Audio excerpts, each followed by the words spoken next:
I don't ever slow up, no I don't take shit. I got no love for the fakeness. If you wanna play tough and wanna hate this, I'll always show up. I don't ever slow up, no I don't take shit. I got no love for the fakeness. If you wanna play tough and wanna hate this, I'll always show up and make a statement. I don't ever slow up, no I don't take shit. I got no love for the fakeness. If you wanna play tough and wanna hate this, I'll always show up and make a statement. Everything I do so instinctive and so passionate. Every word I move so descriptive like an adjective. I got a vendetta against people who patented being negative when you should be getting after it. I got facts over tracks, this and that. Spitting slow, spitting fast. I could roast, I could gas. Think I'm okay at last, but I don't know if that can erase all the past. And the pettiness, a reflection of the emptiness. Hilarious, you think you're worth my time, you're delirious. Mysterious, because you hide behind a fake exterior. Inferior, you know I'll always be a bit superior. Get off of me, this ain't no humble brag. I want you to hear words, you can say them back. I want you to feel free from the chains at last, and to believe in what you got, it was built to last, yeah. Now that I've been put through hell, I never got anyone's help. I had to do it all myself. I don't ever slow up, no I don't take shit. I got no love for the fakeness. If you wanna play tough and wanna hate this, I'll always show up and make a statement. I don't ever slow up, no. Give your attendance and shall be heard. God save the Commonwealth of Massachusetts. This court is now open. You may be seated. 22117, the Commonwealth versus Karen Reed. Great. Good morning, counsel. Good morning, Ms. Reed. Good morning, jurors. So, a few things this week. First of all, let me ask you those 3 questions, please. Were you all able to follow the instructions and refrain from discussing this case with anyone suspected or not? Everyone said yes and nodded affirmatively. Were you also able to follow the instructions and refrain from doing any independent research or investigation? Everyone said yes and nodded affirmatively. Did anyone happen to see, hear, or read anything about this case since we left here the other day? Everyone said no issue. So by now you know one of your jurors is no longer able to participate in this case with us. And you may know why, but it's my job to tell you that it's personal to that juror. It has nothing to do whatsoever with this case, and you're not to consider that. And there's one instruction I need to give you. You'll remember that when digital evidence or text messages were introduced earlier, I gave you an instruction. I'm required to give you this instruction again. Before you consider any electronic communication in your deliberations, you must first find that it's more likely true than not that the person who authored or sent or transmitted the message was in fact the person identified as doing so. If you do not find that it's more likely true than not that the witness or the other people in the text message thread was the person who authored or created or transmitted the communication, then you may not consider that communication in deciding that case. So it's an instruction I'm required to give you. I should have given it to you on Monday. All right, with that, can we bring the witness in, please?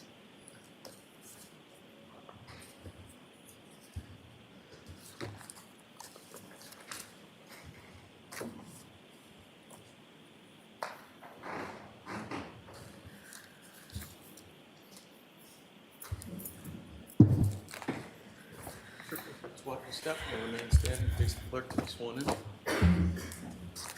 Please almost for the evidence of the court and during the case now here to the truth, the whole truth, and nothing but the truth, so help you God. Good morning, Trooper.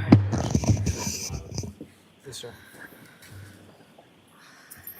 All right, whenever you're ready, Mr. Jackson. Your Honor, as a matter of housekeeping, I would move to admit the packet of text messages with date stamps inclusive of 02680, 02685 that was referred to on Monday. Is there an objection to the written one coming in? Same objection, Your Honor. Why don't I see you at sidebar on this?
unmuted.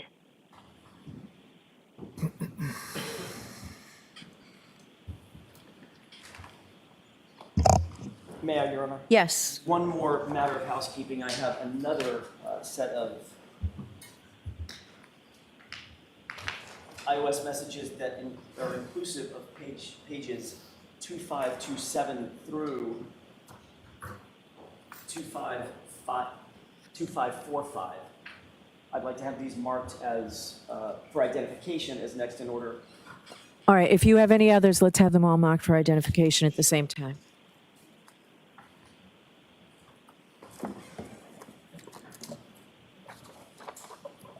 Your Honor, may I stand at council table to Yeah, sure. deal with this? And let's try and do it quickly. It's just for Mr. Jackson, let's try and do it quickly. It's just for identification. Yes, these are all just for identification. Yep. I'll give the court the inclusive bait stamp numbers. The next packet would be 2680 through 2685. Sorry, that was the first one. Right. Mark ZZ. The second one is 2527 through 2545.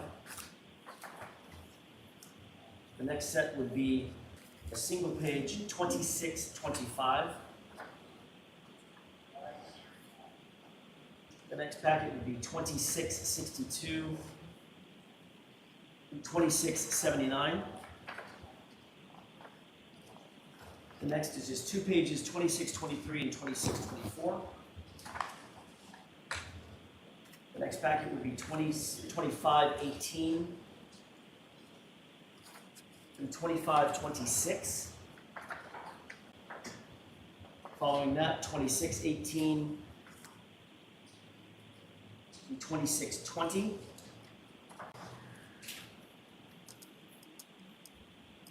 Then packet 2628 and 2634, and finally a packet inclusive of 2583 to 2617. All right, Madam Court Reporter, if you'd be so kind, please. Thank you.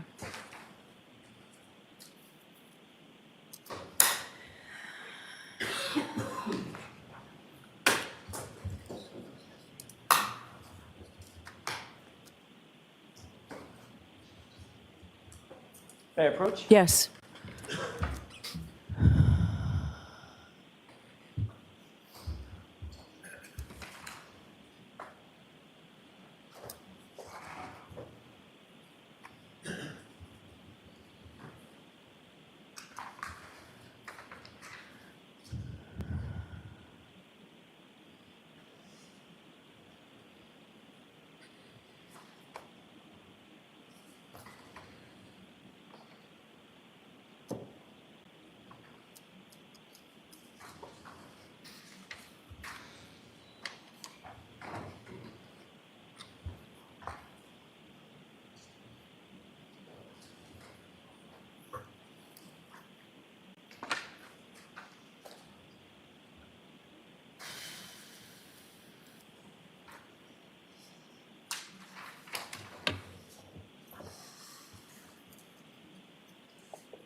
Remember that it's ED through triple H Thank you. for identification.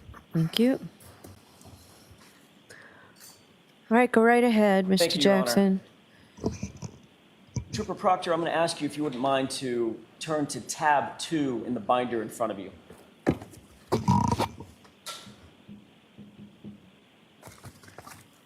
Can you take a look at the face page of what's under tab 2 and tell me if you recognize that? Yes, sir. It's a private text thread with high school friends. And this includes 9 participants, 9 chat participants that you engaged with? That's correct. Those participants include people by the name of Bird, Whitey, and Doc, correct? Correct. And then there's some other folks in there. They're identified by at least the last 4 digits of their phone number, correct? Yes. So this is a group text or a group chat with you and 8 of your high school friends about this investigation, correct? Yes. Trooper Proctor, you never thought when you were engaged with these other 8 individuals that this particular set of chats would ever become public, did you? No, I do not. I want to take a look at page 2527, if you could turn, that's on the bottom right of the document in tab 2. Do you recognize, do you have that page in front of you? Yes, sir. You recognize that this group chat was taking place on January 29th at about 10:52 p.m., correct? Correct. And the person that I'll identify as 5051, that's the last 4 digits of that phone number, indicates Chip, name of that BPD cop, correct? Correct. First of all, you indicated on Monday that you're Chip, is that right? Yes, sir. You responded at 10:53 p.m., John O'Keefe, is that right? Yes, sir. So you were willing to tell, just a few hours into an investigation of the death of a Boston police officer, you were willing to tell a bunch of high school buddies details about the investigation, including the name of the victim, correct? At this point, it's 16 hours later, sir. Not a few. 16 is a few hours, correct? I'm not talking about days later.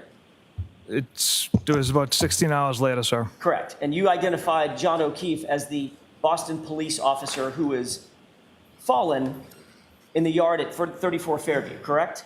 Correct. You also informed, if you will skip to page 2529, you also informed these same folks, these same high school buddies that, quote, all the powers that be want answers ASAP, correct? Yes. You knew, Trooper Proctor, that there was brass that wanted this case wrapped up quickly and efficiently. Isn't that right? Objection. I'll allow that. Is that what you were thinking? No, the people wanted answers, sir.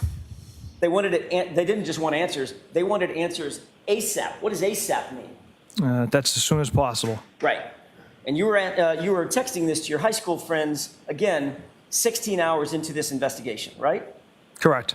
And you knew at that time, Trooper Proctor, that this was not going to implicate in any way, shape, form, or fashion another cop, correct? Correct. In this text exchange, let's turn to 2532, actually.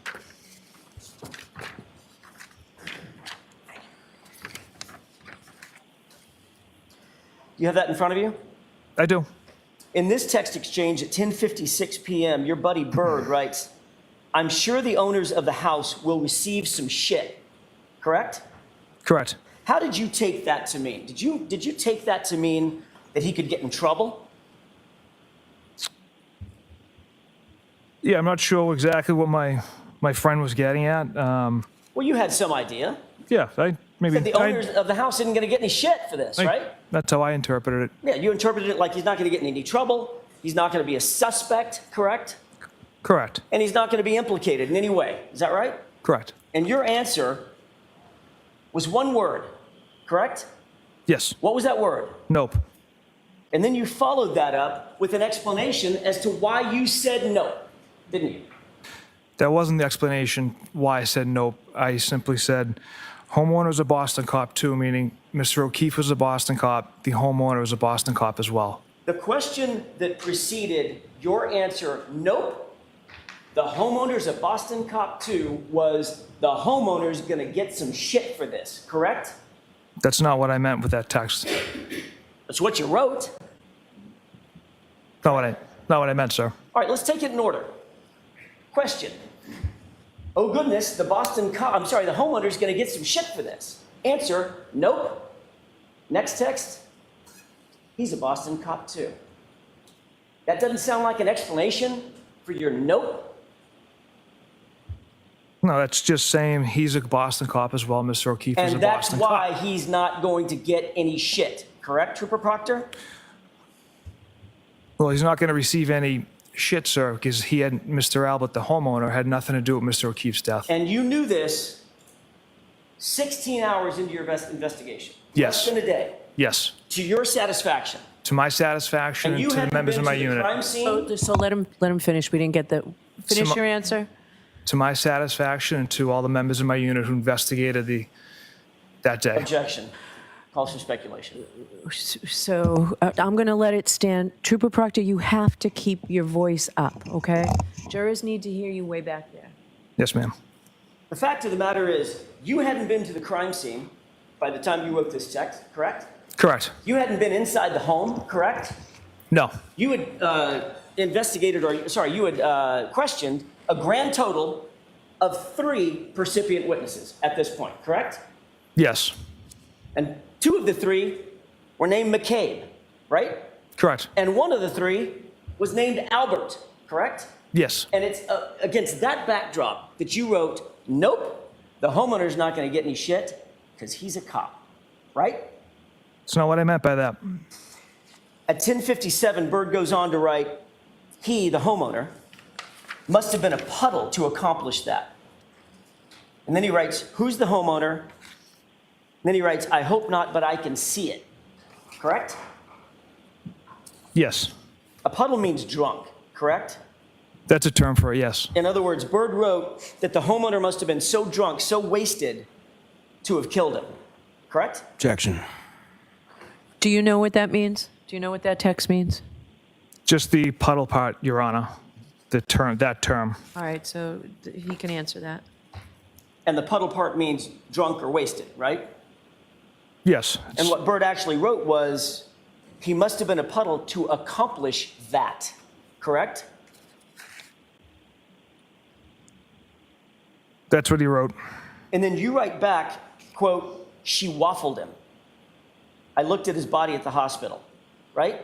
Correct. You used the phrase waffled about a Boston police officer who had fallen in the snow and died in someone's yard.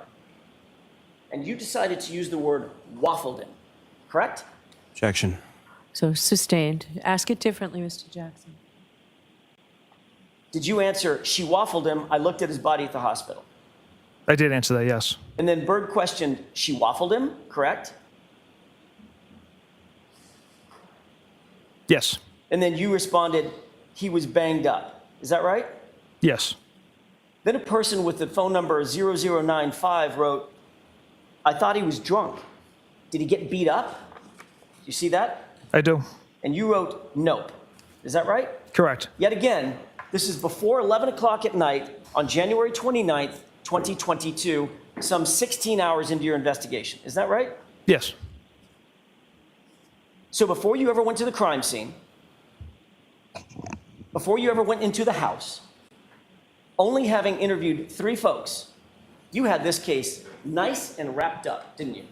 Yes. Based on the evidence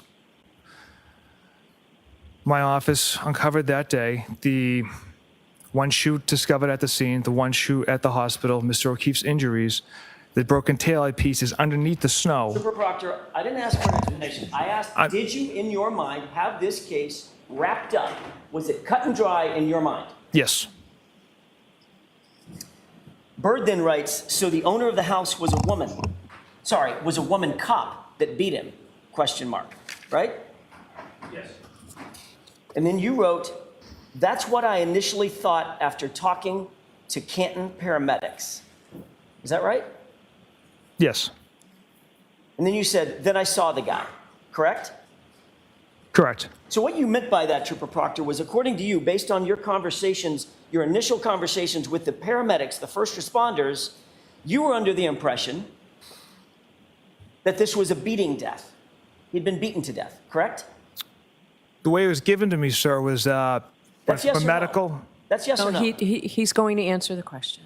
If you want Go to ahead. withdraw the question, you can. No, go ahead. We entered this investigation with an open mind. It was given to me as a medical situation. And when we saw Mr. O'Keefe's body at the hospital with Sergeant Buchanan and I, we saw his injuries and we were kind of working through how these injuries occurred. As a matter of fact, both you and Sergeant Buchanan believed that he had suffered the injuries as a result of a physical altercation based on information you received from the paramedics initially, correct?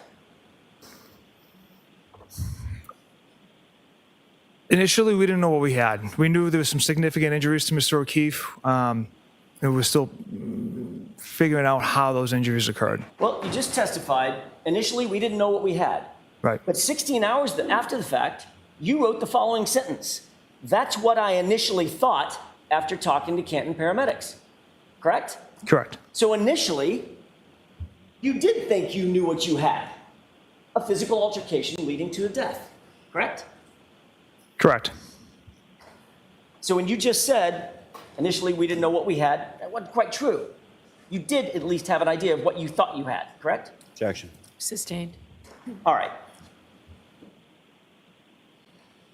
You were aware, initially, that John O'Keefe had suffered a 2-inch laceration to the back of his head, correct? Yes. That resulted in a skull fracture, correct? Correct. He had a laceration over his right eye, small laceration just under the eyebrow, correct? Yes. Had a laceration on his nose. Is that right? Correct. He had patterned scratches on his right arm, abrasions, scratches, correct? Yes. And he had no injuries below the neck. Not that I observed, sir. Not a single broken bone, correct? Not that I was aware of. Not a single fracture, correct? Not that I was aware of. Not a single bruise below the neck, right? Not that I observed. Looks a lot like a physical altercation, doesn't it? Objection. Sustained.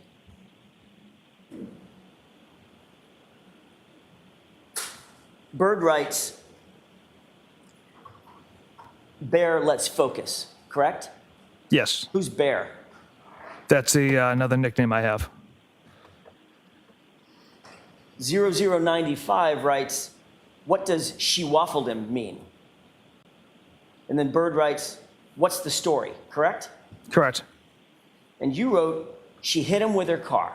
Is that right? Yes. Have you ever seen, in your experience, have you ever seen a pedestrian who was hit by a 6,000-pound car with no bruises? Ever?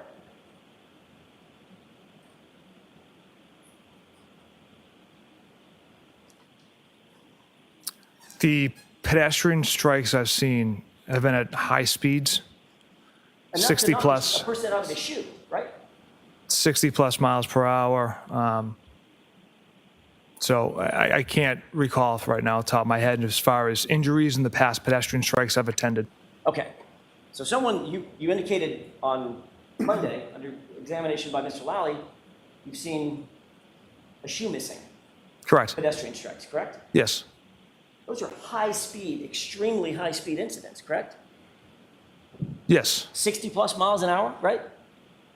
I can't recall all the pedestrian strikes I've been to as far as the miles per hour the vehicle is traveling. Trooper Proctor, let me ask you the question again. Have you ever, yes or no, have you ever, in your experience, seen a vehicle pedestrian incident in which the pedestrian has no bruises? Objection. Have you seen that? I can't recall. Okay, next question. After you wrote, she hit him with her car, 5051 writes, oh Jesus, and Bird writes, okay, that's fucked up, correct? Correct. And then you wrote what? Intentional or not? Intentional or not? Is that right? Yes. Your words. Correct.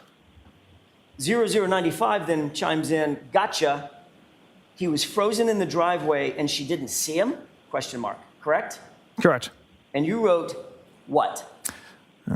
That's another animal we won't be able to prove. That's another animal we won't be able to prove. Correct? Correct. Trooper Proctor, you knew that there were going to be things in this case, even 16 hours into this, that you just admitted you would have zero proof of, correct? Objection. Sustained. You can ask it differently. Did you mean by that statement that this was one of several things that you knew we would not be able to prove? That statement, that's another animal we won't be able to prove, references the intentional or not part. You didn't care at that point when you wrote that, you didn't care what you could or could not prove, did you? Objection. I'll allow it. Isn't that what you meant? No. You had a narrative that you had developed, and you would pursue it no matter what the proof was. That's what you meant by that statement, correct? Objection. Sustained. You can ask it differently, Mr. Chairman. Did you mean by that, thank you, Your Honor, I didn't mean to step on your words. Did you mean by that statement that you were going to pursue this case no matter what the proof might be? What I meant by that statement was if Miss Reed backed into Mr. O'Keefe intentionally or not. Interestingly, though, that statement came on the heels of he was frozen in the driveway and she didn't see him. And you wrote in response to that question, that's another animal we won't be able to prove. Correct? That's not what I was responding to. I was responding to the intentional or not part. So you were responding to your own statement, according to Correct. Okay. 0095 then writes, what's the name of the Canton cop living in Canton? The other one involved. Correct? Yes. In other words, that person was asking, tell me the name of the homeowner. Isn't that right? Yes. The guy that's the cop, right? Correct. And you ignored that question for a second time. Is that right? Yes. As a matter of fact, not one time, not once in this entire group chat did you disclose the name Brian Albert, did you? I don't believe so, no. You were actively trying to hide Brian Albert's name, at least from this conversation. Objection. I'll allow it. Is that what you were trying to do? Absolutely not. But you had no problem sharing John O'Keefe's name with your buddies from high school, right? Correct. And you had no problem sharing Karen Reed's name with your buddies from high school, correct?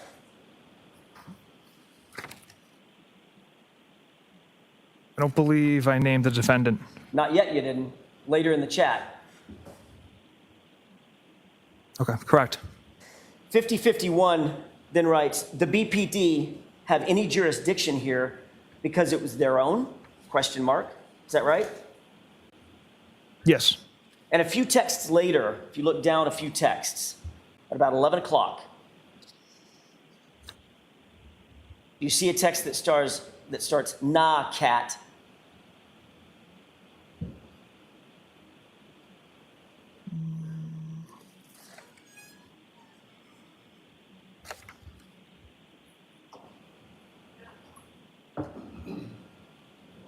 I do, sir, yes. You responded, quote, nah, N-A-H, nah, cat, K-A-T-T. It's the total opposite. They have to recuse themselves. Same with Canton. Correct?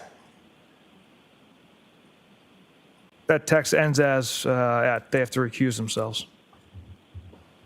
You then text back, I'm sorry, can I have a moment? Yes.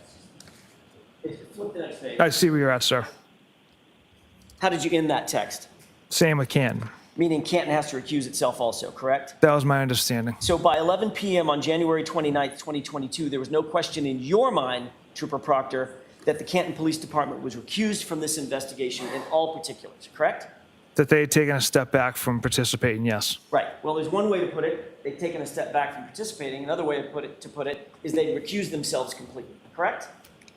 Correct. They were not going to be, at least in your mind, they were not to be involved in any way, just like Boston PD was not to be involved in any way. Is that right? Objection. Is that what you were thinking? It was my understanding they were not going to be involved.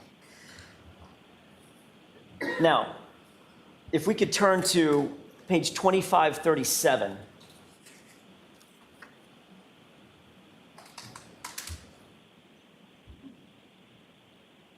'5051 writes, but I assume you guys are out to make it cut and dry since it involves cops, correct? Yes. And Bird writes, something stinks, correct? Correct. And then Trooper Proctor, you responded, yeah, but there will be some serious charges brought on the girl. Isn't that right? That's right. So in that text exchange, you were saying, yeah, we're out to make it cut and dry, correct? No. You didn't write, yeah, we're going to follow the evidence wherever it takes us. You didn't, did you? I did not write that. You didn't write, yeah, we're going to make sure that we investigate this thing fully and thoroughly before making any decisions. You didn't say that, did you? I did not. You wrote, yeah, but there will be some serious charges brought on the girl. Isn't that right? Correct. And the reason you wrote that is because you knew, as the text above it says, this has to be cut and dry because it involves cops, right? Objection. I'm going to allow that. Is that the reason you wrote it? No, Your Honor. And then you indicated, we're going to put serious charges on the girl. Who did you mean by the girl, by the way? The defendant. Karen Reed? Yes, sir. So the way that you were going to make it cut and dry, pretty simple. Just pin it on the girl, right? Objection. Is that right? Absolutely not. Follow the facts and the evidence from that day on the 29th, and everything led to Miss Reed hitting Mr. O'Keefe with her vehicle. But that wasn't the question that you were answering, was it? We're going to follow the evidence and make sure we do this thoroughly. The question you were answering was, I assume you guys, you, Trooper Proctor, and your team are going to, quote, make it cut and dry since it involves cops, meaning Brian Albert, correct? Incorrect. Doesn't matter to me if the homeowner's a cop, if the victim's a police officer. Myself and everyone in my office investigated this case that Saturday, had an overwhelming amount of evidence that Miss Reed struck Mr. O'Keefe. So it didn't matter to us what their occupation was. We'll see. Let's keep reading, shall we? 5051, a little further down, says, gotta be, I could only imagine what internal affairs at BPD are trying to get out there. Correct? Correct. Meaning, this person, 5051, was opining, at least in your mind, you interpreted that as being Boston police are going to have a lot to answer for, given the fact that another Boston police officer was found dead on that officer's lawn. Correct? Objection. What were you thinking? Can't speak to the mindset to that comment. I wasn't sure how to interpret that one. All right, next question, Mr. Jackson. Then 5051 changes gears. And he writes, she hot at least? Correct? Yes. And what was your response to that? From all accounts, he didn't do a thing wrong. She's a whack job cunt. From all accounts, he didn't do a thing wrong. She's a whack job cunt. That's what you wrote, correct? Correct. 16 hours into this investigation. Yes. Into your objective and unbiased, thorough investigation, correct? Correct. But sir, you didn't have all accounts, did you?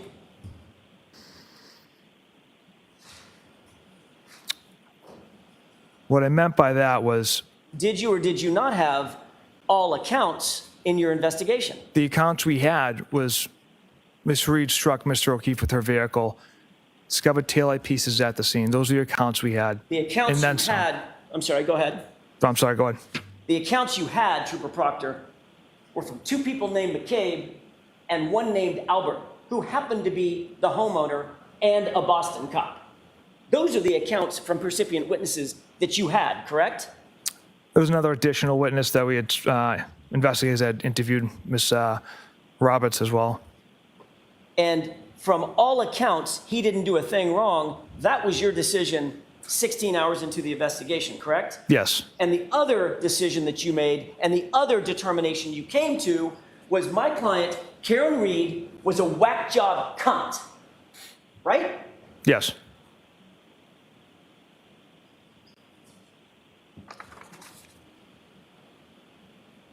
What else did you say in response to, she's hot at least? Or she hot at least, question mark?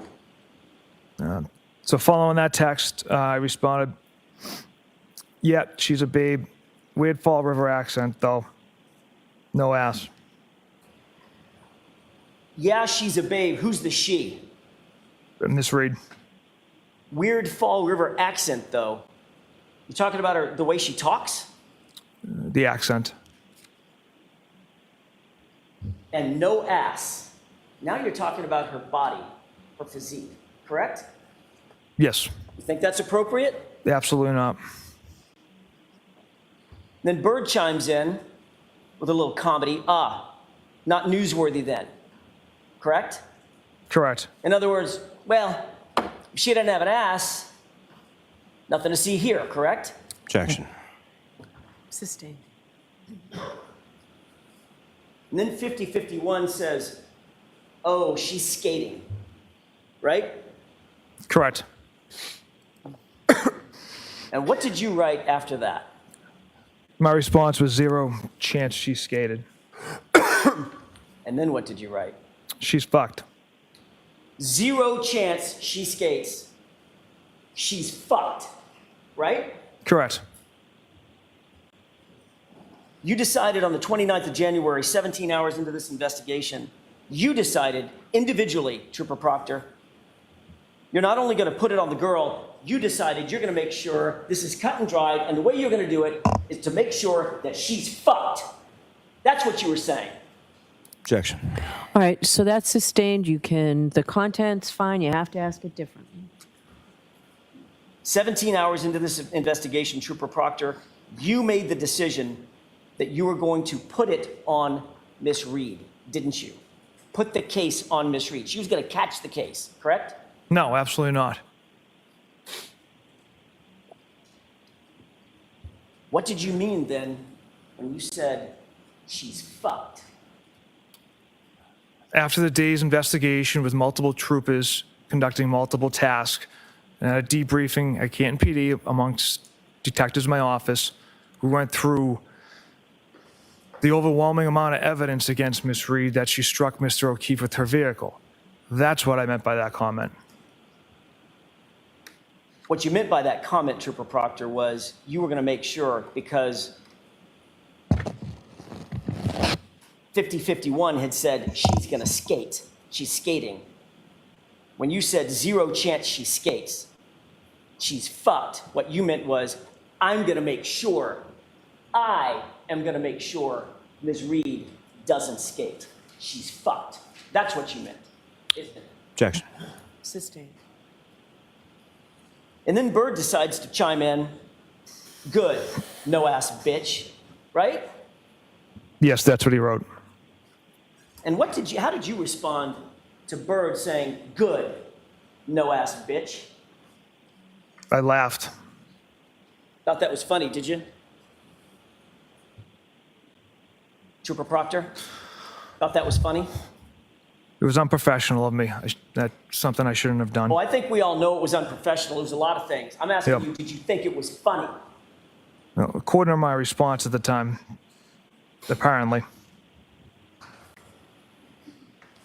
Then you sent a picture, just to add to it, to pile on, of Miss Reed being arrested, correct? I don't.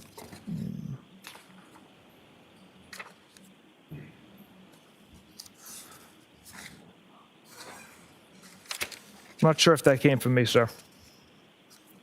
Let's skip to 2543.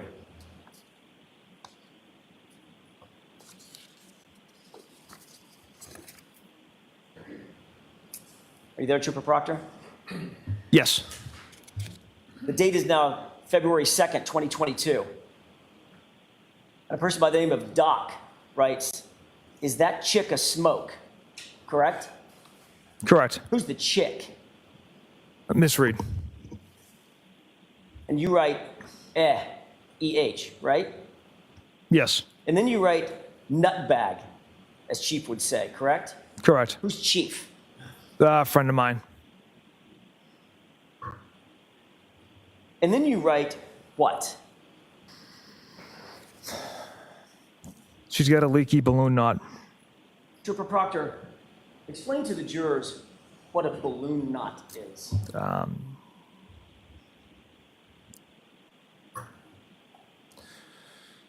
Your essentially, I guess, your rectum area. Your anus? Yes. That's what you were referring to about Miss Reed? Yes. And you were making fun of her because you believed at that time that it leaked? That's how you were treating Miss Reed? Yes or no? Yes. And then you followed that up just to make sure you cleared up any mistake about what you meant with leaks poo, correct? Objection. All right, so I'm going to strike that. You could get this in, but do it the right way, Mr. Jackson. You followed that up with the phrase leaks poo, didn't you? I did. Again, another reference to Miss Reed's medical issues and medical conditions, correct? Correct. Specifically focused on her anus, correct? In reference, yes.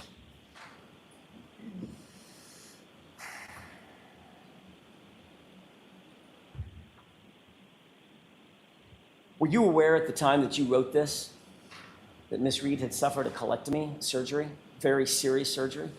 I was not, sir, no. Were you aware that she had had 10 surgeries in 18 months, several years prior? 10. I was not aware of that. Were you aware that she had serious medical issues, gastrointestinal medical issues that she suffered with, she was a victim of for years? Did you know that? Objection. Sustained. But you decided that you were going to take another shot at her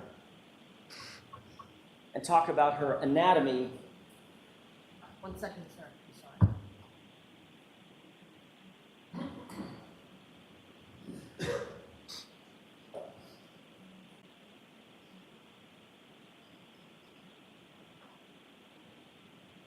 All set. I'm sorry. Christine. You decided that you were going to take another shot at her and talk about her anatomy as a balloon knot, correct? Objection. Sustained. At this point, Trooper Proctor, Miss Reed was just reduced to a punchline to you, wasn't she? Objection. Sustained. Well, you weren't done yet. This chat doesn't end yet, does it? No, sir. Let's skip to 2543.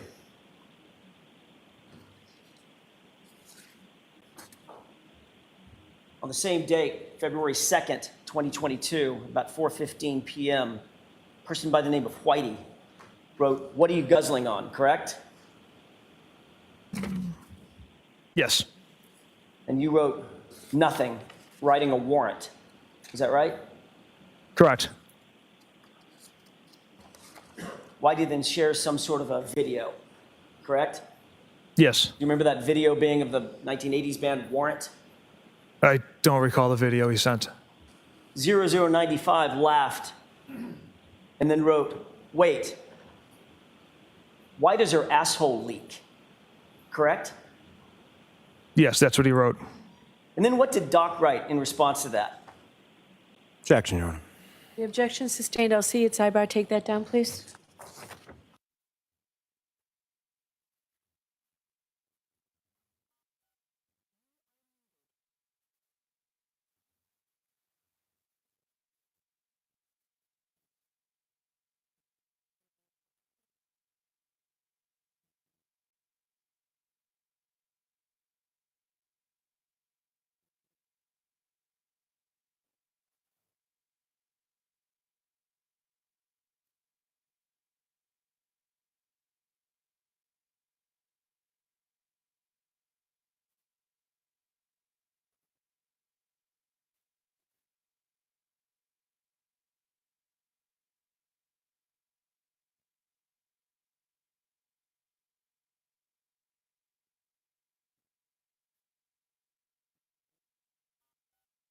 You are unmuted.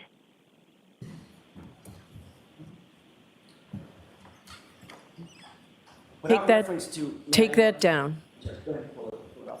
Without reference to the specifics of what was. I'm going to see counsel at sidebar. Sure. Hey, Jim.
You are unmuted.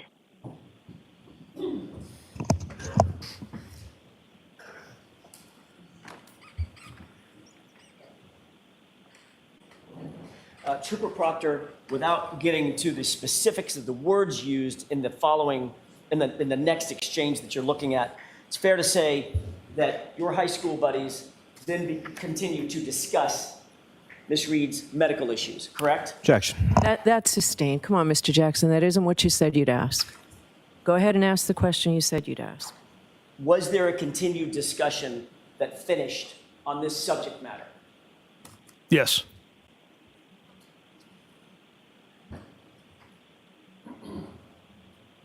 On Monday,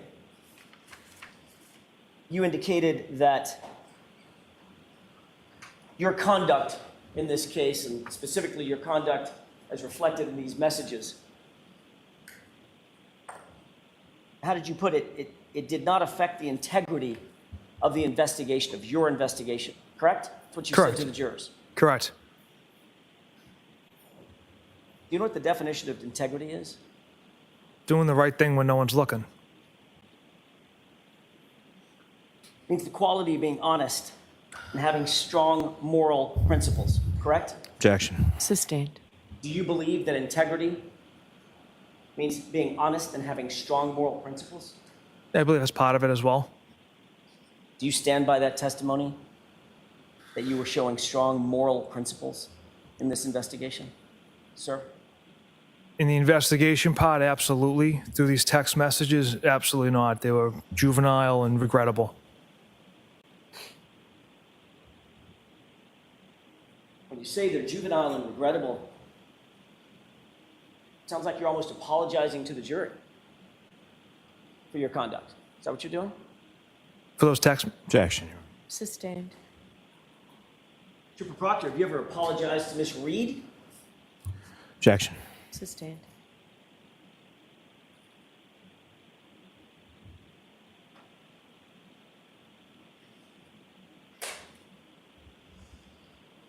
As the lead investigator in this case, you were tasked with the responsibility of making sure that the investigation remained free of any conflicts of interest. That's part of your job, correct? correct. Throughout the pendency of this investigation and this case, you've denied having any conflict of interest in this case. Isn't that right? Correct. In fact, a couple of months ago in February of 2024, you testified in a different proceeding. Is that right? Yes. And you testified under oath in that proceeding on February 1st that you did not know any members of the Albert family or McCabe family, correct? Certain members of the Albert family I did not know. I know Chris and Julie and Colin. I don't know the McCabes. That wasn't my question. Did you testify? Let's take them one at a time. Did you testify under oath, same oath you took here today, in a former proceeding in February of 2024 that you did not know and did not have any relationship with members of the Albert and McCabe families? Did you? I haven't had a chance to review those minutes. I've only had one opportunity to, and that was a couple months ago. So I would want to review those minutes in order to answer that accurately. You can't remember how you testified, whether or not you knew or had relationships with the Alberts and McCabe's? Objection. Sustained. As you sit here right now, you need to refresh your recollection. You can't remember what you said? Objection. Do you remember what you said? During that proceeding, no. Would it refresh your recollection if you took a look at those grand jury minutes? Yes. What page, Mr. Jackson? This is page 01563.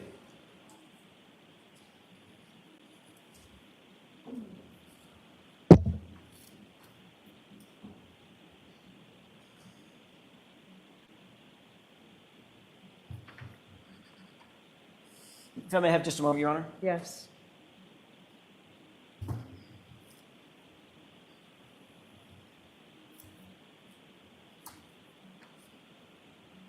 May I approach? Yes.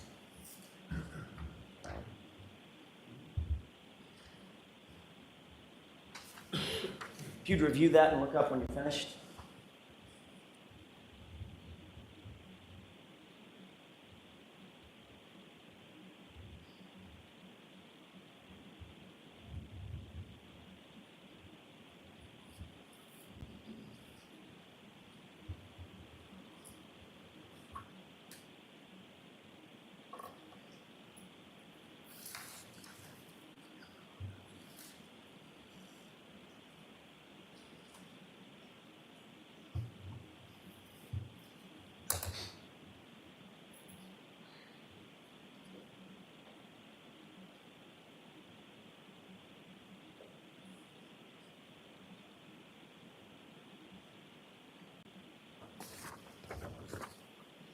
There, Your Honor. Okay. Would that refresh your recollection about a question and answer that you had, or series of questions and answers that you had while you were testifying under oath in that other proceeding? Yes, sir. Objection. May we approach? Yes.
You are unmuted.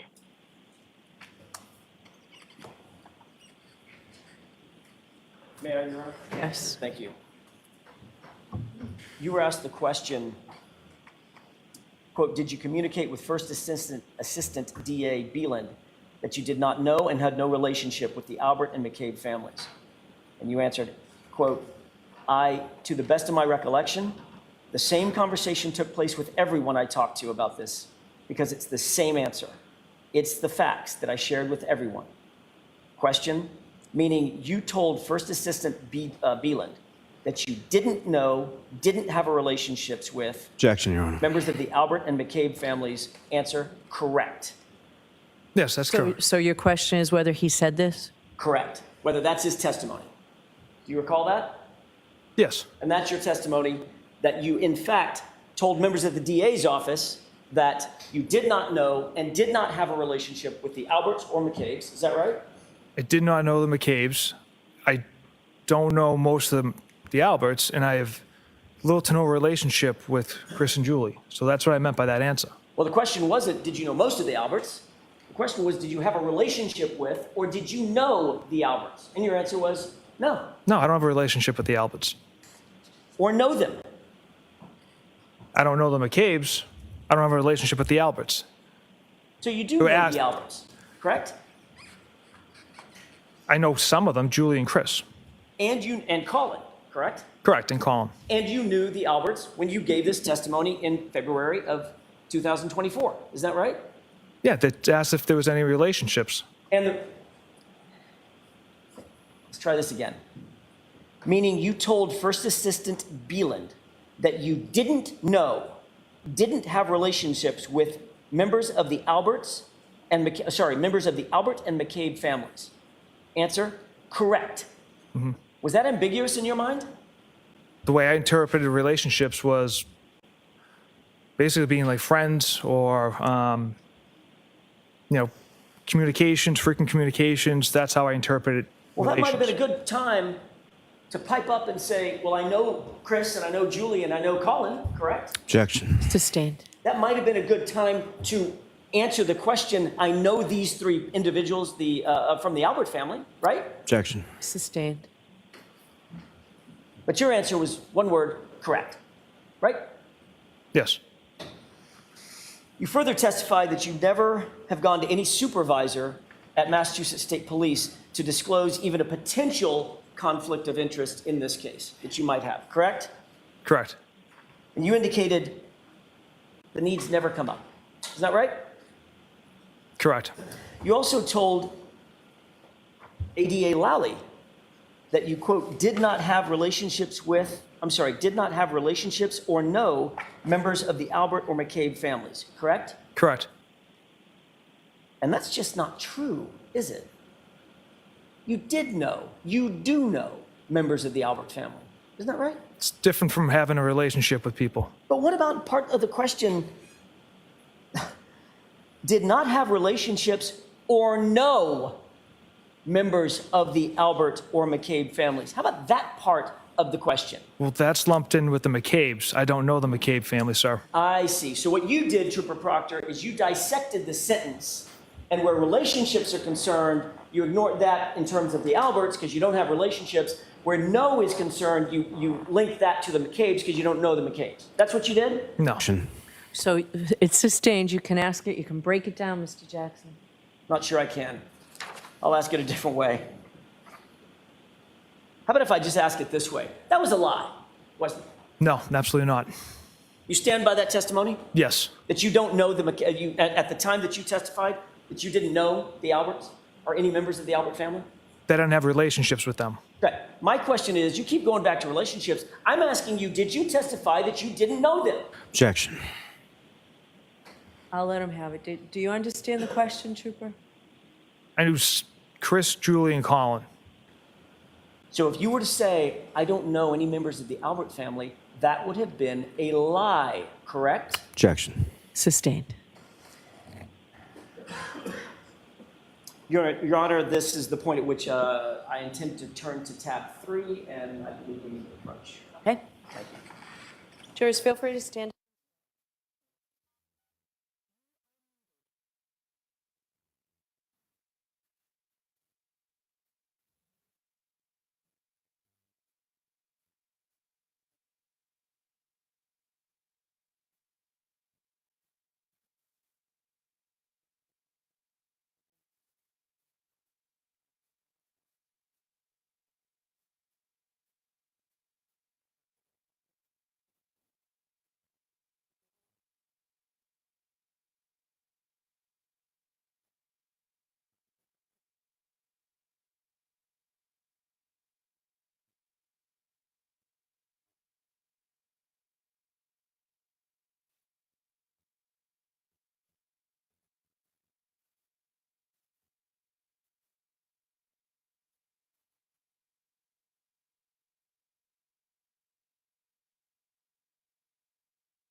You are unmuted.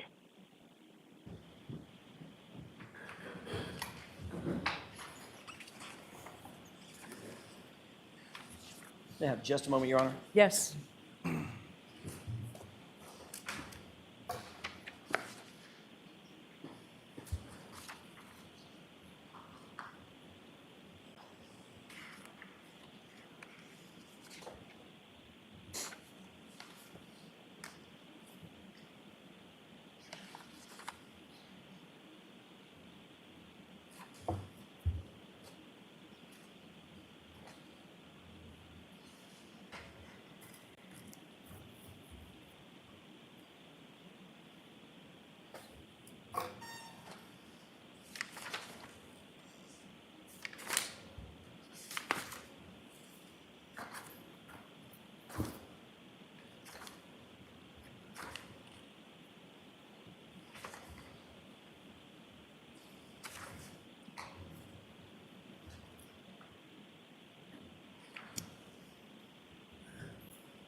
Trooper Proctor, you've indicated that your sister is one of your best friends, maybe your best friend.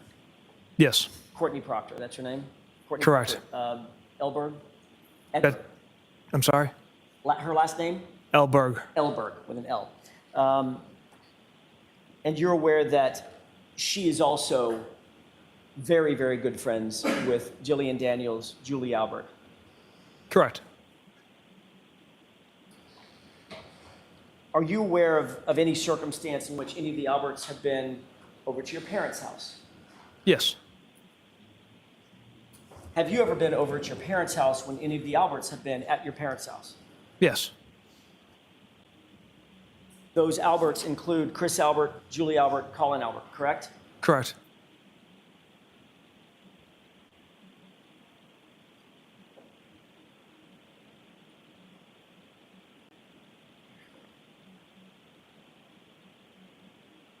As a matter of fact, you were on or around January 29th, 2022, you were close enough friends with Julie Albert that she had your personal cell phone in her cell phone, correct?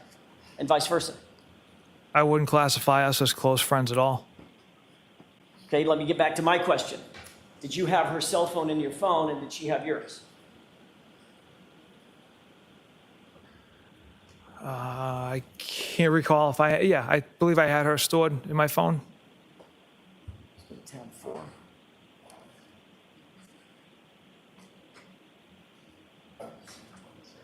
All right. If you would turn to tab 4, And what was this marked for ID?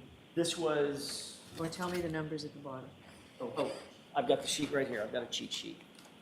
Tab 4 is triple B, Okay. as in Bravo. And Your Honor, for the court, I'm looking at page 2625. Yep. You have that in front of you, sir? Yes, sir. Do you recognize the participants in this chat? I do. The number ending in 5374, you recognize that as being from Julie Albert? Based off the content of the message, yeah, I recognize this text message from Julie. And she texts, "This is the weekend I've been waiting for. Michael, please send ski videos if CP doesn't share with me," with a laughing face, correct? Correct. That text was sent on February 24th, 2022, wasn't it? Yes. That was less than a month after Mr. O'Keefe's death, isn't that right? Correct. And less than a month after you had been assigned to the investigation in which Julie Albert was a witness, correct? Correct. And her husband, Chris Albert, was a witness, correct? Correct. And her son, you knew, Colin, was involved as well, correct? Yes. Who is CP in that text message? It's a nickname I have for my sister. Courtney Proctor, correct? Correct. Your Honor, if I may have just a moment. Okay.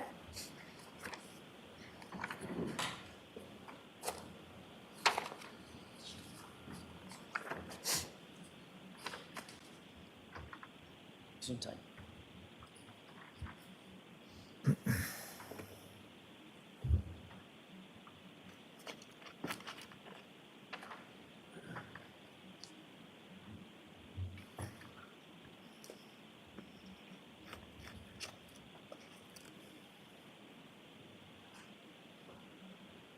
move to Trooper Proctor to tab 5, please. That's triple C as in Charlie.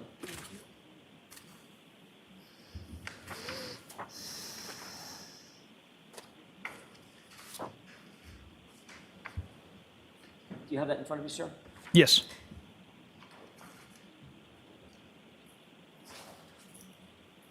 And this would be page 2664.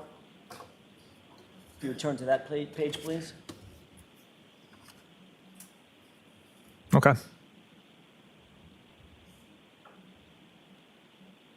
Trooper Proctor, on January 19th, 2022, 10 days before Mr. O'Keefe's death, you were texting with your sister about whether Julie Albert might be available to babysit for your own son, correct? Yes. So in fact, your relationship with the Alberts was close enough that you would consider leaving your own child in the hands of Julie Albert as a babysitter, as a caregiver for your toddler, correct? I wouldn't say close enough. I've hired babysitters that I've had out, but I don't know. But Julie Albert was among them, correct? Yes, she was an option to watch my child. And then you personally interviewed Julie Albert and Chris Albert in this case on February 10th, 2022. Sergeant Buchanan and I did, yes. And you didn't mention a thing about your relationship with Julie Albert, Chris Albert, or Colin Albert in any report that you ever drafted in this case, did you? I did not. Not one word, correct? No, sir. You interviewed Julie and Chris Albert at about 5:30 p.m. on the 10th of February, isn't that right? Yes. Did either of them, Julie or Chris Albert, mention that their son Colin Albert had been at 34 Fairview Road on the night in question, January 29th? I'd have to reread the report to refresh my memory on their statements. Well, let me ask it a different way, if I may have just a moment. Yes.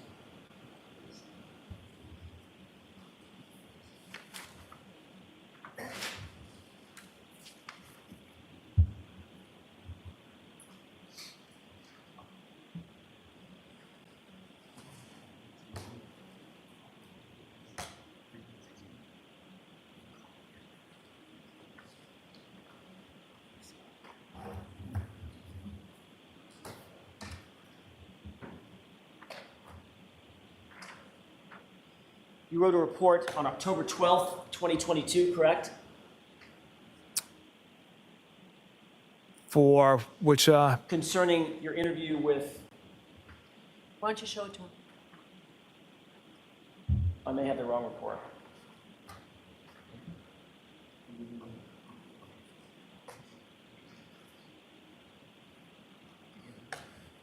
don't have to worry about it. Do you recall, Trooper Proctor, ever mentioning that whether or not Julie and Chris mentioned to you that their son had been at 34 Fairview on January 29th? Do you recall that as you sit here? to the best of my recollection, no. It was a very short interview with Julie and Chris, was it not? It was typical length for the information they had to offer. So you started the interview about 5:30 p.m. It must have been relatively short because you received a phone call by 6:17 from Julie Albert herself, correct? I don't have the call detail record in front of me, but okay, yes. Let's look at tab 6, please.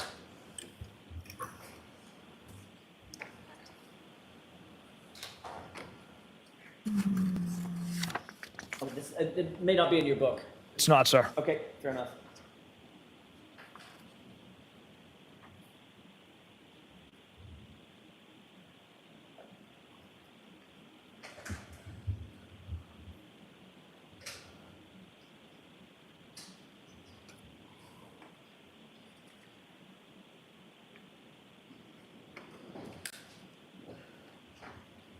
You indicated that you might need to look at a phone record or a phone log to determine whether or not that call was made and what time it was made, correct? If you have that, May I please. approach you on it? Yes.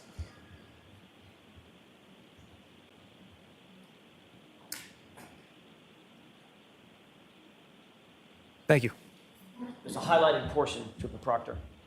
Just focus your attention on that and let me know if that refreshes your recollection. It does, sir. Thank you. May I approach? Yes.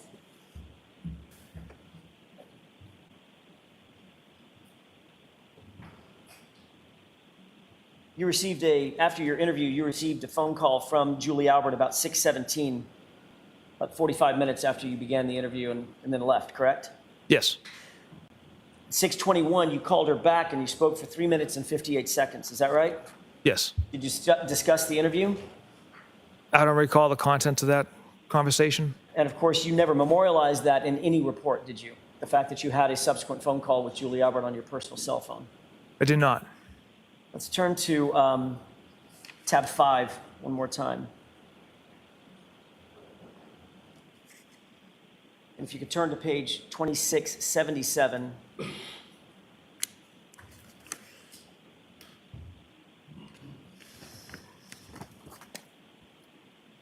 Trooper Proctor, after your interview with Julie Albert, your sister, Courtney, texted you, "How did it go at Julie's? She was so nervous."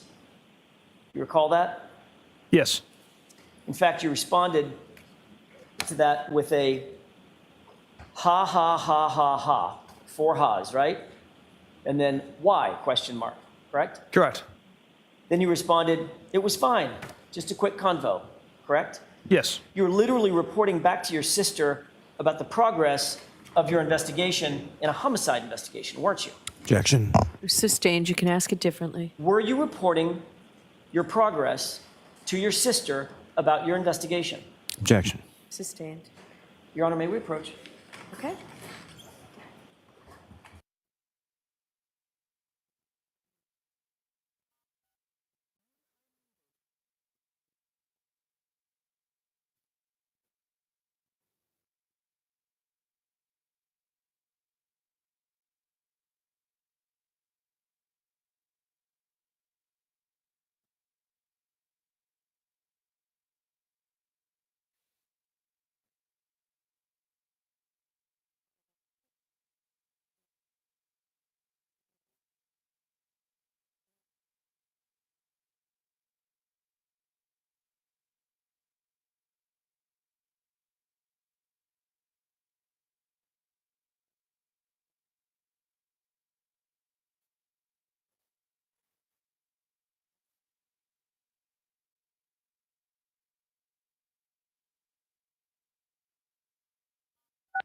You are unmuted.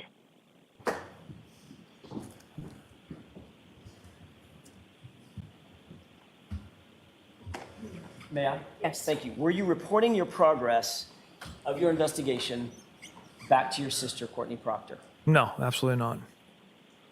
But you did say that the conversation, the formal interview went fine. It was just a quick convo, correct? In response to my sister indicating Julie was nervous, that's why I told her it was fine. Trooper Proctor, Julie and Chris Albert were not actually treated like witnesses in a murder investigation. They were treated more like friends. Wouldn't you agree? Objection. Is that true? Absolutely not.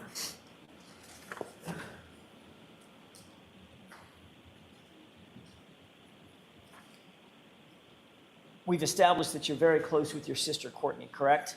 Correct. You provided your sister with updates on important advancements during the course of your investigation into this case. Did you not periodically? I made her aware of newsworthy stuff. That started as early as January 29th, 2022. Isn't that right? Don't have the exact date or content. Well, the day of the incident.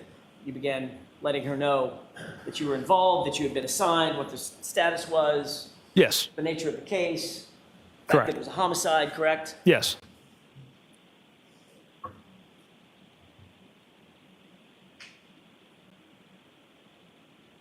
Matter of fact, you discussed who the players were, who the people were that were involved. Isn't that right? I just mentioned Julie and Chris were out earlier in the evening. So you mentioned the Alberts, correct? Julie and Chris, yes. You also mentioned the McCabe's too, didn't you? At some point. Yes. Yeah. At 2668, Your Honor, that's the page that I'm referring to. Okay. We don't need to show this at this point. you write homicide, correct?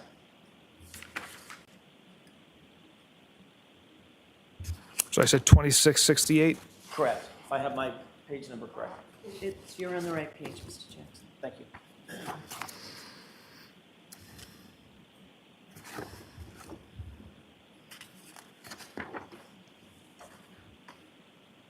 Okay, go ahead, sir. You wrote the word homicide, is that right? Yes, You were describing to your sister the nature of the case that you are now assigned, is that right? correct. She wrote, the Canton thing is a homicide, and you wrote, don't say a word to anyone, correct? Correct. And then she wrote, of course not, isn't that right? Yes. And then you wrote what? In the very least, it's suspicious. In the very least, it's suspicious, correct? Correct. So at that time, at least at the time that you wrote that text on the 29th at 3:05 in the afternoon, you believed that the case was suspicious, right? It was before we found significant pieces of evidence. So you believed that it was suspicious that it may involve the Alberts, right? Absolutely not.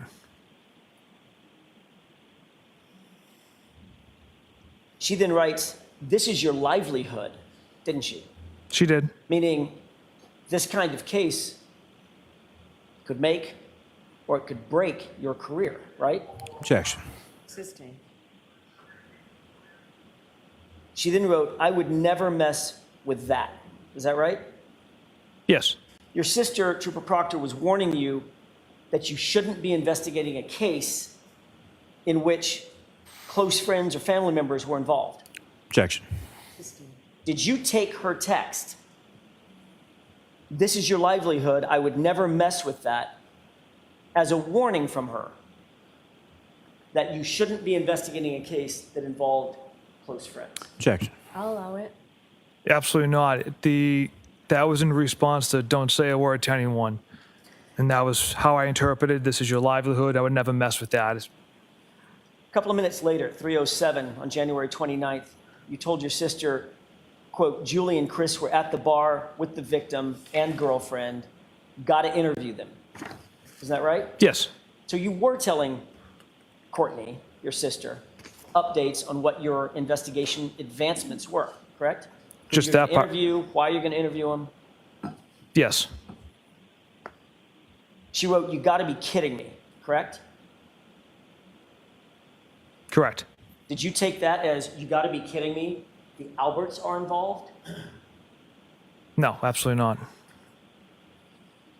And then you wrote, it's not a big deal, correct? Correct. And then she wrote, I bet I know the person. Sounds like it is, meaning it is a big deal, right? Yeah, I'm not sure what she meant with those messages there. But she did write, I bet I know the person, didn't she?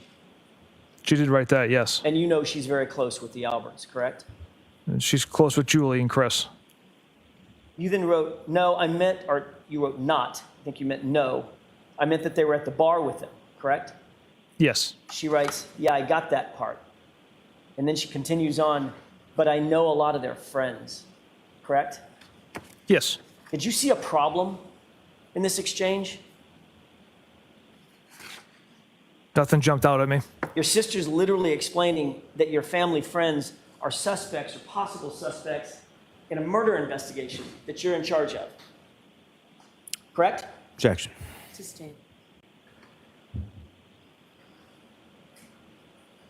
On January 30th, 2022 at 9:13 in the morning, your sister texted you again, quote, Jesus Christ, the party was at one of the Alberts, correct? Yes. And you two were discussing the fact that, to put it in her words, Jesus Christ, these are our friends, right? Objection. Sustained. How did you take her Jesus Christ, the party was at one of the Alberts with 2 exclamation points? How did you take that? That's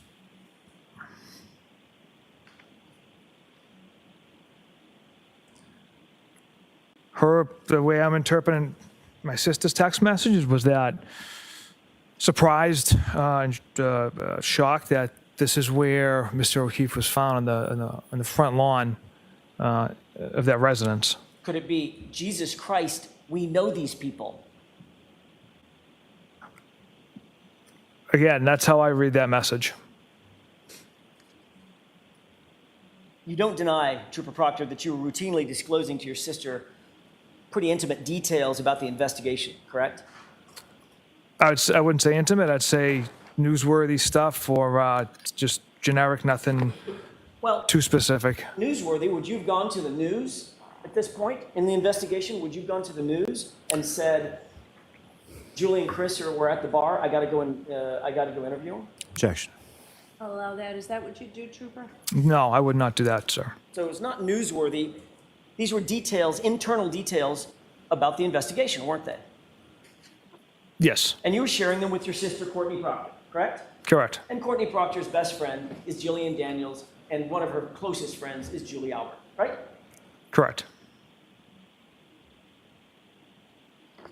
Then on February 1st, 2022, your sister texts you that she's actually meeting with Julie Albert, didn't she?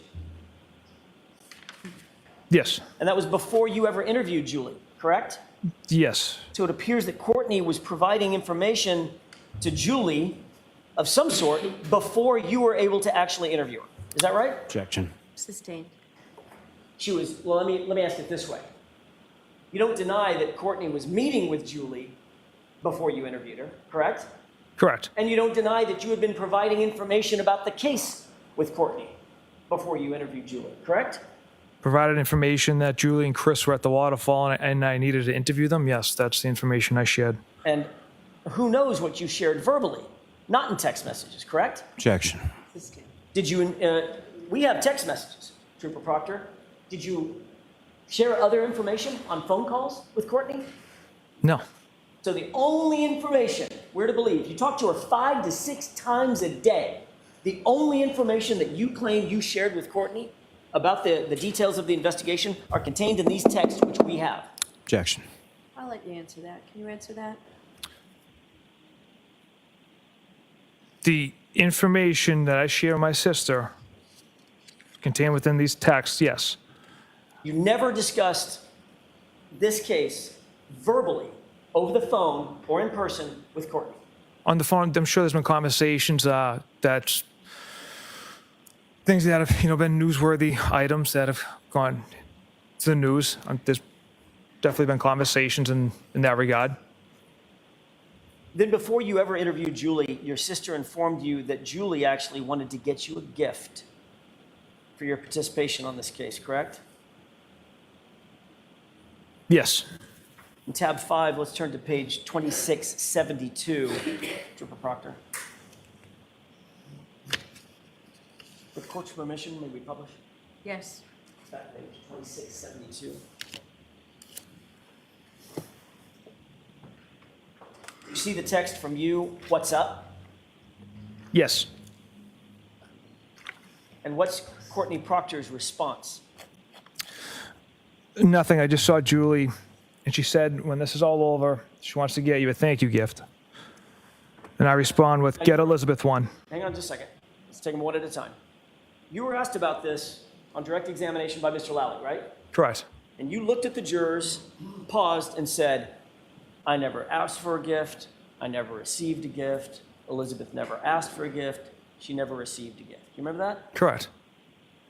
You said you never asked for a gift, correct? Correct. What's your next text? Get Elizabeth one. Get Elizabeth one what? Referring to a gift Right. So you did, in fact, ask for a gift, didn't you? for my wife who had been home with my children for the last 10 nights. From Julie Albert Yes. for your participation on this case. I don't know if that's yes. Well, Courtney Proctor answers that question by saying, because I guess her and Chris were friends and John, and she's so proud of you for leading this investigation, correct? Correct. You're aware during the course of your investigation, well, let me ask it this way. Let me ask a foundational question. Do you pull phone records as a matter of course in investigations of this nature? Yes. Did you pull phone records in this case, variously? The phone records of, Of anybody? Witnesses, suspects, not witnesses, individual people, whatever? we didn't do We didn't pull full phone records of witnesses. Victim? Victim and Miss Reed. During the course of your investigation, did you become aware that there were 67 calls between Julie Albert and your sister, Courtney, in the months following John O'Keefe's death? Objection. I'm going to sustain that objection. Did you become aware during the course of your investigation of the level of communication between Julie Albert, one of the witnesses on the case, and your sister? Objection. I'm sustaining that objection. You can come try and convince me otherwise if you want, Mr. Jackson. I can ask it a different way, Your Honor. Thank you. Did you ever seek information about phone calls and communications that Julie Albert may or may not have been having with anybody else? No. Didn't download her phone, didn't seek her phone records? No. Did Courtney ever tell you that she had consistent communications with Julie Albert? Or did you know that otherwise? Objection. During the months, let me ask it this way, during the months following John O'Keefe's death, you did continue to have consistent communications with Courtney, though, didn't you? Yes, I speak to my sister every day. Trooper Proctor, were you using Courtney, your sister, as an intermediary between you and Julie Albert? Absolutely not. You were well aware from the very beginning of your investigation that Colin Albert was, in fact, at 34 Fairview on the night in question, right? Yes. Matter of fact, you testified at the grand jury, the state court grand jury on this case, that you knew that Colin Albert was at the location, right? Yes. Did you make any concerted efforts to keep Colin Albert's name out of this investigation? No. Why is it, Trooper Proctor, that Colin Albert's name fails to appear in a single police report until July 18, 2023? Colin Albert was not at the home. He left at approximately 12:10 a.m. before anyone from the waterfall had arrived back there. Let's look at, obviously, part of the job of an investigator is to be as complete and thorough as possible, correct? Yes. You don't just take someone's word for something. You look for corroborating evidence, don't you? Yes. Matter of fact, you wouldn't take a witness's word for almost anything in a reasonable investigation, would you? Objection. Would you? If- You can have that.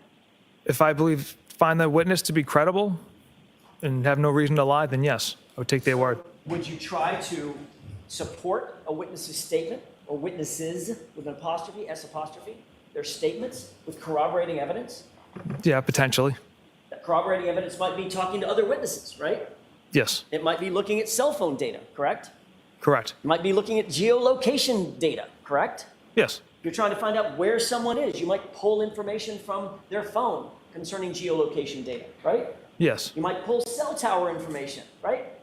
If there's a need for it. There's myriad ways that you can find out whether someone's telling the truth about where they were and when they were there, right? Right.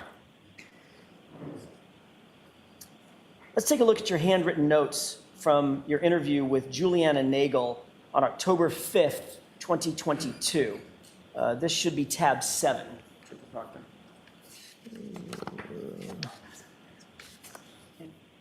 Oh, What is it for identification? my mistake. I thought it was in the tab. It's not. This is a 3-page document. I'll just refresh his recollection with this. Okay, show Mr. Lally and then go ahead. Of course. Let me ask a foundational question, Trooper Proctor. Do you remember exactly what's in your notes from a conversation that you had on October 5th, 2022? I don't know. Do you think it would refresh your recollection to take a look at your handwritten notes? Yes, sir. Thank you.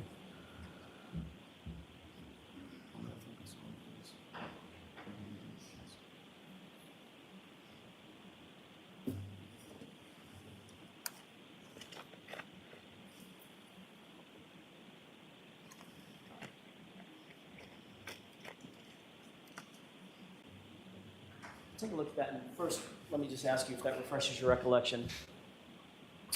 It does, sir. Are those your notes, your handwritten notes from this, at least from partially from this investigation? Yes. Does that reflect your handwritten notes based on a conversation that you had with Juliana Nagel on or about October 5th, 2022?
Mayor, Your Honor? Yes.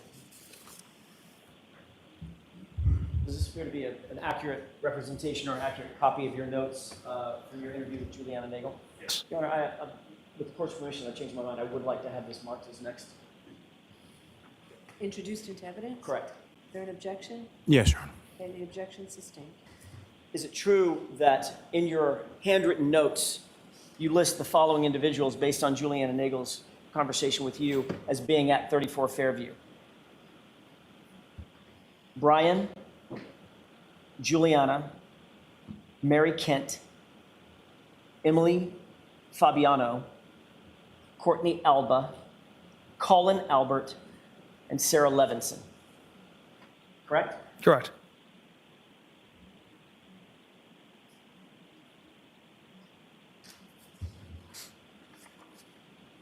You then drafted a report memorializing your conversation with Juliana Nagel, correct?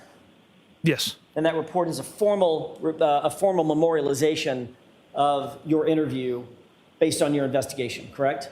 Yes, a summary of the conversation with the interview. And that report is the thing that's turned over to the Commonwealth, correct? Yes. And the report is the thing that's entered into discovery and provided to the defense. Correct. And isn't it true that in that report,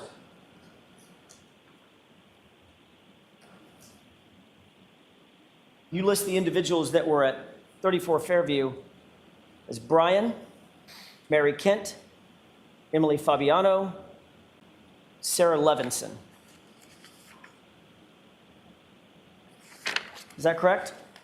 Yes. What's the one name that was left out of your report on that list? Objection. I'll allow, was there one name left out? The, Break that down, Mr. Jackson. Sure. Isn't it true that in your report, you excluded the one name, Colin Albert, from the list of individuals that were in your notes?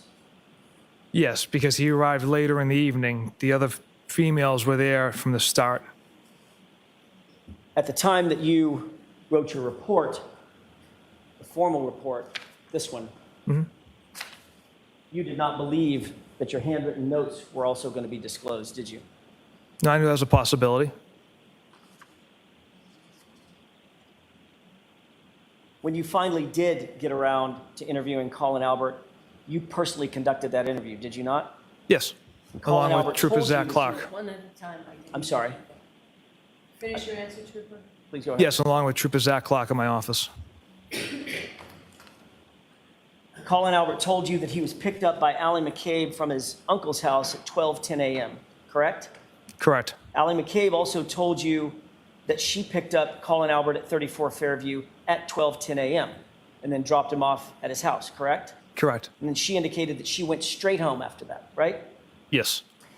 Did you conduct any further investigation to determine whether Colin Albert and Allie McCabe were actually telling the truth about that time? We did not. You just took them at their word, correct? Yes. Trooper Proctor, you realize you had a forensic image at the time. You had a forensic image of Jennifer McCabe's cell phone in your possession, right? Correct. You're also aware that she has a Life 360 app on her phone that tracks the location of Allie McCabe, correct? I was not aware the app tracked her daughter. I knew of the Life 360 app, but I wasn't aware of the capability of her tracking her daughter. Did you bother to look at Jennifer McCabe's Life 360 app to determine whether Colin Albert and Allie McCabe were telling the truth about the time that they supposedly left 34 Fairview? Objection. Did you do that? I'll allow it. I did not. Can we take a look at tab 8?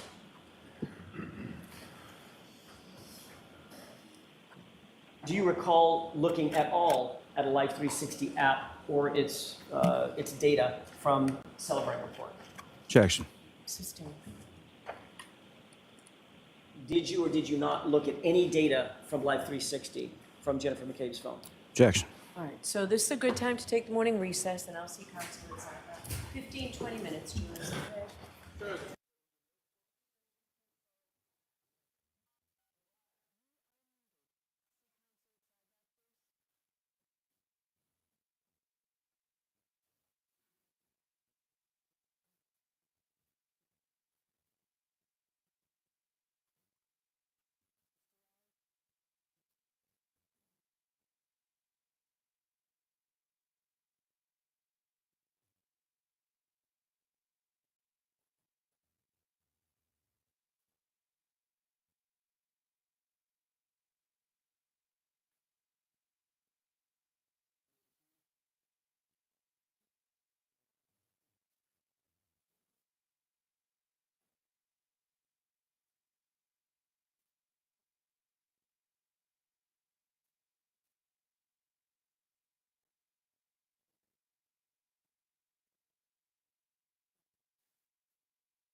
Doors open, you may proceed.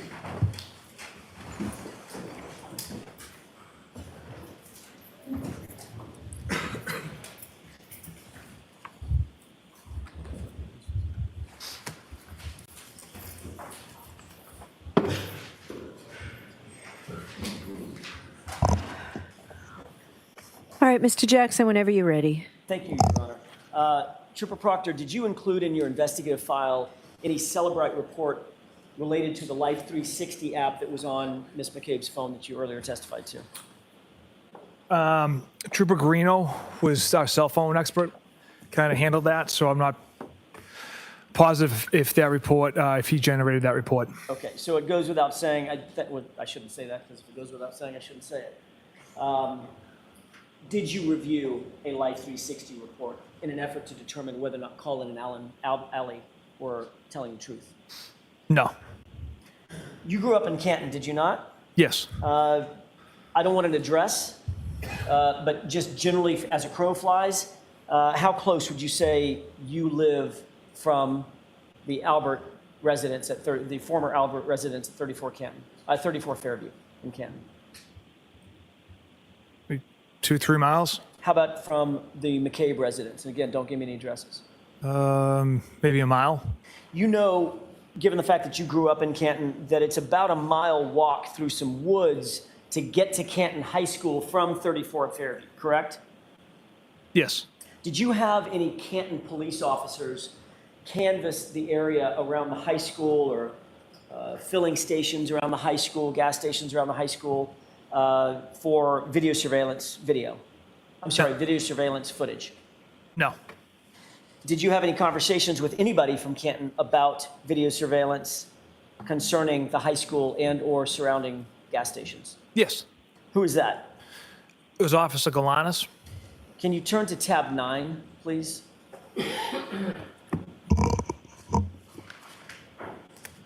First, let me ask you if you recognize these texts with any individual.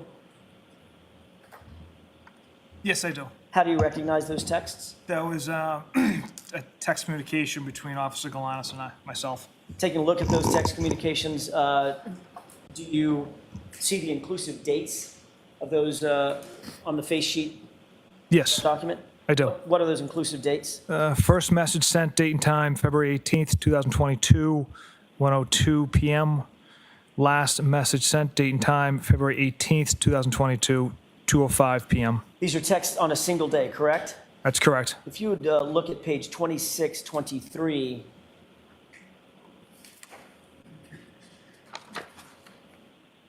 Your Honor, may I publish? Is there any objection? Same one, but I'll let you publish it. Thank you.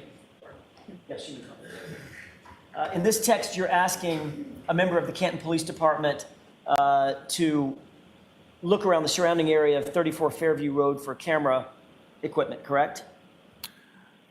I was asking if they had any knowledge of cameras in the area. Okay. And of course, that was to an officer who was employed by which department? Canton Police Department. Which you knew at the time that you asked for assistance in February of 2022 had been recused from the case, correct? Correct. And should have no investigative involvement in the case, correct? I did not request for them to pull video. I just simply asked, what are some good cameras in the area? Which is an assistance for you in your investigation, correct? They have more knowledge in the area as far as useful cameras. So yes, I reached out regarding cameras in the area. Or assistance from Canton PD officers, correct? Yes. Whom you knew to be recused. Yes. Correct? Yes. You specifically asked Officer Galanis whether, quote, the high school had cameras facing the street, correct? Correct. And Officer Galanis writes back, the Canton Mutual gas station has unreal cameras. That's how I picked up that kid, and it had him walking into the woods by the new street Larkin Court, correct? Correct. You responded, good to know, I'll add that to the list, correct? Yes. Did any of the reports you turned over in discovery ever mention the Canton Mutual gas station cameras or the cameras from Canton High School? No, because we did not retrieve any video from those locations. And you didn't mention in your report that you even sought the footage from those locations, correct? I don't believe so. You did say that you would add it to the quote list, is that right?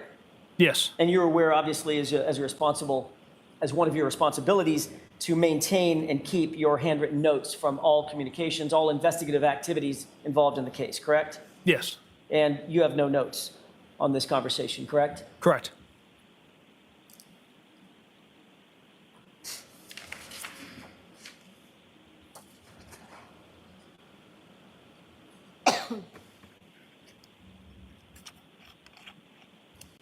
As the lead investigator, Trooper Proctor, you are responsible ultimately for deciding which witnesses will be interviewed and which witnesses will not be interviewed, correct? Like I mentioned yesterday or Monday, it's a collaborative effort within the office, so we bounce ideas off each other as far as what witnesses need to be interviewed, et cetera. So it's more of a group effort, a group decision. But as the case officer, you make some of the final decisions on who's going to be investigated, who's going to be interviewed, things of that nature, correct? Facilitate certain areas, yes. I want to talk about some of the witnesses that you interviewed in the days and weeks immediately following Mr. O'Keefe's death. You interviewed Brian Albert, correct? Correct. Nicole Albert, yes? Yes. Chris Albert, Yes. Julie Albert, Yes. Jennifer McCabe, Yes. her husband Matt McCabe. Correct. All those individuals are related in one way or another, either through marriage or otherwise, to each other, correct? Yes, that's my understanding. And you also interviewed Brian Higgins, is that right? Yes. I want to talk for a second about the individuals that you did not immediately choose to interview. Julie Nagel wasn't interviewed until October 2022, correct? Correct. That's 7 months after the incident, right? Correct. Sarah Levinson was not interviewed until October of 2022, also 7 months later, correct? Correct. Caitlin Albert was interviewed July 6th, 2023, correct? Yes. That's 16 months after the incident. Is that right? Correct. Brian Albert Jr., July 6th, 2023, right? Yes, sir. Allie McCabe, August of 2023, correct? Yes, sir. That's 18 months after the incident, correct? Correct. Heather Maxson, she was not interviewed until September 21st, 2023, 17 months later, correct? Correct. Or that's actually, my math is off, that's about 18 months later, is that right? Correct. Richard D'Antano, September 2nd, 2023, is that right? Yes. So you waited more than 18 months to interview him as well, is that right? Yes. And then Brian Loughran, snowplow driver, August 2023, 17 months after the incident, correct? Correct. I want to talk for a second about this last individual, Brian Loughran. He also goes by the name Lucky, is that right? Yes. Lucky Loughran. You testified under oath on April 21st, 2022 in the state court grand jury proceeding that no snowplow traveled down Fairview Road on January 29th, correct? Correct. Why did you say that, Trooper Proctor?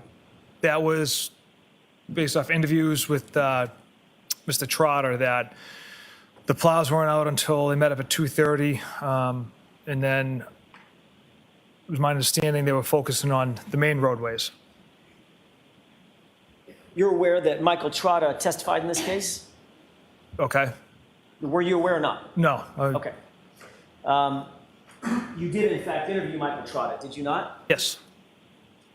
And isn't it true that Michael Trotta told you that, in fact, Brian Loughran was plowing 34 Fairview that morning? Objection. Is that what he told you? I don't recall that statement from him. Michael Trotta testified that that's what he told you. Do you have any quarrel with that? Objection. That's sustained. In reality, Trooper Proctor, you did not want to speak to anybody in the weeks and months following this incident who didn't fit your narrative, correct? Objection. I'll allow it. Is that true? That's simply not true. Absolutely not. Certainly, you didn't want to talk to anybody who could say that there was no body on the lawn at 2:30 in the morning. Is that right? No, it's not true. Are you aware that Lucky Loughran, in fact, did report that there was nobody on Objection, Swan Your Honor. 30? So the objection sustained, I'm going to strike that. Did you include anything in your investigative report throughout the entire time you've been in charge of this investigation about Lucky Loughran and his observations? Not until Sergeant Buchanan and I interviewed him. And that was when? I can't recall the exact date. And that was after the defense brought him to your attention, correct? Objection. I'll allow it. Not true? Correct. Are you still the case agent in charge of this case? Yes. As the lead investigator and the case agent, you're aware it's also your responsibility and your obligation to investigate all potential individuals, right? All potential suspects. Yes. You're obligated to investigate anybody who would have a motive, a means, and an opportunity to commit the crime or the offense, correct? Correct. Motive includes anything from financial gain to could just be revenge, right? Yes. Could be a lover's quarrel, correct? Yes. Or it could be someone who's interested in someone romantically, correct? Could be an argument inside of a vehicle. Sorry, I didn't hear that. Could you, what I was your didn't hear answer? me. So, or it could be an argument contained inside a vehicle as well. Ah, yeah, which is the conclusion you jumped to 17 hours into your investigation, right? Objection. Overruled. Is that right? It's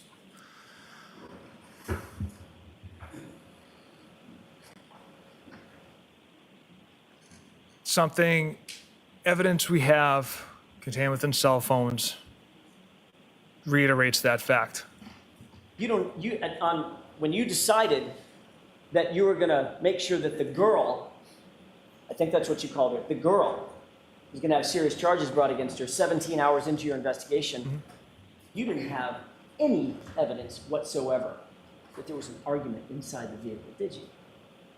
To go towards intent, no. But as far as the physical evidence goes, we have compelling evidence indicating Miss Reed struck Mr. O'Keefe with her vehicle. So you just did Okay, this. Mr. Jackson, I just have to, keep your voice up, Trooper Proctor, okay? Yes, Your Honor. Go ahead.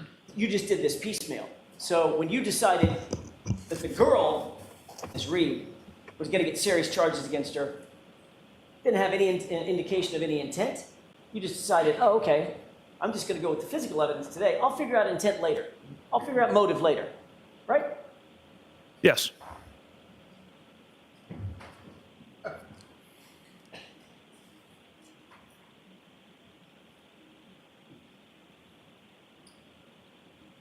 Motive, means, and opportunity. We've talked a little bit about motive. What about means?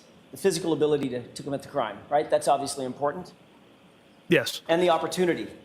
It's a physical proximity to the incident, correct? Or the Correct. physical ability to commit the crime, correct? Correct. Did you investigate all potential suspects who would have had the motive, means, and opportunity to kill John O'Keefe?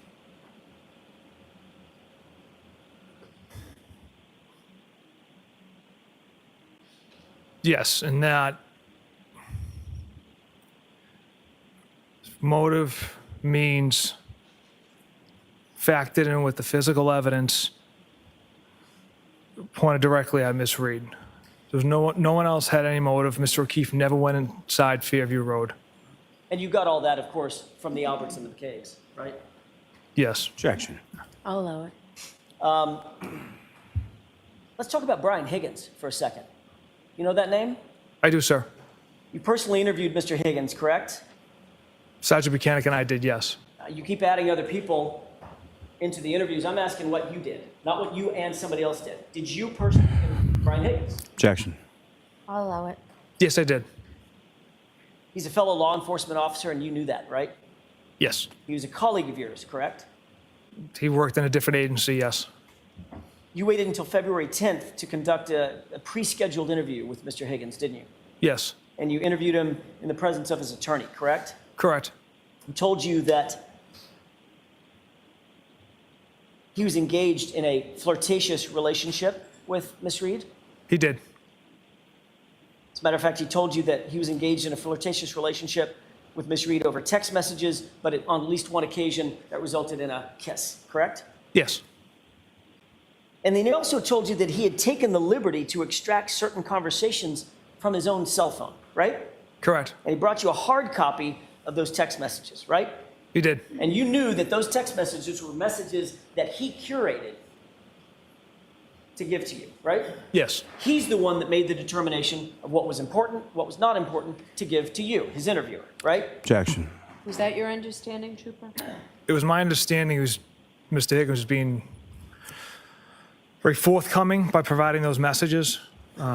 It's not uncommon for witnesses to take screenshots or send us emails or send us text messages. So he just had a different means of producing text messages. Well, you were actually asked that question in a different proceeding, under different questioning, and you were asked whether or not in your career as a law enforcement officer has any person or witness ever brought a self-extraction of text messages to an in-person interview, correct? Objection. I'll allow it. Correct. Most And your answer was, civil. I'm sorry, go answer ahead. was, Trooper Proctor, you had never experienced that in the history of your career, correct? Correct. So you became aware pretty early on that Mr. Higgins at least had a motive to want to visit harm on John O'Keefe, correct? Objection. I'll allow it. No, absolutely not. Well, you knew he had this flirtatious relationship with Karen Reed, is that right? Yes. You became aware that he ignored, you saw the text messages, you became aware that Karen Reed actually ignored text messages from Mr. Higgins while at the Waterfall Bar and Grill with John O'Keefe, correct? Objection. I'll allow it. Yes. And you're aware that at 12:20 a.m., Brian Higgins sent a text message to John O'Keefe, coaxing him to 34 Fairview, correct? Objection. I'll see you at sidebar on this.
You are unmuted.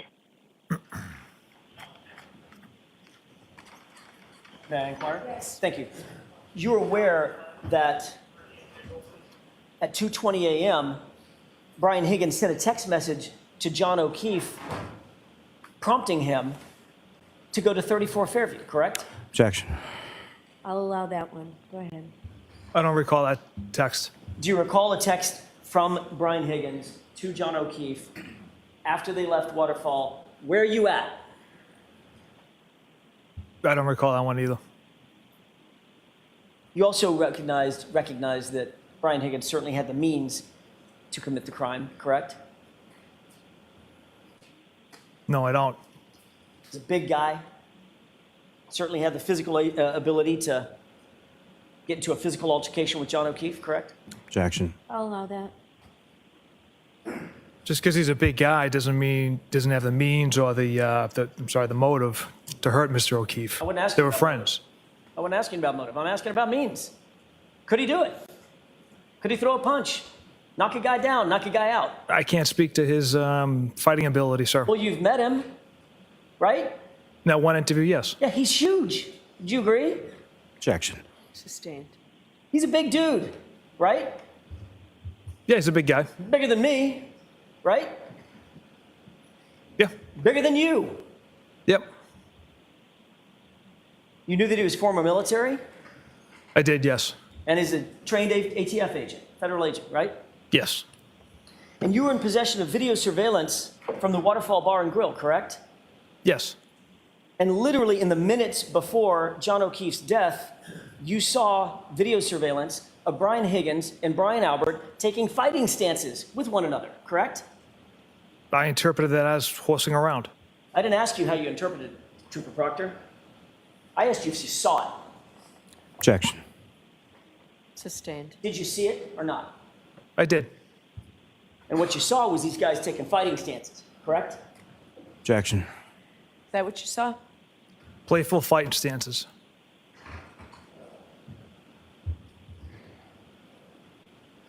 But you waited until February 10th to interview him, correct? Yes. And you decided not to image his phone. Is that right? Correct. You didn't ask for consent to search his phone or to take his phone, correct? No. You didn't seek a search warrant to get his phone. Is that right? No, sir. Did you know that on January 29th at 2:22 a.m., there was a call between him and Brian Albert that morning? I was not aware of that. Might have been important to your investigation, don't you think? Objection. I'll allow it. Depends what I don't know what the call was I'm about. sorry, finish that. Depends. I don't know what the call was about. I don't know if they actually connected and communicated what the length of the call was, so Right. And you never asked, did you? I was unaware that call took place. And you were unaware that that call took place because you didn't get his phone, Trooper Proctor, right? Typically, we don't get witnesses' phones, sir. You were unaware of that call at that time because you didn't seek his phone, correct? Objection. Overruled. Correct. Right.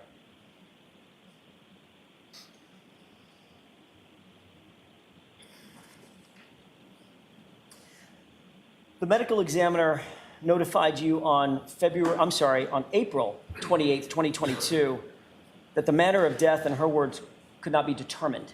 Is that right? Yes. She would not rule, at least in terms of the manner of death, would not rule this a homicide. Is that right? That's correct. And you agree that that's obviously a pretty significant finding. Objection. I'll allow it.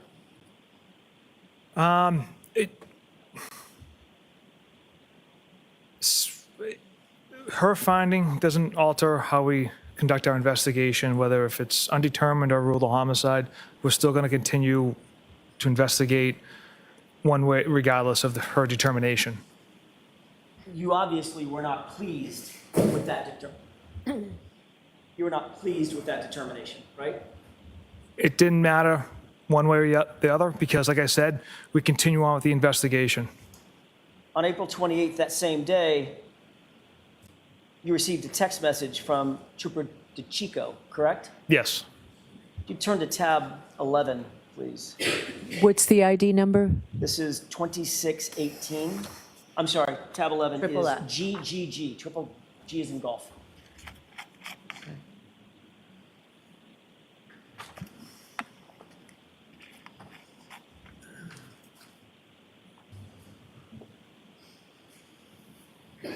May I, Your Honor?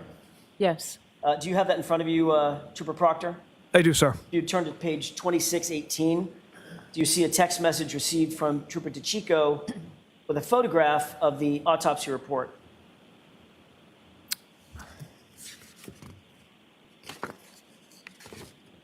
Yes. And that autopsy report indicates undetermined. Is that right? For manner, yes. In response, you wrote a text message to DeChico, correct? I did.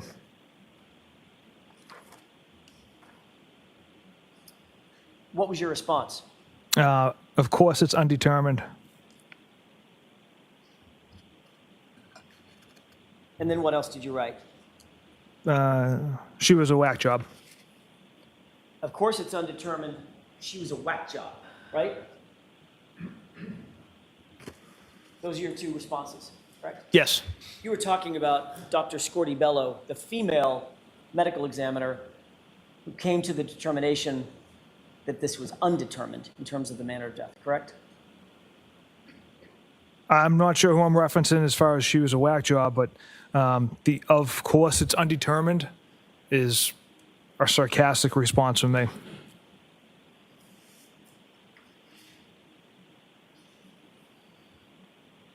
Have a moment, Your Honor. Sure.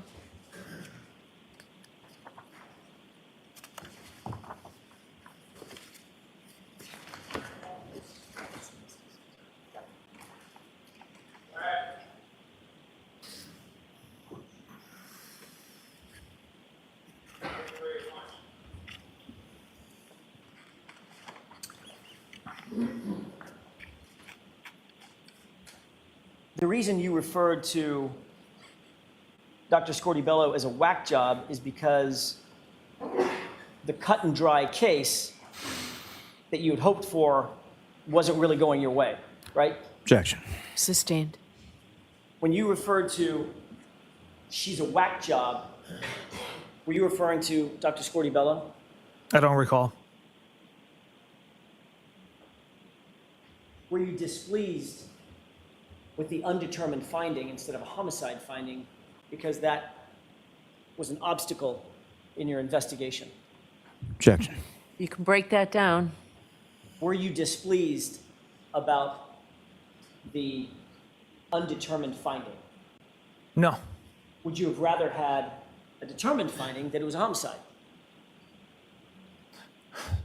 At the end of the day, it doesn't matter to my office. We still investigate the same exact way if it's ruled determined, undetermined, or homicide. Well, then why would you say, of course it's undetermined? She was a whack job, sarcastically. It was a sarcastic remark I made to Trooper DeChico. Right, which sort of suggests displeasure rather than the reverse, correct? Objection.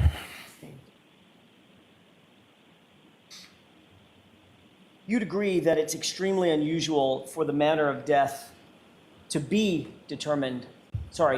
undetermined in a homicide investigation you've worked on, correct? Objection. Sustained.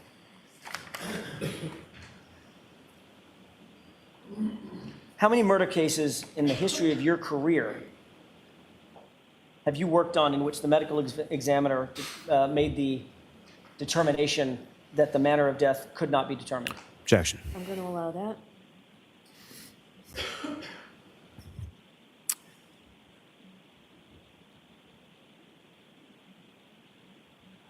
I wouldn't feel comfortable putting a number on it. It's not a lot. I couldn't ballpark it for you, but I know it's not a lot. Well, Trooper Proctor, you were asked this exact question in February of 2024 at another proceeding. Mm-hmm. And you indicated that you had never seen it in your entire career, correct?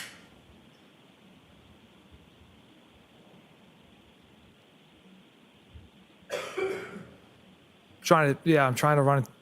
Well, you were asked the question, so first, what do you mean by, of course it's undetermined?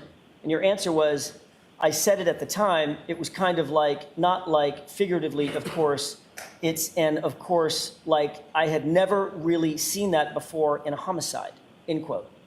Correct? Yes.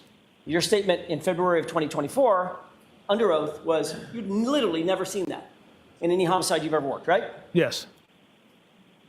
After she reached that conclusion, you discussed this with one of your colleagues about how you tried to put pressure on her to change her or alter her opinion, correct? Objection. I'll allow it. Is that that what right? you did? Pressure? Absolutely not.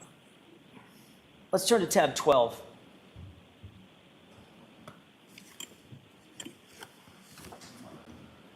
What's this for identification?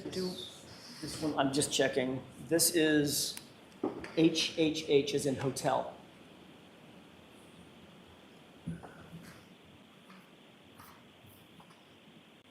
Your Honor, for this one, may I publish?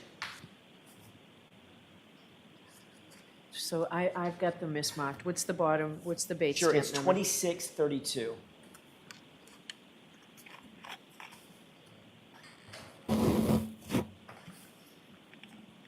Why don't you come to sidebar for I'm a sorry, minute, it's, please? the face page is 2628. Maybe that helps. Okay, Got it? okay. Within that packet, we'll turn to 2632. Okay? Yes, go ahead. Thank you. To begin with, Trooper Proctor, do you recognize the face page of that series of text messages in tab 12? Yes. Is that the text messages between you and Trooper DeChico, one of your colleagues? It is, yes. Turn to page 2632, if you wouldn't mind. Tell me when you're ready. Go ahead, sir. Trooper DeChico texted you, rookie move, not going into a meeting with the ME and getting that homicide determination, correct? Yes. How did you interpret that? Rookie move, not getting that homicide determination. Knowing Trooper DeChico, it's him busting my chops and joking with me. Because you see it as your job, you and Trooper DeChico, to go in and get the homicide determination. That's your job, right? Not at all, sir. You're not looking so much for her opinion as looking to give her your opinion, right? Absolutely not. You responded, Yuri and I, who's Yuri? Sergeant Buchanan. Yuri and I had 2 conference calls with her, sent her numerous photos, etc. We laid out the entire case for her. That was your response, correct? Yes. You were explaining how much effort you went to try to get her to change your opinion to homicide, right? Objection. No, not at all. DeChico then responds, not good enough. Should have had me and Jeff do it, right? Yes, that was his response. Busting your chops that you didn't meet the standard of getting her to change her mind to make it a homicide, right? That's what he was busting your chops about. We would never try to change the mind of a medical examiner. The doctor who conducts the autopsy often has questions. They want to know the facts, kind of what had transpired leading up to a victim's death. It happens not only in homicides, but the unattended deaths we also attend to, a suicide and overdose. So it's common to have these conversations with doctors. Right, but in response to getting the information that she made the determination and held on to it, that this was undetermined, your answer was, of course it's undetermined. She was just a whack job, right? With sarcasm. Ultimately, did the doctor change her opinion? No. But the determination of the medical examiner, that didn't matter to you, right? Because you had already decided you were going to charge Miss Reed with murder anyway, weren't you? Objection. I'll allow it. Yeah, the determination did not matter as we continued on with the investigation. Notwithstanding the medical findings in the case, correct? That it was not determined to be a homicide, right? Considering the manner, but And that's because even though in the words of the prior group chat that this whole thing stinks, you were going to make it cut and dry by putting it on the girl, putting serious charges on the girl, notwithstanding what the medical examiner said, right? Objection. Sustained.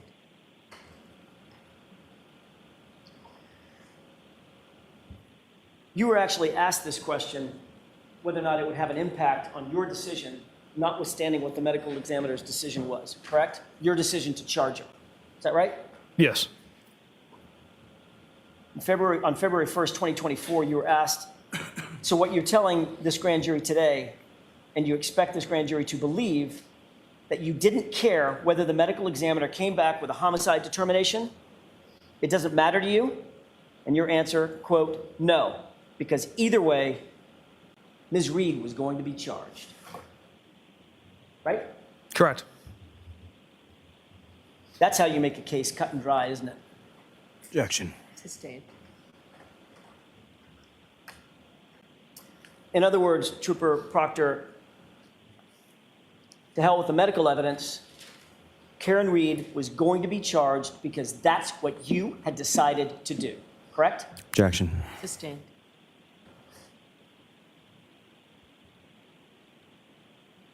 I want to change gears for a second and ask you about some electronic data specifically as it pertains to Jennifer McCabe. You're aware that Jennifer McCabe deleted texts and calls from her phone before she turned it over to you? Objection. I'll allow that. Were you aware of that? I'm not aware of that. Are you aware that there were texts and calls missing from her phone before having that phone turned over to you? I'm not aware of that. Did you look at the extraction report, the Celebrite extraction report from her phone? I have, yes. And you didn't see the columns marked deleted, deleted, deleted, deleted? Not that area, no. No, I'm sorry, I didn't hear you. Not that area, Not that area, meaning? no. What does that mean? I don't know what you mean by not that area. I went through the Celebi report, but clearly I didn't review that tab. So as you sit here, you're unaware of whether or not multiple texts and multiple phone calls were deleted from her phone that you have in your possession? Objection. I'll allow it. Yeah, I'm not aware right now, sir.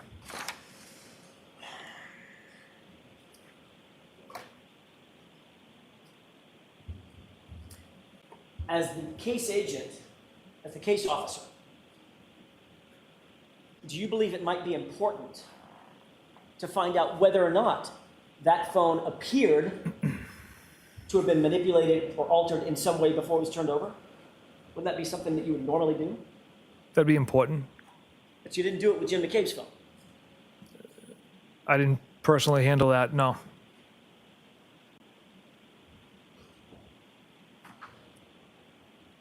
Did you ever seize Nicole Albert's phone? No, Did you ever seize Brian Albert's phone? no, Colin Albert's?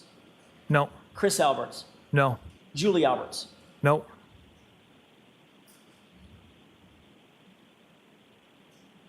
Were you concerned that if you seized any or all of their phones, especially Colin, Julie, and Chris, that there might be some indicators that you knew them on those phones? No, that thought never crossed my mind. But the fact remains, you never sought to seize any of those, did you? No, I don't. And you never asked, irrespective of what you saw in the Celebrite report, you never asked Jennifer McCabe whether or not that was a complete and thorough, a complete and accurate, I should say. Let me ask it a different way. Did you ever ask Jennifer McCabe whether or not she ever altered anything on her phone before turning it in? I did not. Again, I didn't handle Miss McCabe's phone or do the cell phone extraction on it. I want to ask you about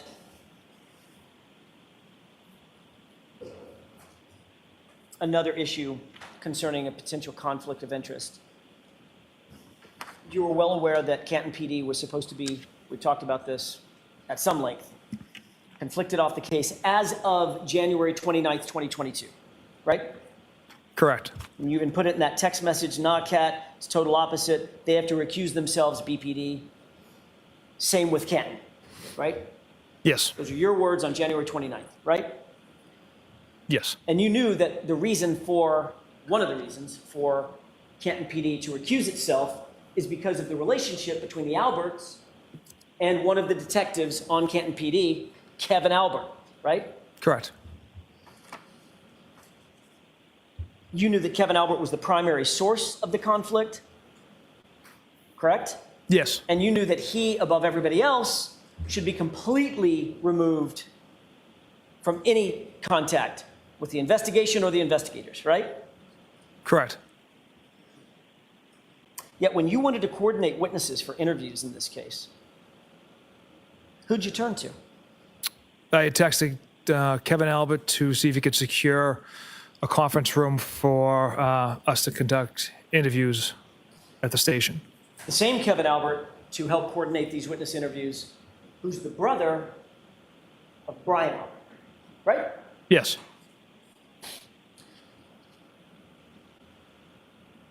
If you could turn to tab 13, please.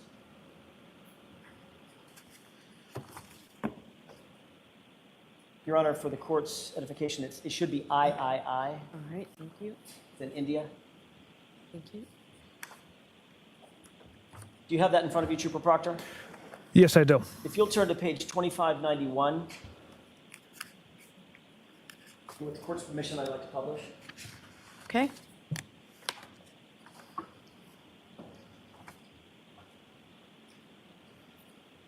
Can you see that on January 30th, 2022, at about 11:55 a.m., Kevin Albert texts you on your personal cell phone, Paul G. is reviewing the reports now. Steve Seraph is here if you need to interview him, and we can call Stephen Mullaney in as well, end quote. You see that? Yes. Who's Paul G? Lieutenant Paul Gallagher. So Kevin Albert, a Canton PD officer, and an Albert is texting you about Paul Gallagher, another Canton officer, about interviewing Steve Seraph, another Canton officer, and Steve Mullaney, a second Canton officer, correct? Correct. What investigation was Kevin Albert referring to in the text? The death of John O'Keefe. This investigation. Right? Correct. Did you tell Kevin Albert it's completely inappropriate for him to be involved in this case at all? I did not. Did you tell him he shouldn't be having any contact with any of the witnesses, and he shouldn't even be having contact with you? Did you tell him that? I did not. What you did write back was, quote, okay, you and I are coming in at 1 to interview a firefighter, Katie, correct? That's right. So not only did you tell him that you were engaged in the process of obtaining interviews, you told him the name of the interviewee, right? Yes. And you were going to do it at Canton PD, correct? Correct. So you're sharing information about the identity of witnesses that you intend to interview with Brian Albert's brother, right? Yes. Then you asked Kevin Albert to actually contact the witnesses in order to schedule their interviews, didn't you? Yeah, I believe it was Officer Mullaney and Seraph. Turn to page 2592.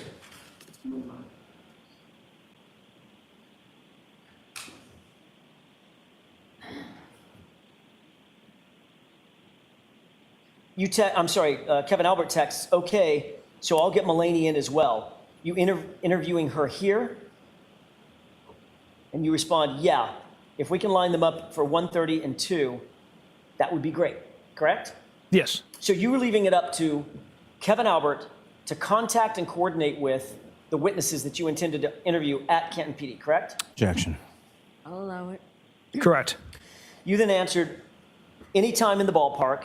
I'm sorry, yes, you answered any time in the ballpark, then you went on and said from 1:30 on, correct? Yes. Kevin Albert then says, okay, sounds good. And then he responds, if you want to interview witnesses in the recorded room here, you're more than welcome. You see that? I do.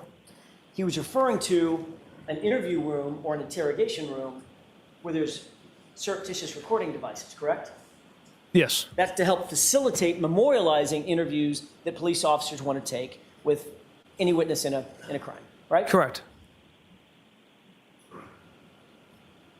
That would mean that if you used a recorded room, those recordings would be in the hands of which agency? That's why we did not use that recorded room. But he offered, didn't he? He offered. We did not use it. Did you see that as a problem? That he offered? Yeah. No, I don't, sir. You see that as a problem because he might, I don't know, take some of those interviews and forward them to his brother? Objection. Sustained. You can ask it differently, Mr. Jackson. Were you concerned that Kevin Albert was offering to utilize Canton's recording programs facility in order to get access to what the witnesses were saying so that he could then forward that or tell his brother? No. Never crossed your mind? Never.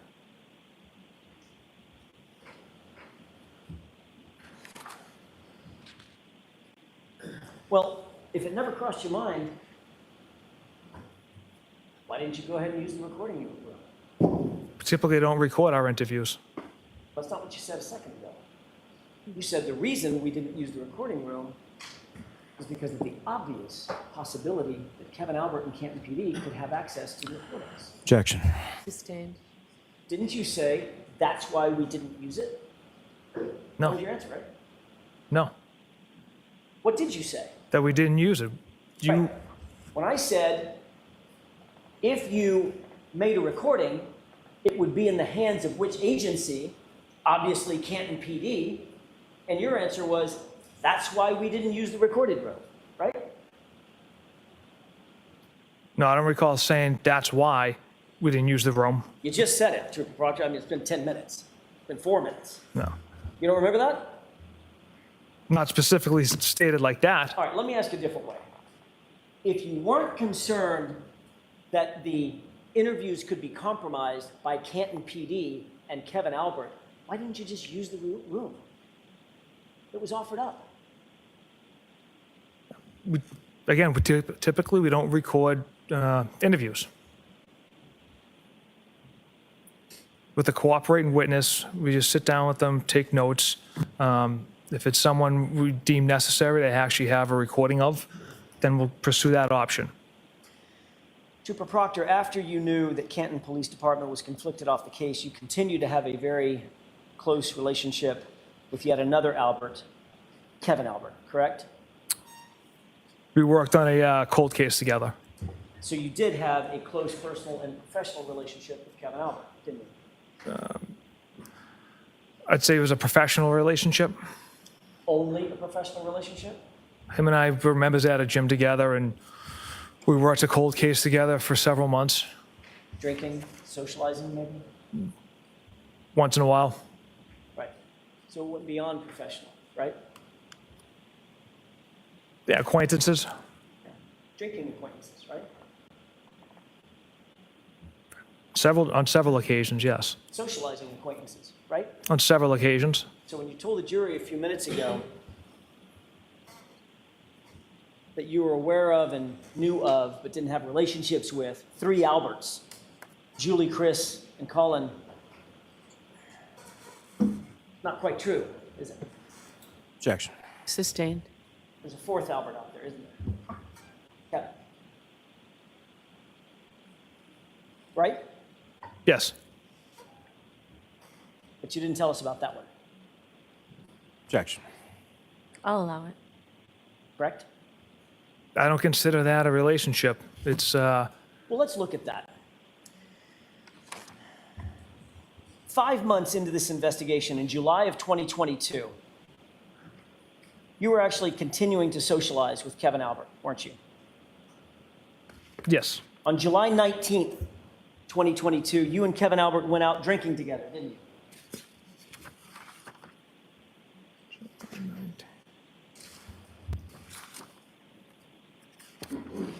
Trooper Proctor, I'm not asking to look for anything in the binder at this point. I'm asking for your memory. I don't recall that. You don't recall the date, or you don't recall July 19th, 2022. you don't recall the drinking? The date itself, sir. Why don't we turn to tab 13? Yes, sir. Do I have a number or a letter? We're still in tab 13. Are we still in tab 13? All right, so what page, Mr. Jackson? Page 2602.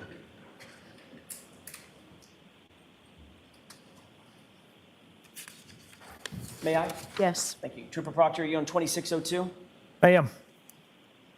The fact of the matter, does that refresh your recollection that on July 19th, 2022, you and Kevin Albert have been out drinking together?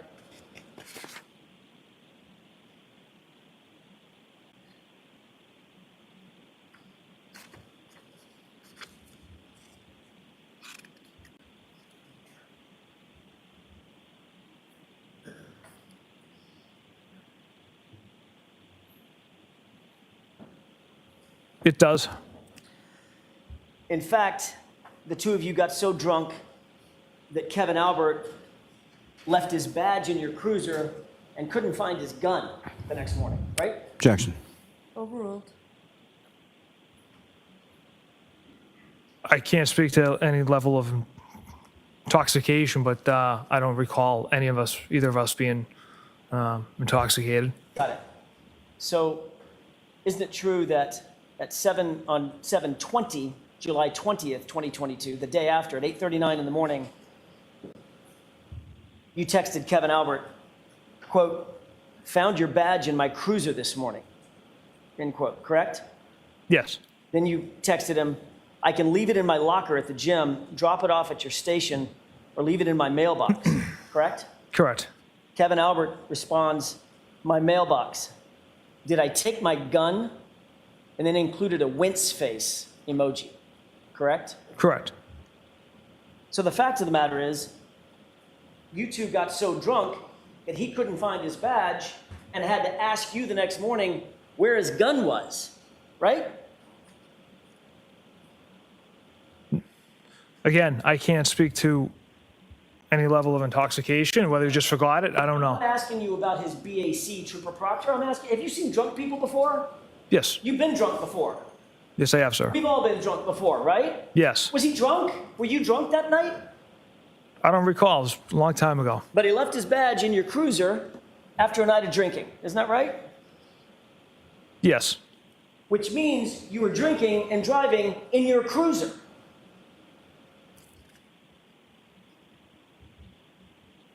Right? From what I remember, we were down the Cape working on the cold case together and stopped for dinner, had a few beers, and then dropped him off.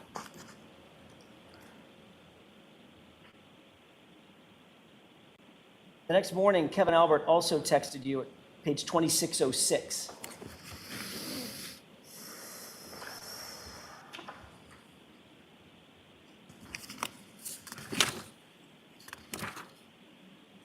Starting with "It's bad." Tell me when you see that. Okay, I see it. Now, may I publish? Yes. 2606, please. Kevin Albert responded, "It's bad!" Exclamation point, exclamation point. I was hungover for sure today! Exclamation point, exclamation point. Couple tonight to make me feel good. End quote. Correct? Correct. You can take that down. Does that refresh your recollection that the two of you had been out drinking the night before? He got so drunk that he couldn't find his badge and he couldn't even find his gun.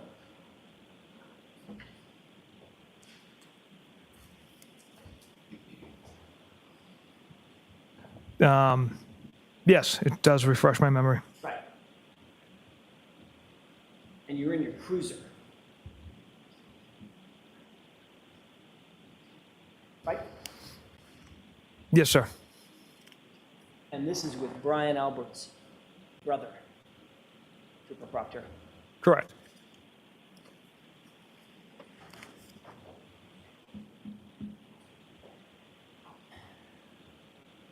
I'm going to change gears, Trooper Proctor. You personally collected John O'Keefe's clothes from the hospital at Good Sam in Brockton, did you not? I did. I'd like to...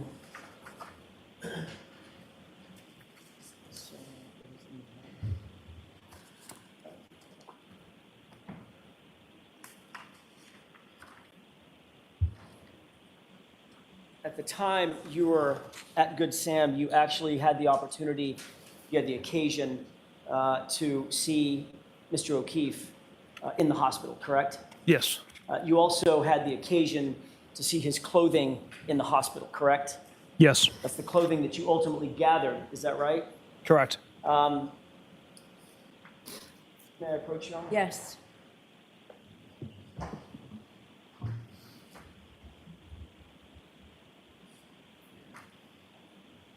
If you could take a look at that. Mm-hmm. Tell me if you recognize it. I do. That a photograph of you. I'm sorry, it's not of you, but do you see your legs in that photograph? Yes, Okay, and you also see the legs of Mr. O'Keefe on the hospital gurney, correct? I do. And you see a pile of clothes there? Correct. Your Honor, if I could have this marked and admitted. Objection? No, Your Honor. Okay. Exhibit 568. 568? Yes, sir. Thank you. Thank you.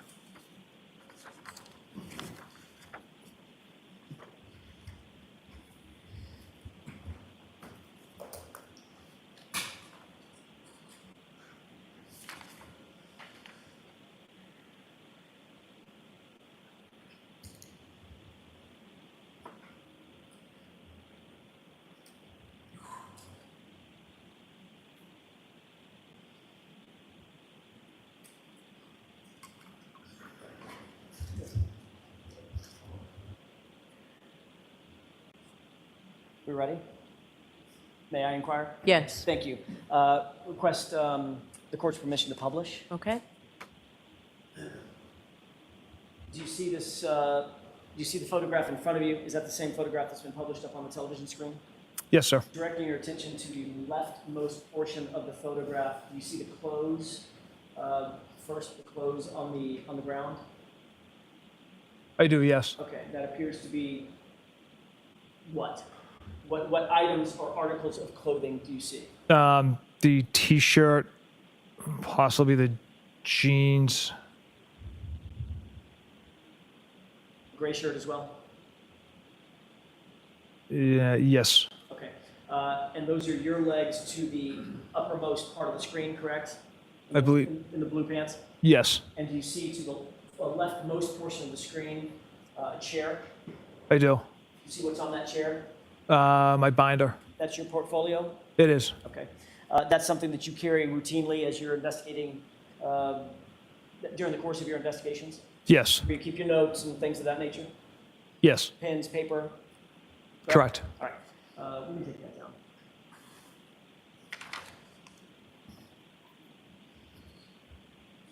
You indicated that you took possession of those clothing items from Good Samaritan Hospital, correct? Correct. You bagged them? Bagged, B-A-G-G-E-D, bagged them? correct? Yes. And then what did you do with them after that?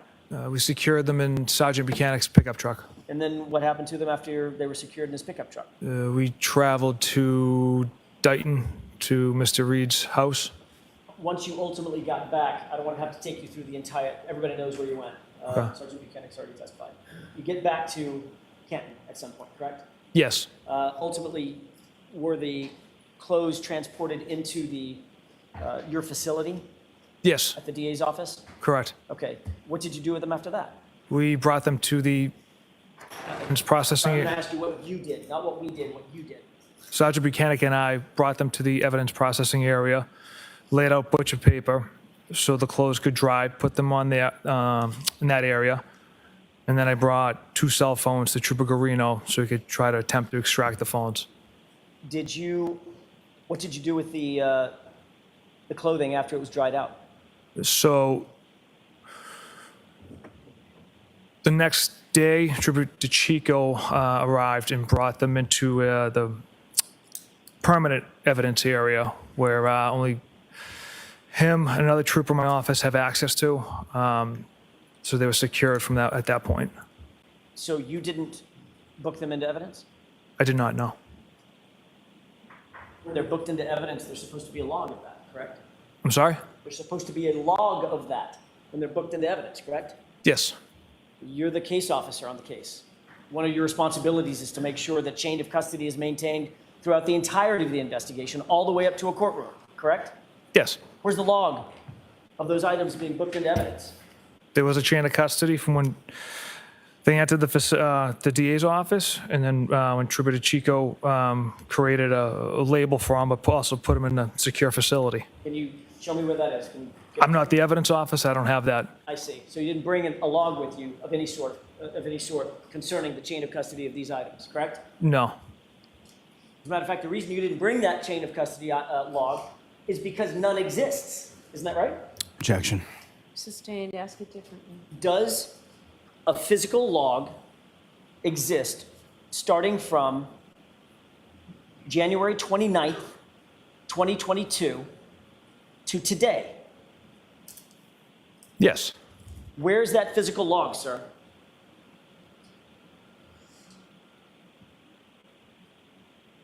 Who? I'm not an evidence officer, so I don't know how that. Yeah. So I don't know how that's generated. Right. So as the case officer, you have no idea where an evidence log is that has something as insignificant as, I don't know, the victim's clothing. Objection. Sustained. The fact of the matter is, the evidence log attendant to this case regarding those clothing items starts on March 14th when they were taken to the crime lab, correct? That's when the clothing was transported to the lab. And that's the only log we have of what happened to those clothes between January 29th and today. Objection. Overruled. Do you know that? I don't. I'm not off the top of my head, ma'am. I want to talk for a second about the searches in Brian Albert's front lawn that took place on and after January 29th, 2022. As the case officer, Trooper Proctor, you also took control of the taillight pieces that were ultimately claimed to have been found at that location, correct? Not in all searches. Which of the pieces that were found were you responsible for taking control over? The 8th, 11th, and 18th. So who had control over the items that were found before the 8th? You said the 8th, 11th, and 18th, right? Those are items that I had found on those days and that I had processed and essentially bagged and tagged them and handed them over to our evidence officer. There was multiple days that troopers were out there looking for more evidence. So there would be a log of that too, right? Again, how the system works as far as the evidence comes in, I can't speak to that. So you have no idea what the chain of custody of any of these items are, the clothing or the taillight material, from January 29th until March 14th, when the evidence log starts. Is that what you're saying? Objection. I'll allow it. There is a log. I mean, it's in our system where labels are created, and it generates the time and date that a label is created, and then it shows that it's at our office in a secured facility, and then it was brought to the lab on the 14th. Well, what happens if the label is created and says something like, I don't know, February 4th? What happened to the items before February 4th? They were stored in a secured facility, a secured room. Says who? Where's the log? Objection. Sustain. Is there a log of that? Not to my knowledge.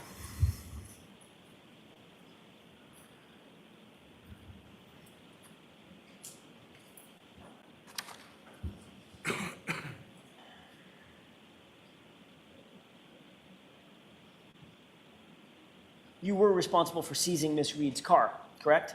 Yes. And you originally claimed that that seizure took place at 5:30 p.m. Is that right? Correct. You signed numerous affidavits under oath, claiming that you did not seize Miss Reed's vehicle until 5:30 p.m. on January 29, 2022, right? Correct.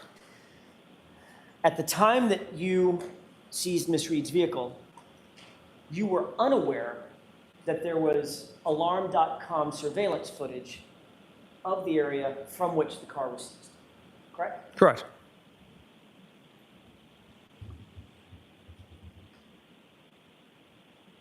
The fact of the matter is, that was false.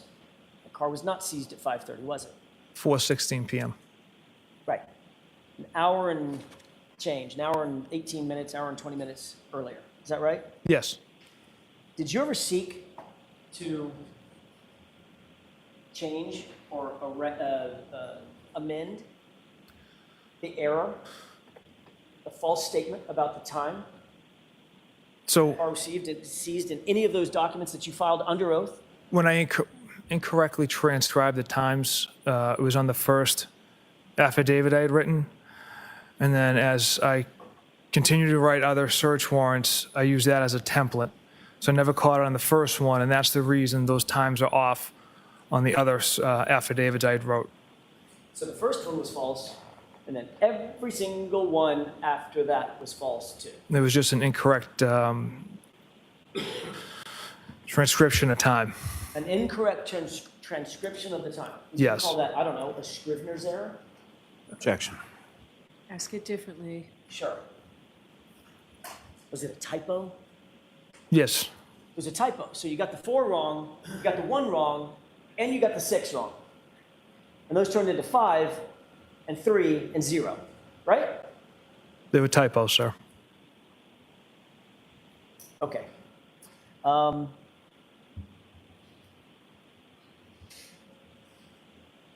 Fact of the matter is, you delivered that car to Canton PD, to the Sallyport garage, before a single piece of taillight material was ever found in this case, Trooper Proctor. Is that correct? Correct. It arrives at 5:31.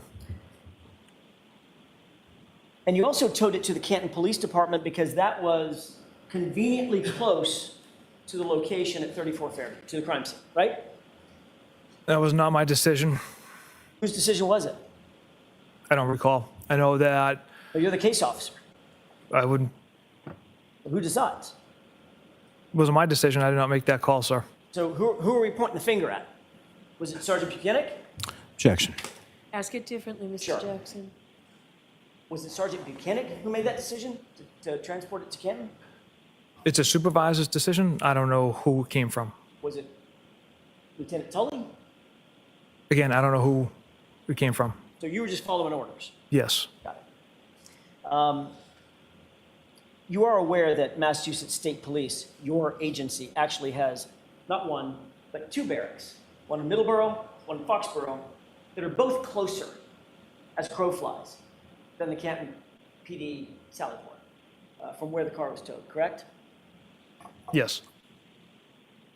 Both of those facilities were passed by, and the car was ultimately placed at Canton PD Sallyport at 5:31 or so, right? Yes.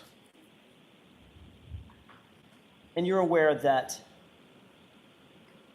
that Sallyport is about 3 minutes from 34 Fairview? Yes.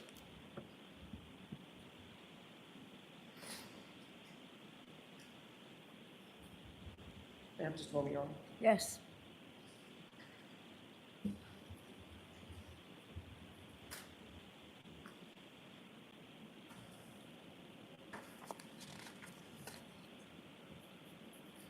Trooper Proctor, you are the lead case officer on this case. That means that you were required to collect and maintain all the videos that were pulled in connection with this investigation, correct? Correct. And you obviously are aware of your legal obligation to turn over any and all exculpatory information that you were to come in, that you might come in possession of, correct? Objection. That's sustained. You did pull a lot of video in connection with this case, did you not? Yes. About 290 videos from the Ring camera located in the driveway at One Meadows. Does that sound about right? I don't expect you to have counted every single one, but just under 300. Correct. A ton of them, right? Yes. Another 140 videos or so from the front door Ring camera of that same location, One Meadows, right? Yes. 9 videos from the Waterfall Bar and Grill. Yes. 8 videos from the Temple Beth Yes. facility. 5 videos from CF McCarthy's. Yes. 4 dash cam videos. Correct. 2 videos from Canton Town Library. Correct. 2 videos from Cassie's Corner Store, right? Yes. 2 videos from the cars test on Miss Reed's vehicle, is that right? Yes. And 2 videos from the location at 34 Fairview where individuals were using leaf blowers. Correct. All of those, I did some rough math, 360 odd videos were handed over to the defense in or about June of 2022. Is that your understanding? Objection. That's sustained. They were provided in discovery to the defense ultimately, right? Okay. Yes. Does it sound like, I don't expect you to have the date down pat, but spring of 2022, sound about right? Spring, early summer? Yes. All right. But there was additional video surveillance footage that you chose to hold back from that discovery, correct? Objection. Did you hold back videos? I did not, Your Honor. Okay, next question. There's surveillance video from Canton Police Department's Sallyport garage that wasn't turned over, right? That video was discovered later on and then handed over. The first time you revealed the existence of that footage was in that separate proceeding in February of 2024. Isn't that right? Yes. You were questioned about it, and you knew you were under oath at the time, correct? Correct. And that's when you disclosed, yes, there is Sallyport footage, and I've seen it. The video I was referencing was the exterior Sallyport camera where you can't make out anything. Well, let's talk about that for a second. The exterior, you said, exterior, outside, Correct. meaning the one of the driveway. Right. And you say you can't make anything out in that. There's two different ones. There's the main driveway camera, and then there's this exterior Sallyport camera.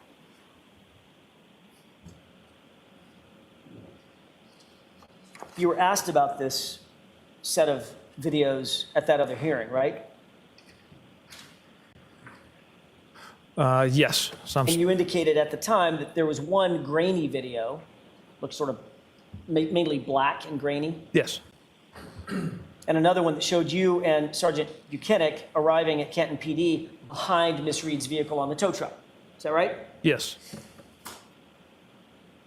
You were asked very specifically, are you aware whether there are any cameras in the garage in the Sallyport where Karen Reed's SUV was parked? And your answer was yes, right? In the garage.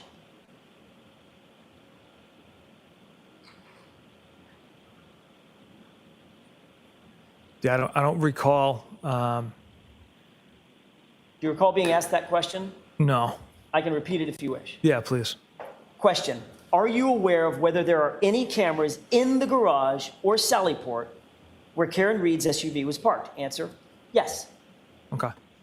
And then you answered, have you reviewed the video footage of that garage?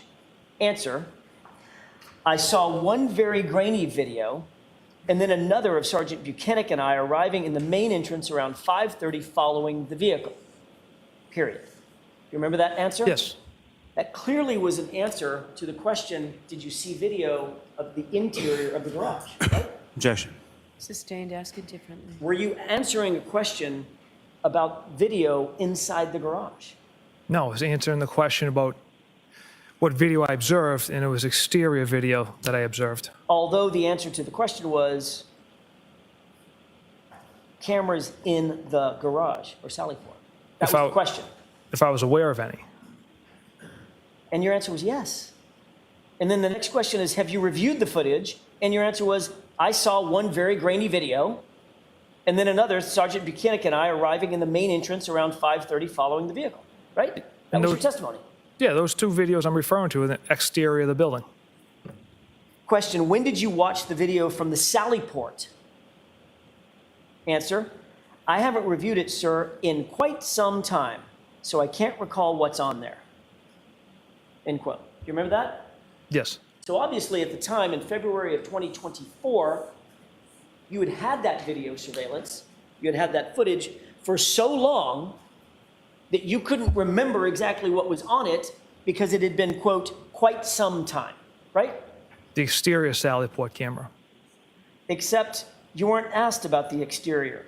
You were asked, question, when did you watch the video from the Sallyport, right? That was the question. Well, that was the video we had, so that was how I referenced it. There was this exterior Sallyport video. Why didn't you say to the person that was questioning you under oath, I don't know anything about video inside the Sallyport. I'm referring to outside the building. Why didn't you say that and clarify it?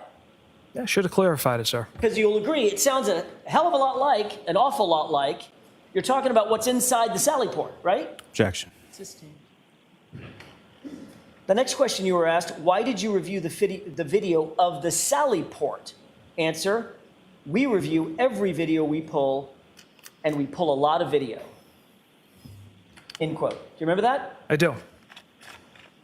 Not one word in that testimony, not one word says exterior, does it? No, it does not.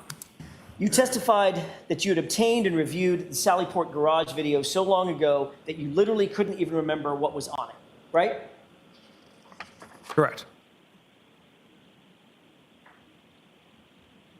You did know, however, that if you had video at the Sallyport, it would clearly show that Miss Reed's vehicle arrived at 5:30, 5:31, right? You knew that, correct? Yes, from the driveway camera. But you withheld that video out of 360 odd videos that you turned over. You withheld that one and never mentioned it until February of 2024, correct? Objection. Is that true? I'm not aware of that, withholding that.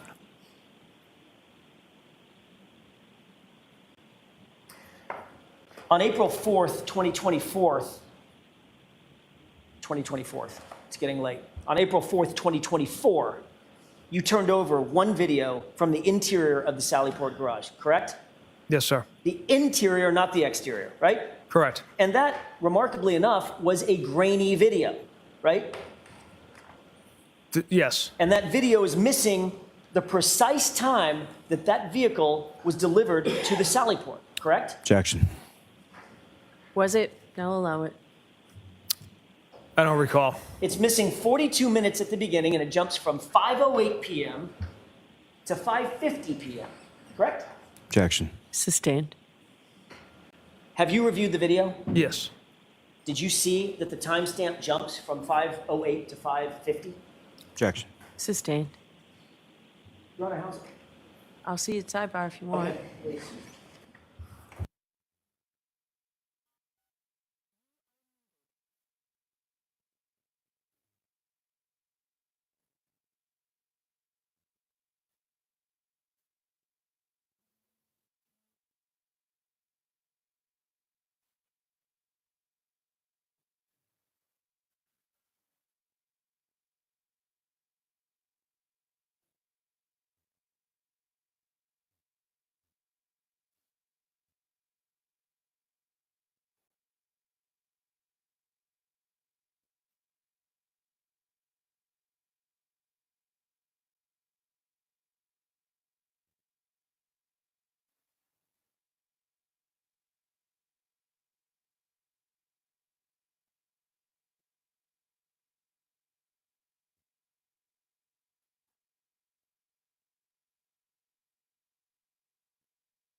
You are unmuted. Ma'am? Yes. Thank you. You've reviewed the video, the grainy video, correct? Yes. And that's from a camera perspective that would show, or that does show, the right rear area of the SUV after it's pulled in, correct? Yes. Did you note that the time jumps from 5:08 to about 5:50 at the beginning of the video? Yeah, I observed a jump in video. And that was about 42 minutes, correct? Approximately, yes.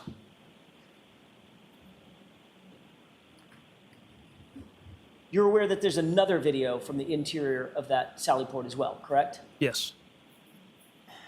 And you're also aware that by the way, did you secure that video, the second one? Let me ask you a predicate question, because it's a little confusing. The second video from the interior of the Sallyport is inverted, correct? Yes. You're now aware of that. I am.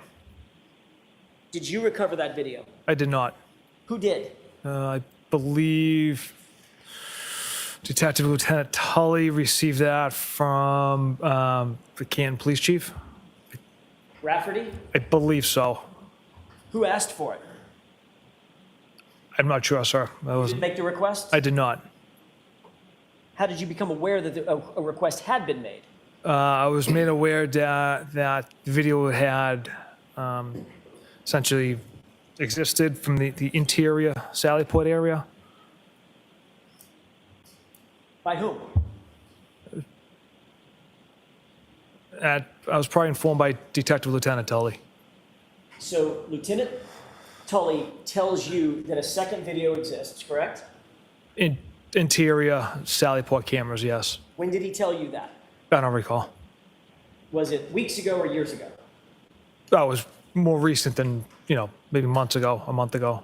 As a matter of fact, it was after the trial had already started, mid-April, correct? I don't recall. I thought it was before. If it was before, was it weeks before, days before? I don't recall. I'm just trying to pin down, are we talking about 6 months ago or are we talking about 6 weeks ago? It wasn't. Give me an idea. Yeah, it wasn't 6 months ago. Okay, so a few weeks ago, you were told about the second video from Lieutenant Tully, right? Yes. Did he tell you he had already seen it? I'm sure he watched it. Did he tell you he needed you to go get it? Objection. I'll allow that. No. Okay. So when was the first time you saw it? A few weeks ago, a month ago, What were the circumstances in which you saw that video? just reviewing the video Where? at my desk. So you pulled it, pardon me, you had access to the video. It Yes. was on your system somehow. It was on thumb drives and a disk. You put that in your computer and just decided on your own to watch it, correct? Yes. And what did you notice? One of the SUV being brought into the garage. You're in the video, right? Yes. That's you toward the back of the truck. Yep, I'm in the video. Some Canton PD members there as well. Tow truck guy drops the vehicle off. He's in the front driver's seat. Exits. Sergeant Mechanic's there. I believe Chief Berkowitz, the retired police chief. Where was he? He was kind of like mulling around the area. I feel like he was towards like the back open garage gate there. The back. Towards like the rear. Yeah. Where you were. Yes. Was he the person, did you note that there were certain individuals that just seemed to apparate out of nowhere, just appear? Yes, there was one individual in like the top left corner of the video pushing a broom that kind of just appeared. And also toward the back of the vehicle, somebody just, while you were at the back of the vehicle, just sort of appeared and walked out of the sally port, correct? Yes. And was that Chief Berkowitz? Yeah, it looks like him, yes. Okay. So you and Chief Berkowitz are both toward the rear of the vehicle. He just apparates out of thin air because the video is missing some footage, correct? It appears that way, And you're or it holding skips. I'm sorry, I didn't mean to interrupt you. Or it skips. I don't know that system at all, so. Okay, and you're holding what appears to be that same black portfolio that we saw in the hospital. Yes.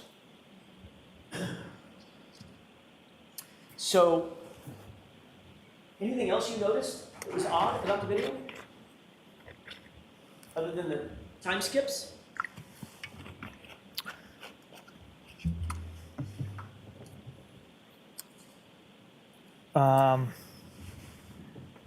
So the timestamp on the bottom was inversed? Was it reversed? I beg your pardon?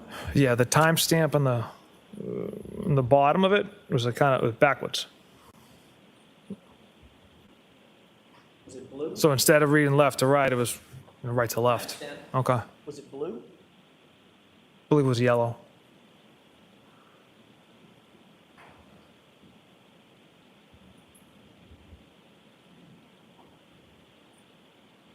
Just a moment, Your Honor. Yes.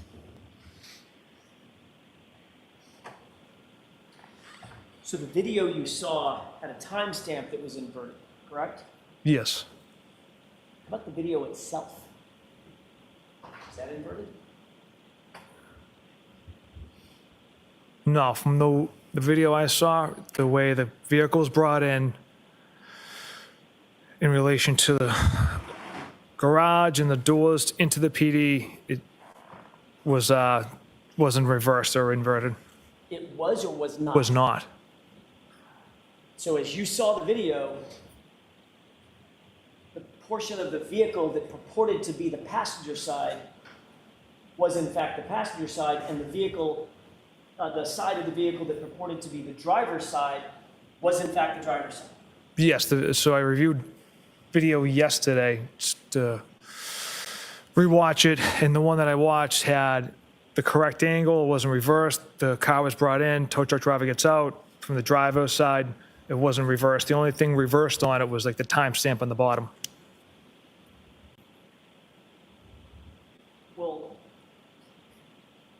were you watching video that was produced in this trial? Yes. So were you aware that the defense presented a piece of evidence? Objection. I'll allow it. Thank you. Were you aware that the defense presented a piece of evidence where we inverted the video back to the correct? No, it's not. timestamp was inverted? I was not aware of that. When did you watch that, that video? Just the other day, I was reviewing it. Okay. Mr. Jackson, we'll take our luncheon break. Okay, that's fine, thank you. All right, jurors.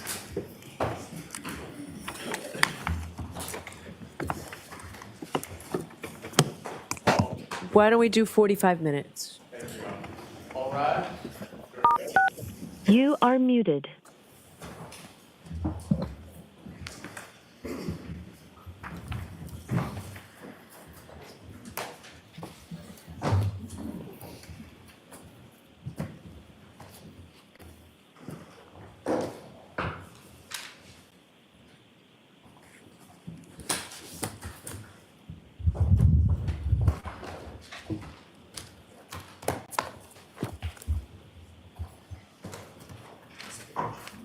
I think I'm.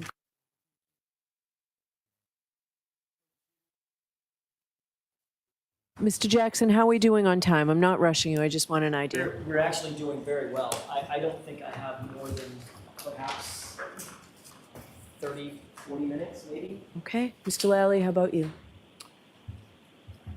20 minutes, half an hour. All right, so we'll finish with this witness today? 100%. Okay, all right, thank you. All rise for the court, please.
never slow up, no I don't take shit. I got no love for the fakeness. If you wanna play tough and wanna hate this, I'll always show up. I don't ever slow up, no I don't take shit. I got no love for the fakeness. If you wanna play tough and wanna hate this, I'll always show up and make a statement. I don't ever slow up, no I don't take shit. I got no love for the fakeness. If you wanna play tough and wanna hate this, I'll always show up and make a statement. Everything I do so instinctive and so passionate. Every word I move so descriptive like an adjective. I got a vendetta against people who patented being negative when you should be getting after it. I got facts over tracks, this and that. Spitting slow, spitting fast. I could roast, I could gas. Think I'm okay at last, but I don't know if that can erase all the past. And the pettiness, a reflection of the emptiness. Hilarious, you think you're worth my time, you're delirious. Mysterious, because you hide behind a fake exterior. Inferior, you know I'll always be a bit superior. Get off of me, this ain't no humble brag. I want you to hear words, you can say them back. I want you to feel free from the chains at last, and to believe in what you got, it was built to last, yeah. Now that I've been put through hell, I never got anyone's help. I had to do it all myself.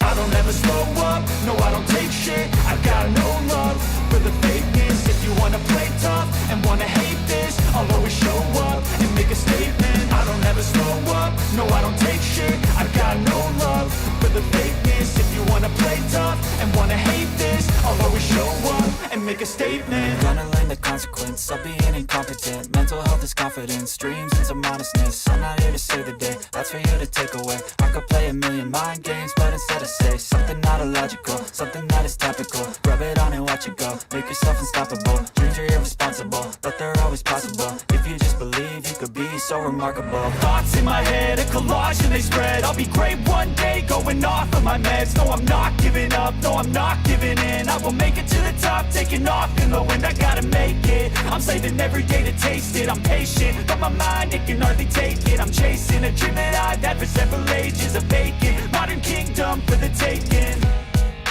Now that I've been put through hell, I never got anyone's help. I had to do it all myself.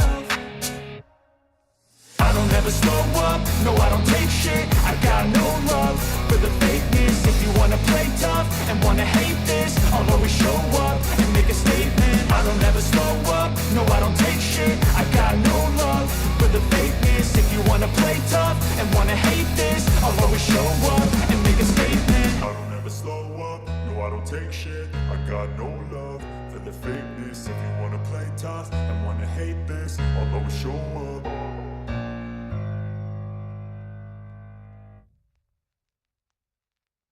I don't ever slow up, no I don't take shit. I got no love for the fakeness. If you wanna play tough and wanna hate this, I'll always show up. I don't ever slow up, no I don't take shit. I got no love for the fakeness. If you wanna play tough and wanna hate this, I'll always show up and make a statement. I don't ever slow up, no I don't take shit. I got no love for the fakeness. If you wanna play tough and wanna hate this, I'll always show up and make a statement. Everything I do so instinctive and so passionate. Every word I move so descriptive like an adjective. I got a vendetta against people who patented being negative when you should be getting after it.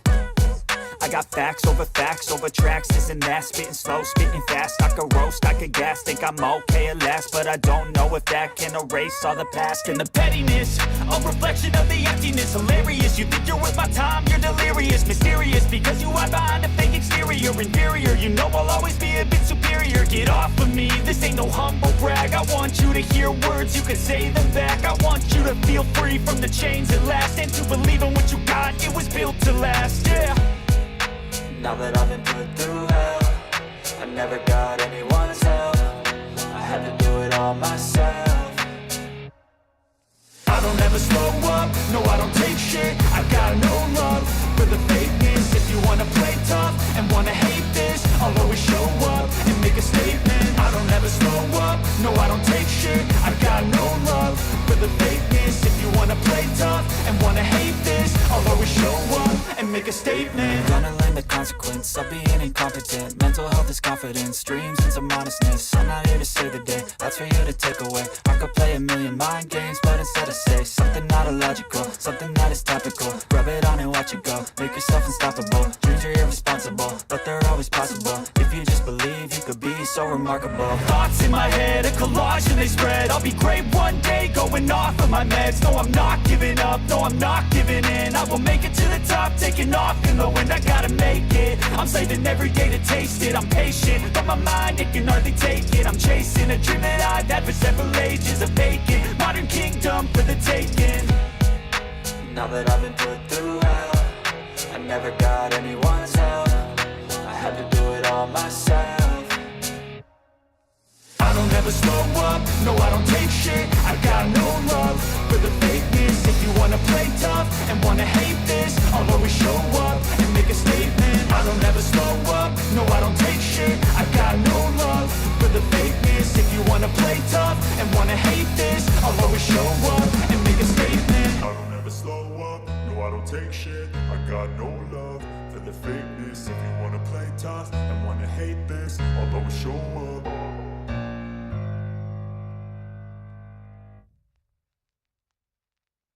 I don't ever slow up, no I don't take shit. I got no love for the fakeness. If you wanna play tough and wanna hate this, I'll always show up. I don't ever slow up, no I don't take shit. I got no love for the fakeness. If you wanna play tough and wanna hate this, I'll always show up and make a statement. I don't ever slow up, no I don't take shit. I got no love for the fakeness. If you wanna play tough and wanna hate this, I'll always show up and make a statement. Everything I do so instinctive and so passionate. Every word I move so descriptive like an adjective. I got a vendetta against people who patented being negative when you should be getting after it. I got facts over tracks, this and that. Spitting slow, spitting fast. I could roast, I could gas. Think I'm okay at last, but I don't know if that can erase all the past. And the pettiness, a reflection of the emptiness. Hilarious, you think you're worth my time, you're delirious. Mysterious, because you hide behind a fake exterior. Inferior, you know I'll always be a bit superior. Get off of me, this ain't no humble brag. I want you to hear words, you can say them back. I want you to feel free from the chains at last, and to believe in what you got, it was built to last, yeah. Now that I've been put through hell, I never got anyone's help. I had to do it all myself. I don't ever slow up, no I don't take shit. I got no love for the fakeness. If you wanna play tough and wanna hate this, I'll always show up and make a statement. I don't ever slow up, no I don't take shit. I got no love for the fakeness. If you wanna play tough and wanna hate this, I'll always show up and make a statement. Gonna learn the consequence of being incompetent. Mental health is confidence, dreams into modestness. I'm not here to save the day, that's for you to take away. I could play a million mind games, but instead I say something not illogical, something that is topical. Rub it on and watch it go, make yourself unstoppable. Dreams are irresponsible, but they're always possible. If you just believe, you could be so remarkable. Thoughts in my head, a collage and they spread. I'll be great one day, going off of my meds. No, I'm not giving up, no, I'm not giving in. I will make it to the top, taking off in the wind. I gotta make it, I'm saving every day to taste it. I'm patient, but my mind, it can hardly take it. I'm chasing a dream that I've had for several ages. A vacant, modern kingdom for the taking. Now that I've been put through hell, I never got anyone's help.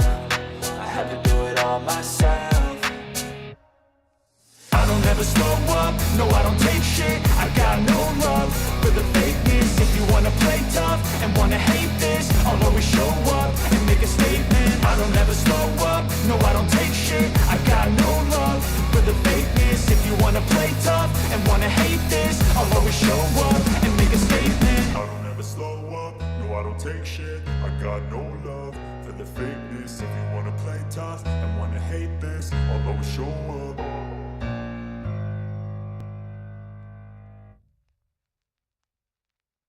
I don't ever slow up, no I don't take shit. I got no love for the fakeness. If you wanna play tough and wanna hate this, I'll always show up. I don't ever slow up, no I don't take shit. I got no love for the fakeness. If you wanna play tough and wanna hate this, I'll always show up and make a statement. I don't ever slow up, no I don't take shit. I got no love for the fakeness. If you wanna play tough and wanna hate this, I do so instinctive and so passionate. Every word I move so descriptive like an adjective. I got a vendetta against people who patented being negative when you should be getting after it. I got facts over tracks, this and that. Spitting slow, spitting fast, I could roast, I could gas. Think I'm okay at last, but I don't know if that can erase all the past. And the pettiness, a reflection of the emptiness. Hilarious, you think you're worth my time, you're delirious. Mysterious, because you hide behind a fake exterior. Inferior, you know I'll always be a bit superior. Get off of me, this ain't no humble brag. I want you to hear words, you can say them back. I want you to feel free from the chains at last, and to believe in what you got, it was built to last, yeah. Now that I've been put through hell, I never got anyone's help. I had to do it all myself. I don't ever slow up, no I don't take shit. I got no love for the fakeness. If you wanna play tough and wanna hate this, I'll always show up and make a statement. I don't ever slow up, no I don't take shit. I got no love for the fakeness. If you wanna play tough and wanna hate this, I'll always show up and make a statement. Gonna learn the consequence of being incompetent. Mental health is confidence, dreams and some honestness. I'm not here to save the day, that's for you to take away. I could play a million mind games, but instead I say something not illogical, something that is topical. Rub it on and watch it go, make yourself unstoppable. Dreams are irresponsible, but they're always possible. If you just believe, you could be so remarkable. Thoughts in my head, a collage and they spread. I'll be great one day, going off of my meds. No, I'm not giving up, no, I'm not giving in. I will make it to the top, taking off in the wind. I gotta make it, I'm saving every day to taste it. I'm patient, but my mind, it can hardly take it. I'm chasing a dream that I've had for several ages. A vacant, modern kingdom for the taking. Now that I've been put through hell, I never got anyone's help. I had to do it all myself. I don't ever slow up, no I don't take shit. I got no love for the fakeness. If you wanna play tough and wanna hate this, I'll always show up and make a statement. I don't ever slow up, no I don't take shit. I got no love for the fakeness. If you wanna play tough and wanna hate this, I'll always show up and make a statement. I don't ever slow up, no I don't take shit. I got no love for the fakeness. If you wanna play tough and wanna hate this, I'll always show up.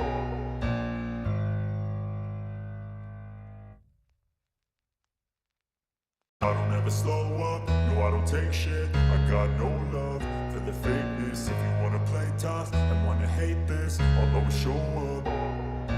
I don't ever slow up, no I don't take shit. I got no love for the fakeness. If you wanna play tough and wanna hate this, I'll always show up and make a statement. I don't ever slow up, no I don't take shit. I got no love for the fakeness. If you wanna play tough and wanna hate this, I'll always show up and make a statement. Everything I do so instinctive and so passionate. Every word I move so descriptive like an adjective. I got a vendetta against people who patented being negative when you should be getting after it.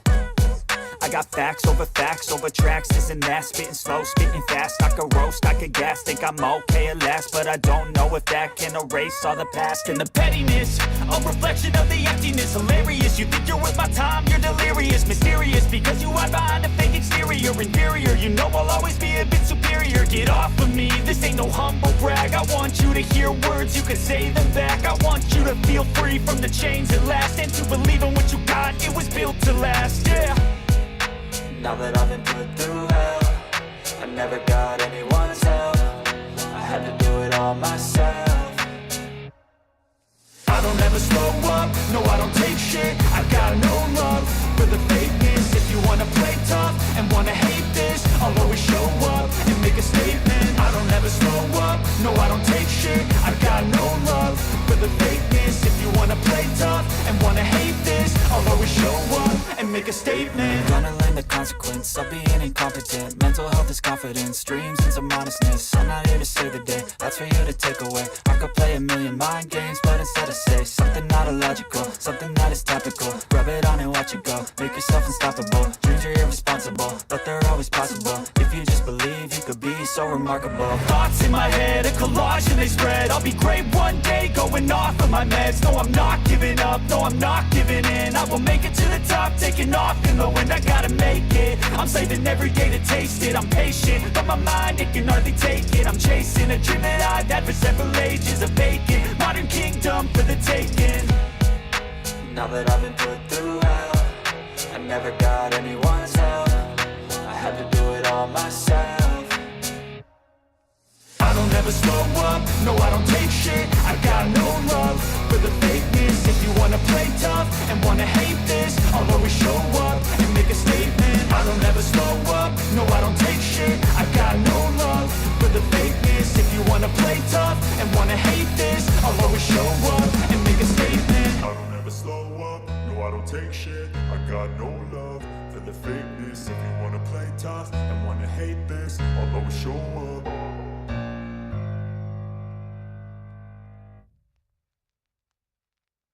I don't ever slow up, no I don't take shit. I got no love for the fakeness. If you wanna play tough and wanna hate this, I'll always show up.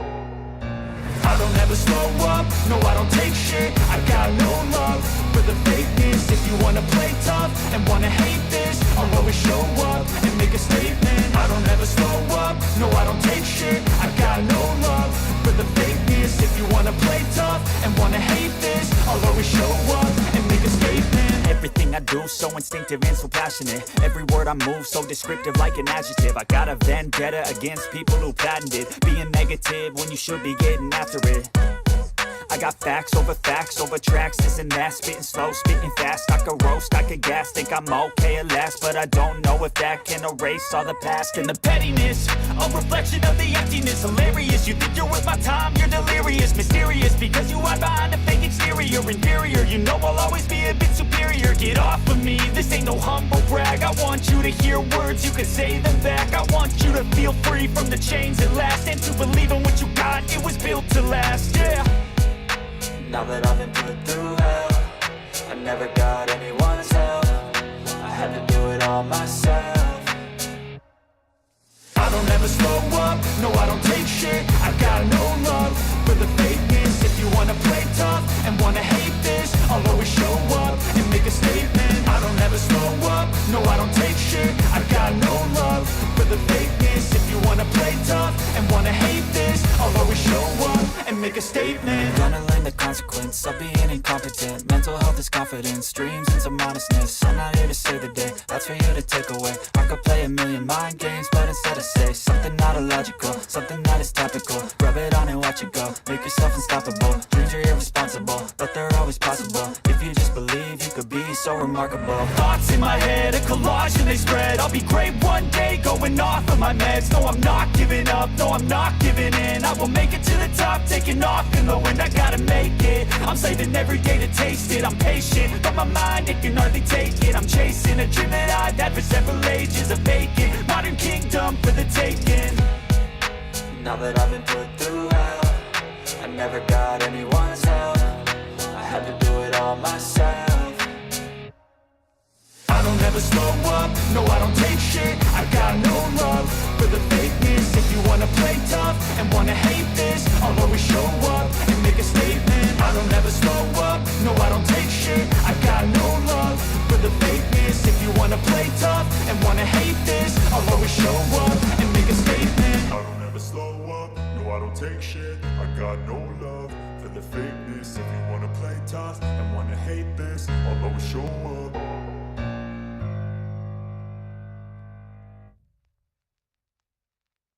I don't ever slow up, no I don't take shit. I got no love for the fakeness. If you wanna play tough and wanna hate this, I'll always show up. I don't ever slow up, no I don't take shit. I got no love for the fakeness. If you wanna play tough and wanna hate this, I'll always show up and make a statement. I don't ever slow up, no I don't take shit. I got no love for the fakeness. If you wanna play tough and wanna hate this, I'll always show up and make a statement. Everything I do so instinctive and so passionate. Every word I move so descriptive like an adjective. I got a vendetta against people who patented being negative when you should be getting after it. I got facts over tracks, this and that. Spitting slow, spitting fast. I could roast, I could gas. Think I'm okay at last, but I don't know if that can erase all the past. And the pettiness, a reflection of the emptiness. Hilarious, you think you're worth my time, you're delirious. Mysterious, because you hide behind a fake exterior. Inferior, you know I'll always be a bit superior. Get off of me, this ain't no humble brag. I want you to hear words, you can say them back. I want you to feel free from the chains at last, and to believe in what you got, it was built to last, yeah. Now that I've been put through hell, I never got anyone's help. I had to do it all myself. I don't ever slow up, no I don't take shit. I got no love for the fakeness. If you wanna play tough and wanna hate this, I'll always show up and make a statement. I don't ever slow up, no I don't take shit. I got no love for the fakeness. If you wanna play tough and wanna hate this, I'll always show up and make a statement. Gonna learn the consequence of being incompetent. Mental health is confidence, dreams into modestness. I'm not here to save the day, that's for you to take away. I could play a million mind games, but instead I say something not illogical, something that is topical. Rub it on and watch it go, make yourself unstoppable. Dreams are irresponsible, but they're always possible. If you just believe, you could be so remarkable. Thoughts in my head, a collage and they spread. I'll be great one day, going off of my meds. No, I'm not giving up, no, I'm not giving in. I will make it to the top, taking off in the wind. I gotta make it, I'm saving every day to taste it. I'm patient, but my mind, it can hardly take it. I'm chasing a dream that I've had for several ages. A vacant, modern kingdom for the taking. Now that I've been put through hell, I never got anyone's help. I had to do it all myself. I don't ever slow up, no I don't take shit. I got no love for the fakeness. If you wanna play tough and wanna hate this, I'll always show up and make a statement. I don't ever slow up, no I don't take shit. I got no love for the fakeness. If you wanna play tough and wanna hate this, I'll always show up and make a statement. I don't ever slow up, no I don't take shit. I got no love for the fakeness. If you wanna play tough and wanna hate this, I'll always show up.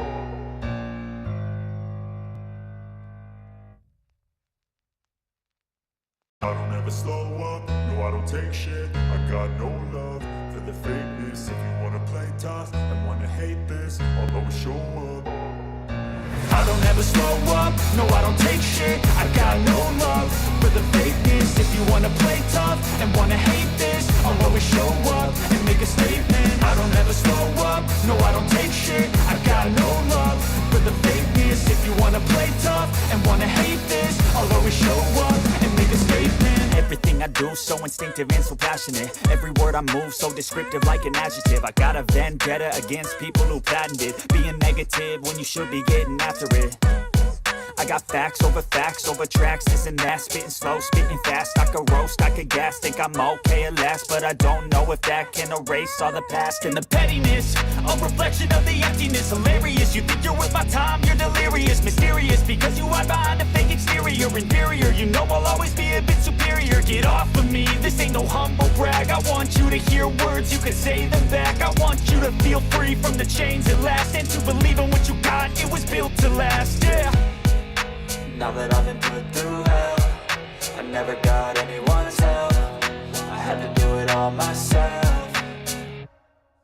I don't ever slow up, no I don't take shit. I got no love for the fakeness. If you wanna play tough and wanna hate this, I'll always show up and make a statement. I don't ever slow up, no I don't take shit. I got no love for the fakeness. If you wanna play tough and wanna hate this, I'll always show up and make a statement. Gonna learn the consequence of being incompetent. Mental health is confidence, dreams into modestness. I'm not here to save the day, that's for you to take away. I could play a million mind games, but instead I say something not illogical, something that is topical. Rub it on and watch it go, make yourself unstoppable. Dreams are irresponsible, but they're always possible. If you just believe, you could be so remarkable. Thoughts in my head, a collage and they spread. I'll be great one day, going off of my meds. No, I'm not giving up, no, I'm not giving in. I will make it to the top, taking off in the wind. I gotta make it, I'm saving every day to taste it. I'm patient, but my mind, it can hardly take it. I'm chasing a dream that I've had for several ages. A vacant, modern kingdom for the taking. Now that I've been put through hell, I never got anyone's help. I had to do it all myself. I don't ever slow up, no I don't take shit. I got no love for the fakeness. If you wanna play tough and wanna hate this, I'll always show up and make a statement. I don't ever slow up, no I don't take shit. I got no love for the fakeness. If you wanna play tough and wanna hate this, I'll always show up and make a statement. I don't ever slow up, no I don't take shit. I got no love the fakeness. If you wanna play tough and wanna hate this, I'll always show up.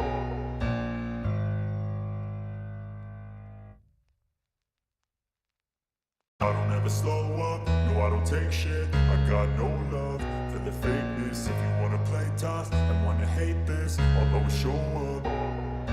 I don't ever slow up, no I don't take shit. I got no love for the fakeness. If you wanna play tough and wanna hate this, I'll always show up and make a statement. I don't ever slow up, no I don't take shit. I got no love for the fakeness. If you wanna play tough and wanna hate this, I'll always show up and make a statement. Everything I do so instinctive and so passionate. Every word I move so descriptive like an adjective. I got a vendetta against people who patented being negative when you should be getting after it.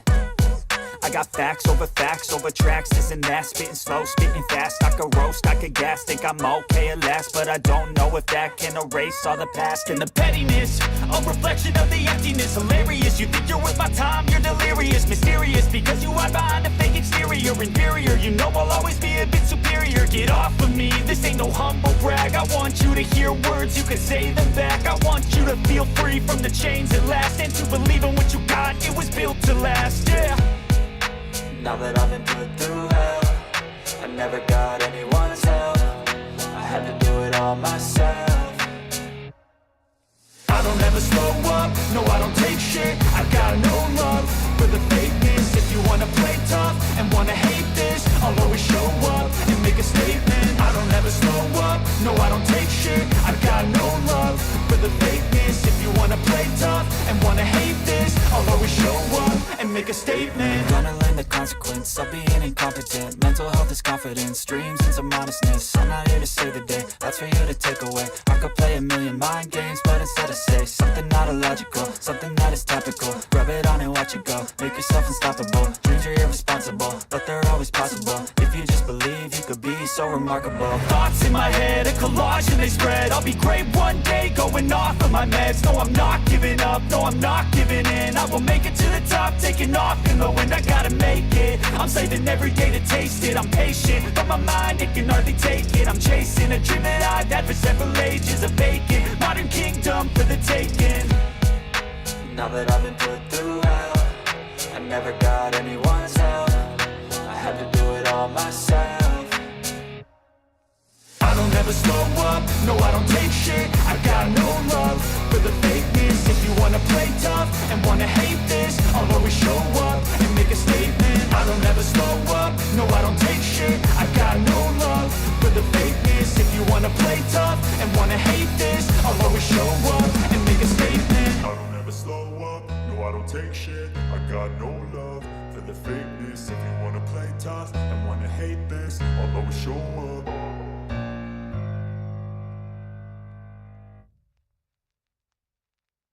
I don't ever slow up, no I don't take shit. I got no love for the fakeness. If you wanna play tough and wanna hate this, I'll always show up. I don't ever slow up, no I don't take shit. I got no love for the fakeness. If you wanna play tough and wanna hate this, I'll always show up and make a statement. I don't ever slow up, no I don't take shit. I got no love for the fakeness. If you wanna play tough and wanna hate this, I'll always show up and make a statement. Everything I do so instinctive and so passionate. Every word I move so descriptive like an adjective. I got a vendetta against people who patented being negative when you should be getting after it. I got facts over tracks, this and that. Spitting slow, spitting fast. I could roast, I could gas. Think I'm okay at last, but I don't know if that can erase all the past. And the pettiness, a reflection of the emptiness. Hilarious, you think you're worth my time, you're delirious. Mysterious, because you hide behind a fake exterior. Inferior, you know I'll always be a bit superior. Get off of me, this ain't no humble brag. I want you to hear words, you can say them back. I want you to feel free from the chains that last, and to believe in what you got, it was built to last, yeah.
back in session, you may be seated.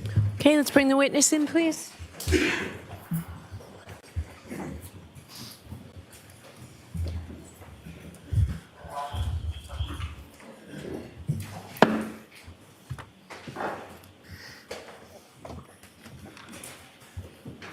All right, Mr. Jackson, whenever you're ready. Thank you, Your Honor. Trooper Proctor, before we broke, we were discussing Sallyport video that you watched several weeks ago. I want to make sure I'm clear about this. You indicated that the video that you watched was proper in terms of orientation, but the timestamp on the bottom had been inverted, correct? Yes, that's the way it appeared. And you recall that being a yellow chyron underneath.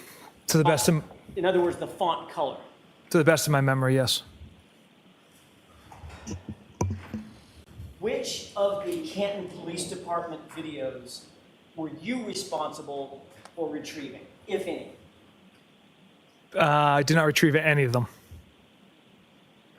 So what I'm trying to ask is, and maybe I'm doing it inartfully, how did those Sallyport videos end up in the possession of the Commonwealth?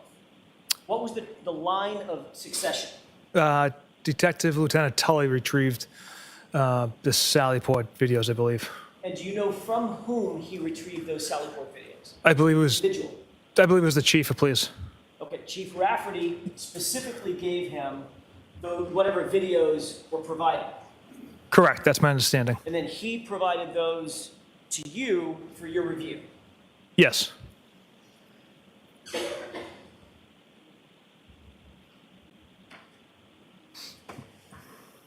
I want to stay on the subject of videos for a second, but shift gears to the Ring video footage.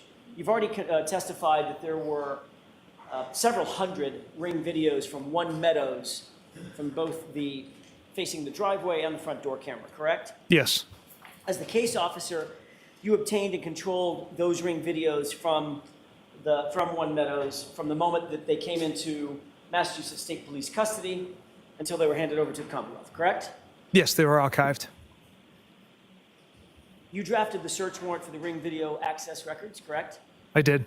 You obtained the warrant returns once those search warrants were executed, correct? I did.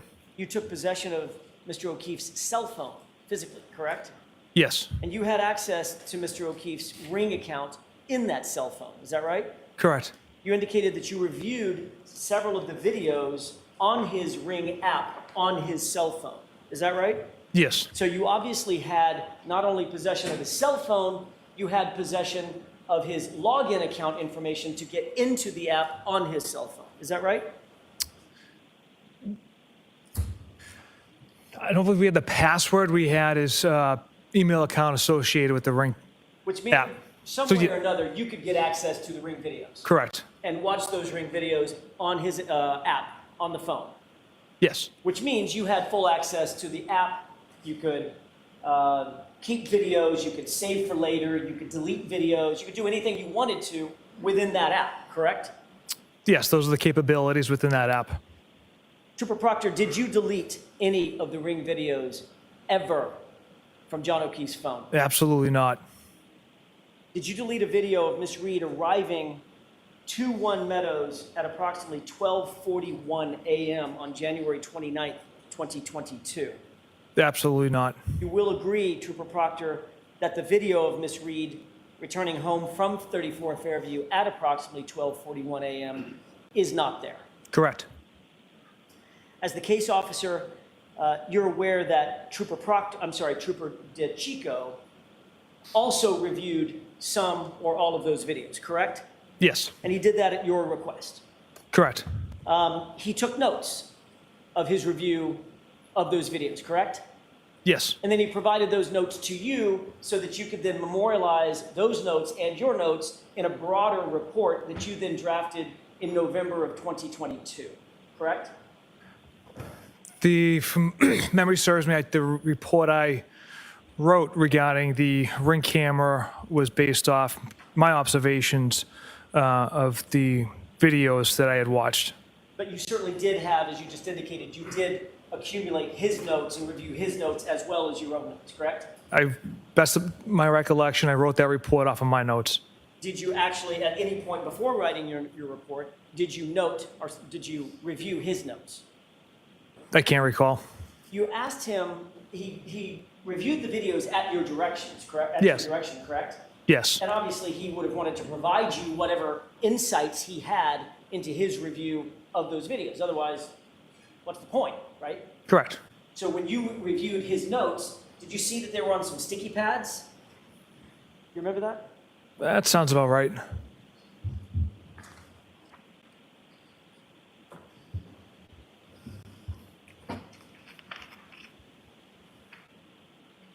Do you recall exactly, as you sit here, exactly what was on one or more of those sticky pads that you reviewed from Trooper DeChico?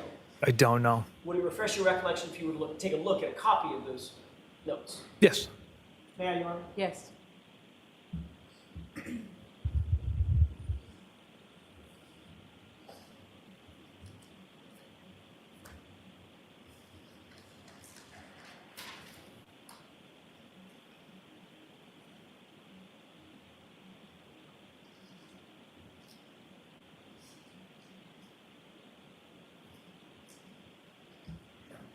May I? Yes. If you would mind taking a look at the top or the uppermost top note that's highlighted with a sticky note next to it.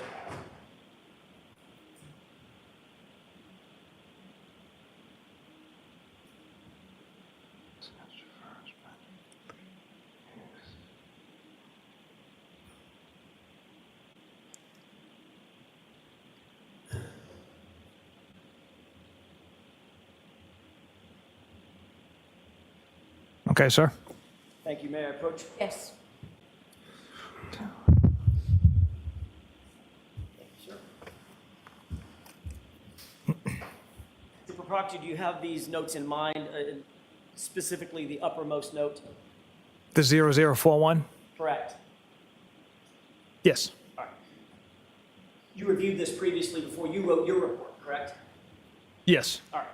And you note that at 0041, which is a time relative to what DeChico was looking at on the ring video, he indicated tail lights from driveway, parentheses, I think she arrived home, in parentheses, correct?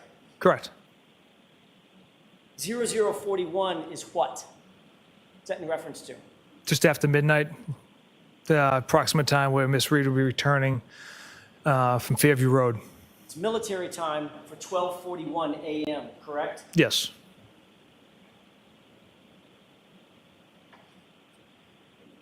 You wrote a report on I earlier said November, it's actually June 1, 2022, memorializing the times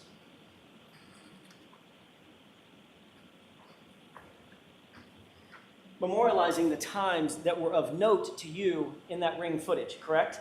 Yes. Do you recall every single entry that you made concerning the events that were of note to you that were reflected in your report? The majority of them. Not every single one. Would it refresh your recollection to look at a copy of your report to determine what all you did and did not note? Yes, sir. May I approach? Sure. Do you have it with you, Trooper? Do you have your report with you? Don't you want to, Okay.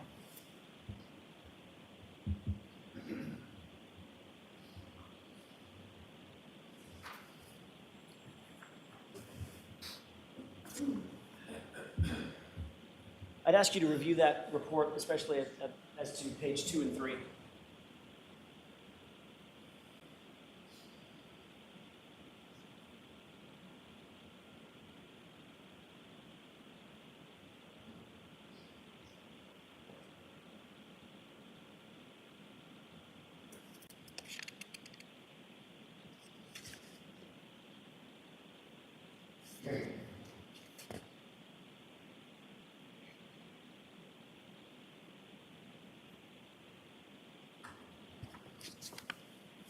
May I approach? Yes. Thank you. Trooper, do you have those events in mind? I do. Your report is dated June 1st, 2022, correct? Correct. And reflected in this report are the bullet points of the times that you found of some note in your review of all of the ring footage from One Meadows, correct? Yes. In your report, there is no mention of the footage showing Karen Reed arriving home at 12:41 a.m., correct? Correct. And that's notwithstanding the fact that in Trooper DeChico's report, in his handwritten notes, he makes note of an event at 12:41 a.m. indicating, I think she arrived home, correct? Correct. So sometime between when Trooper DeChico wrote his notes and when you wrote your report, that video footage vanished, correct? There's also no date on Trooper DeChico's notes. We have many dates from ring video, so I don't know if he's referencing a different date. Well, you're aware that the video footage from 12:41 a.m. is gone, correct? Yes, it's something I've tried to find through ring for months, as well as the video when Miss Roberts, Miss McCabe, Miss Reed arrived back at John's and they're looking at the broken taillight. That video is gone as well. So at some point, while this footage was in Massachusetts State Police custody and being reviewed by Trooper DeChico, that video existed, didn't it? Objection. The objection is sustained. Mr. Jackson, don't waive that again, okay? Yes, Your Honor.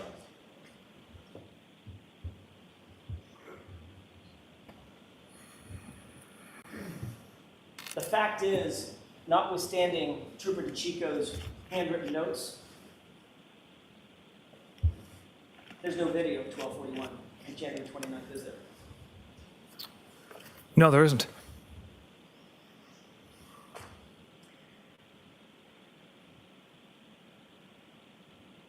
Trooper Proctor, would you agree that from the very beginning of your investigation, you treated Karen Reed very differently than you treated the Alberts and the McCabe's in this case? Objection. I'll allow it. Was she treated differently? Absolutely not.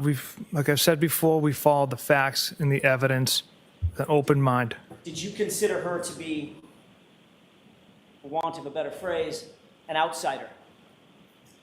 No, not at all. Not somebody from Canton? No, not at all. Not family, not friends with the Alberts? Absolutely not. At some point, your view of this case caused you to turn what could be described as a bias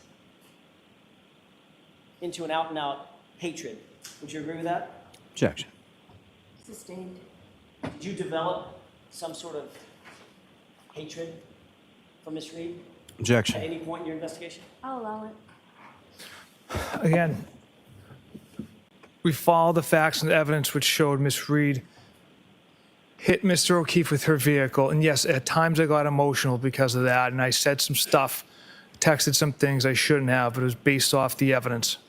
As a matter of fact, you did express your feelings about Miss Reed in yet another text message that we haven't gone over yet today. Is that right? On February 4th, 2022?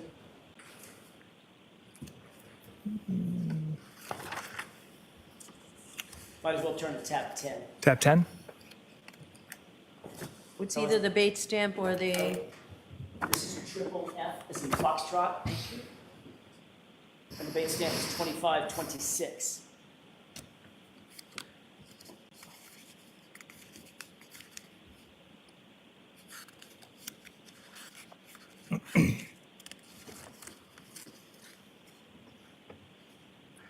Yes, sir. You see an entry from Courtney Proctor, a text starting, "I didn't give my." Yes. Request permission to publish, Your Honor? yes. 2526, Mr. Bates.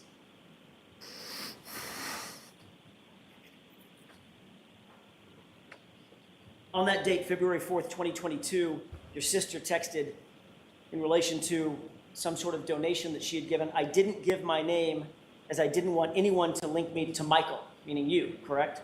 Objection, Your Honor. May we approach? Okay, take that down.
You are unmuted.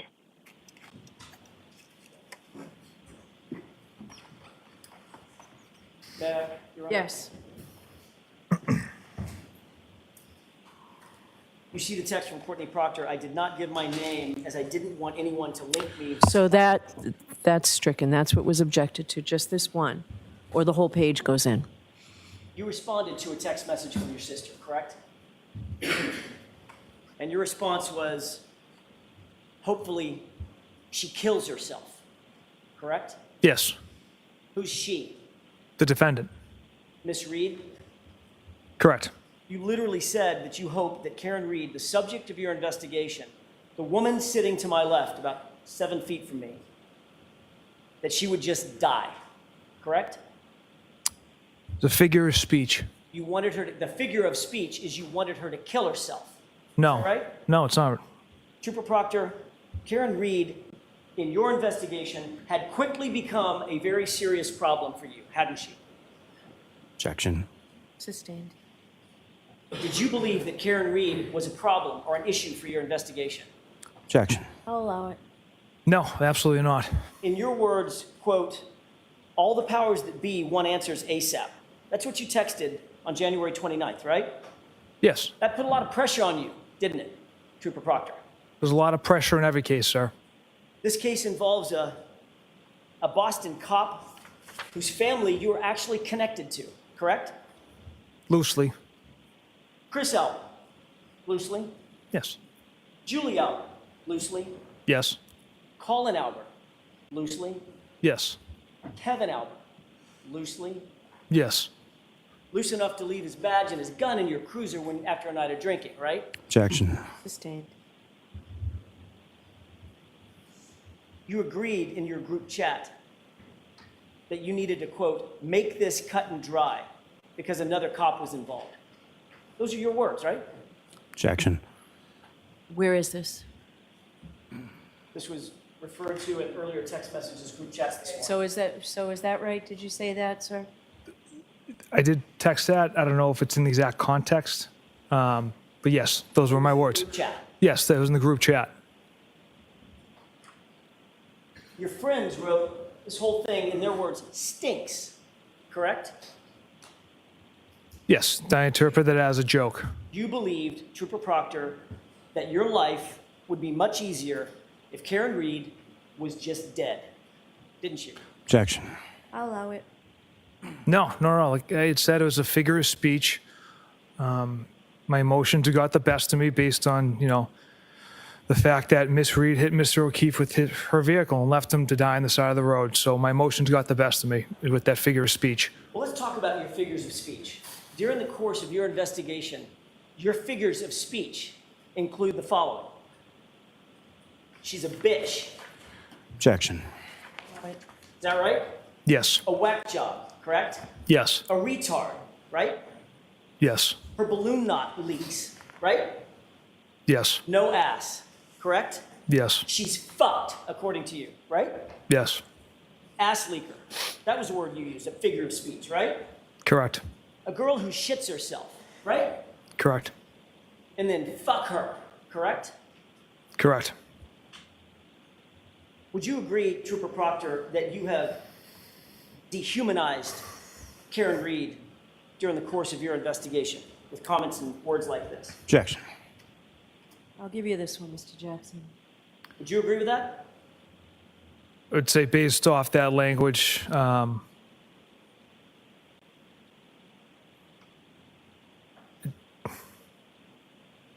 yes. And you admitted, in your own words, that the cop homeowner wasn't going to, quote, catch any shit, right? Correct. Because you were out to quote, make this cut and dry. Isn't that right? The homeowner wasn't going to catch any shit because Mr. Albert had nothing to do with Mr. O'Keefe's death. Because you were going to make sure that the case was cut and dry. Those were your words, right? Objection. Sustained. And Trooper Proctor, it would be far easier for you to pin it on the girl who's just a whack job cunt, in your words, who you hope just kills herself, right? Objection. Sustained.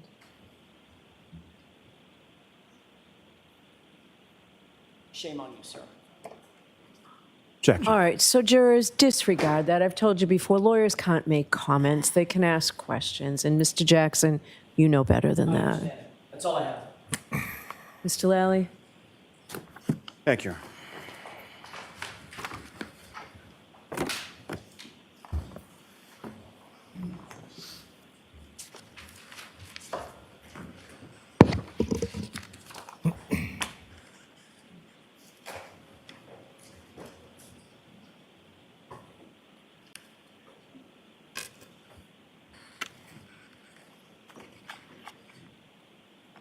Good afternoon, sir. Good afternoon, sir.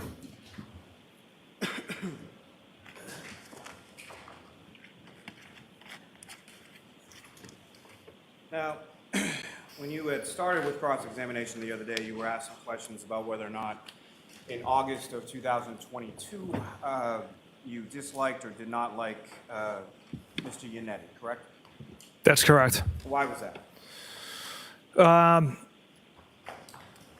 Well, basically, he stood up in open court and spouted lie after lie about me, called me corrupt and conflicted, dragged my name through the mud after I spent 10 plus years without a single complaint filed against me, and he had no basis or no facts of these wild accusations because there are none. This investigation was done with the utmost integrity, not just by me, but my supervisors and other troopers in my office, as well as Mr. Yannetti shows up at my sister's school yesterday in the parking lot where he's not welcomed or where people are not supposed to be, with one of their witnesses and their private investigator. And a teacher sees this, it informs Mr. Yannetti that he can't be there, and instead of saying okay and leaving, he asks, is Courtney Proctor in the building? Does she work here? She calls me to see if she was being served. Objection. Can we approach? Yes.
words or spellings or anything.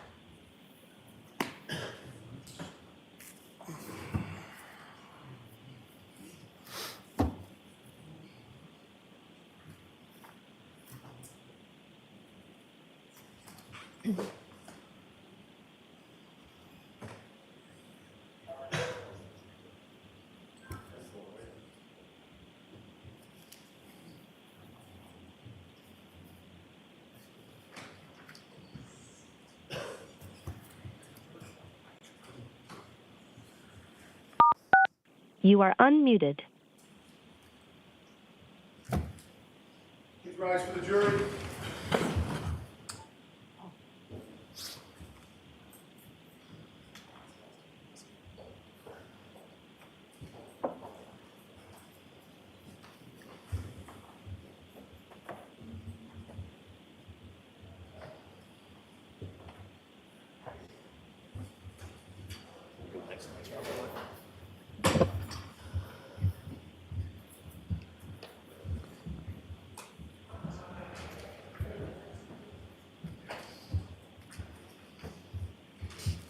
Thank you. You may be seated. Close back in session.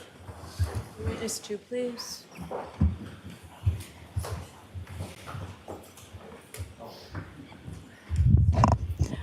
Jurors, I am striking that last answer. It was probably a partial answer cut off. I'm striking it completely, disregard it. If you took notes, cross the notes out. You're not to consider it in any way. It is completely stricken from the record. And Trooper, I'd suggest you listen to the question being asked of you before you answer it. My apologies, Your Honor. Keep your voice up, Mr. Lally. Trooper Proctor, let me try that again. As far as you were asked about text messages that occurred in August of 2022 in which you indicated that you did not like Mr. Yannette, correct? Correct. And so at the time of that text message, it was sent in August of 2022. Why was that? In August of 2022, why was that? Yes. The reasons I laid out, the false accusations of being conflicted and corrupt spouted in an open court, which there's zero evidence of. Like I said, I stand by the integrity of this investigation, as well as every trooper and supervisor in my office. Now, were there also motions filed by Mr. Yannetti or by counsel containing photographs of yourself and some children? Yes. And what, if anything, were the allegations in regard to the children that were depicted in those photographs? So the photograph was taken in my parents' backyard. Objections overruled. My parents' backyard at a pool party. There's some little kids in the photo. Defense counsel kept insinuating that those were the McCabe's children, when in fact they were my family, my cousins. Have you, at any point in time, ever met any children of the McCabe's? No, sir. In the course of this investigation, as it was sort of alleged on cross-examination, did you essentially pick a suspect and then try to have the evidence fit that? Objection. The form? Meeting. In that form, it's stricken. Not allowed to ask it that way, Mr. Lally. How did you conduct this investigation, you and the other troopers in your office? From the start of this investigation, with an open mind. Like I said earlier, we didn't know what we had, possible medical. So as the day went on and we collected more evidence and developed compelling evidence against Ms. Reed. Now, with reference to this investigation, it continued after January 29th, 2022, when you had those text communications with your friends, correct? Yes. Was there additional information that you compiled over the course of that investigation following January 29th, 2022? I'm sorry, say that again, please. Following that date of those text messages on January 29th, 2022, Yes. was there additional information that was gathered over the course of your investigation by yourself or other troopers involved in the investigation? No. Yes.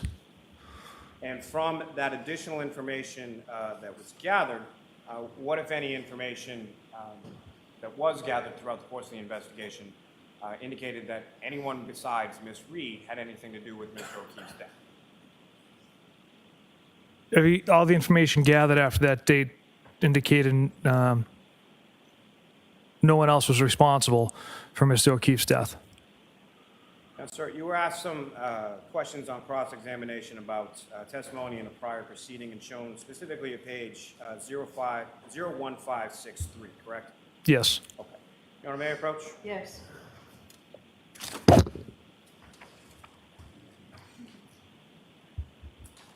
So, sir, I'm giving you 01562, 63, and 64, and ask you to read those and look up.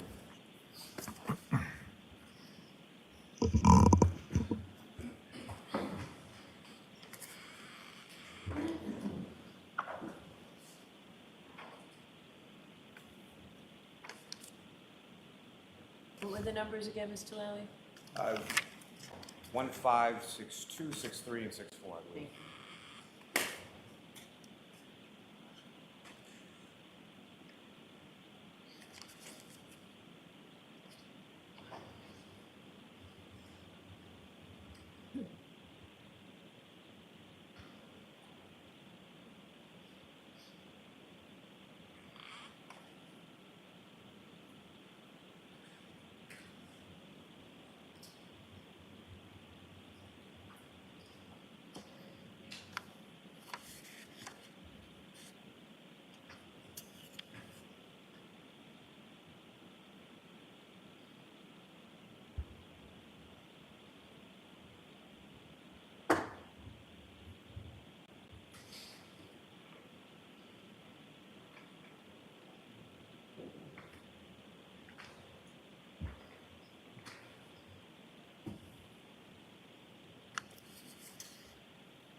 May I approach, Your Honor? Yes. Thank you.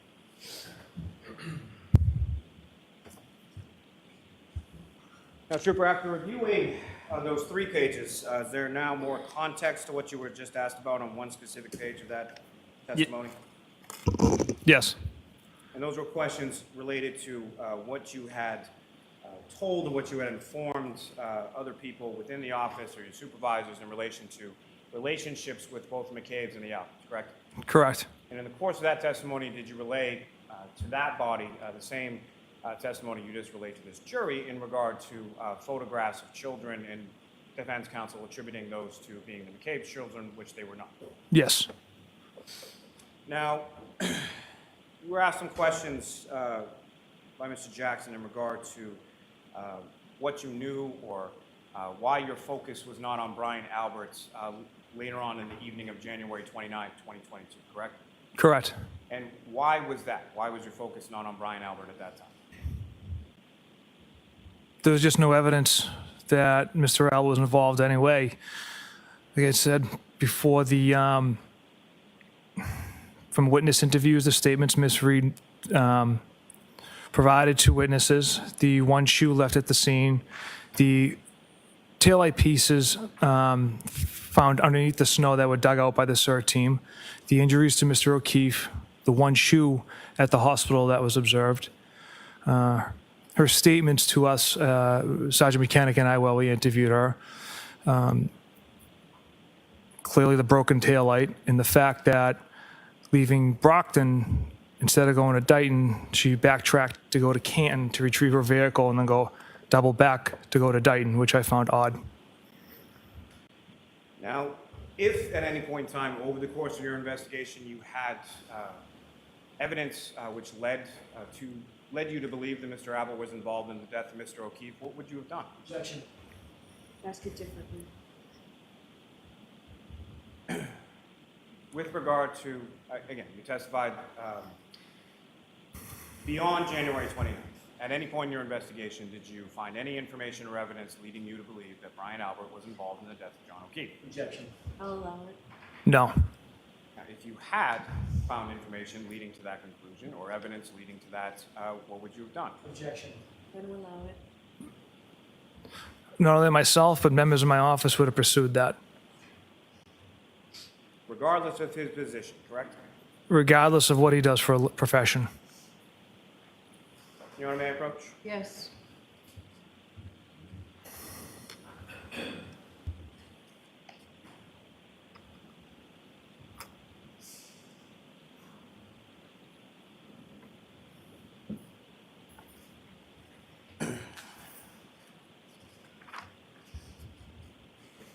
My apologies, Your Honor.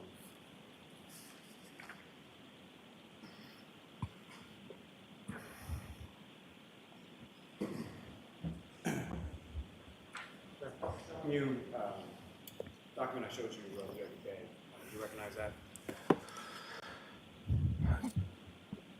That is text communications between me and my high school buddies.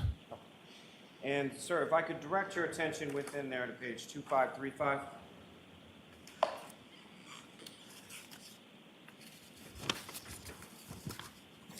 Yes, sir. You were asked some questions about text on that page, but also there's a text on that page that begins with, "They arrived at house together," correct? Correct. And what is the date and time associated with that text message that you sent? That was sent on January 29th, 2022 at 11 p.m. And what is the content, or what did you send to that group, that text message? The message reads, "They arrived at the house together, got into an argument. She was driving and left." And so that's also information that you had late in the evening of January 29th, 2022, correct? Objection. Inform that's sustained. With respect to that information you conveyed in that text message, when did you learn that? During the course of the day on the 29th. May I approach, Ron? Yes. Just to retrieve.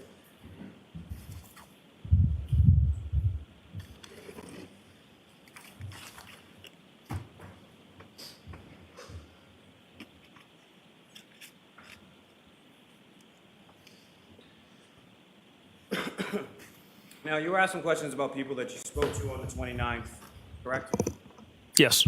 And that included Brian Albert, Jennifer McCabe, Matthew McCabe, Kerry Roberts, is that correct? Trooper DeChico and Trooper Dunn interviewed Miss Roberts. And my apologies. When I was saying you, I meant collectively. Yes. But you specifically yourself and Sergeant Mechanic, you also spoke with the defendant on January 29th, correct? Correct. And that would have been prior to any of the text communications that were contained within that chat with your friends, correct? Correct. Let me ask you something about charging decisions. Is that something that you make in this case or any case? I don't make any charging decisions. We're essentially fact finders.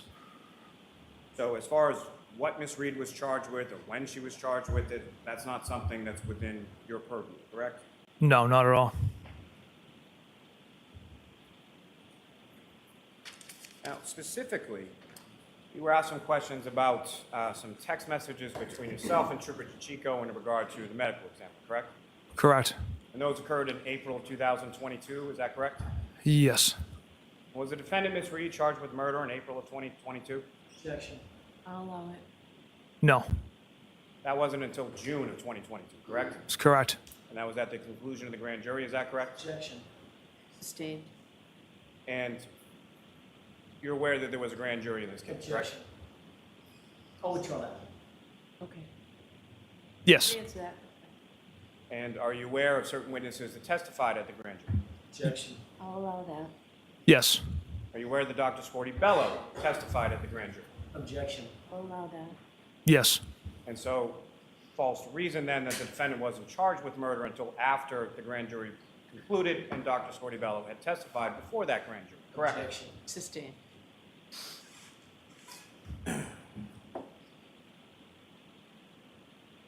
Now, Now, the Albert family that you were familiar with some members of, that's not an entity, correct?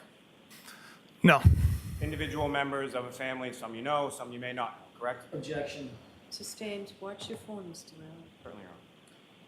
How many members of the Albert family did you know when you started this investigation in January, or when you received this call on January 29th, 2022? Julie, Chris Albert, Colin, and Kevin Albert. Now, you were asked some questions about interviewing Julie Albert and Chris Albert at their home on February 10th, correct? Yes. Now, with respect to that date, had you ever been to that home prior to February 10th? I'd not been to that, that's kind of their new home. I'd never been to their new home or the previous home either. Now, as far as conversations with either Julie or Chris Albert, when was the last time you talked to them before you interviewed them on February 10th?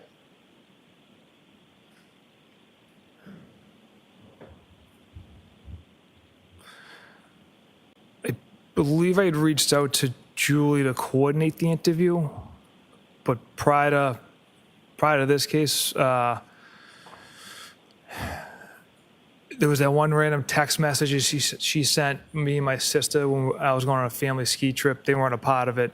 She wanted me to take a video of my sister skiing, but That was in February of 2022, correct? yeah, So what yes. my question is prior to February 10th, 2022, prior to any arrangements to schedule an interview for February 10th, when was the last time that you spoke to either Julie Albert or Chris Albert, if you know? I don't know. I can't remember. Now, with regard to that text message in regard to skiing in late February of 2022, you were shown that text message, correct? Yes. Was there any response from you? No. Did you have any further communication with Julie Albert after that interview on January 29th, 2022, related to this investigation? I recall serving her for grand jury. I know she wanted to kind of have an idea of what the process was like. So there's communications regarding that. And was that something that was solely done with Julie Albert or other witnesses or what? All the witnesses that were called in the grand jury, it's unusual for, the majority of civilians to be called in the grand jury. So they obviously have questions about the process. Now, as far as babysitting for your children, is that something that Julie Albert ever did? No. And as far as those text communications between yourself and your sister regarding that, was that something that you had asked for or something that your sister had suggested? Yeah, my sister had suggested that. We never followed up with having Julie watch my kids. Now, you were asked some questions about text messages with your sister Courtney, correct? Correct. And I believe a couple times you would use the term, well, let me ask you this first. With regard to from January 29th throughout at least January, February of 2022, this was this case became something that was on the news on a fairly regular basis, correct? News and social media, yes. And so when you were using the term in describing what you spoke to your sister about as far as newsworthy, what did you mean by that? My sister lives in Canton, so there's a lot of, as well on the news and social media stuff that was being discussed on those platforms. Now, as far as the discussions that you had with regard to your sister, how would you describe or how would you characterize the type of information that you shared with her, if any? Just general information, nothing specific about the case. Now, you were also asked about a specific text from your sister on January 30th. It started out with, I believe it was Jesus Christ, is that correct? Yes. And that was in reference to the body of Mr. O'Keefe being found on Brian Albert's lawn, correct? Correct. And so she's asking you about that on January 30th, correct? Yes.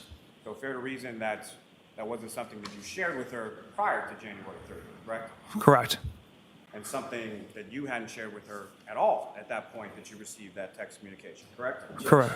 Sustained is to your form. Watch how you ask these questions, Mr. Lally, as your witness. Yes, sir.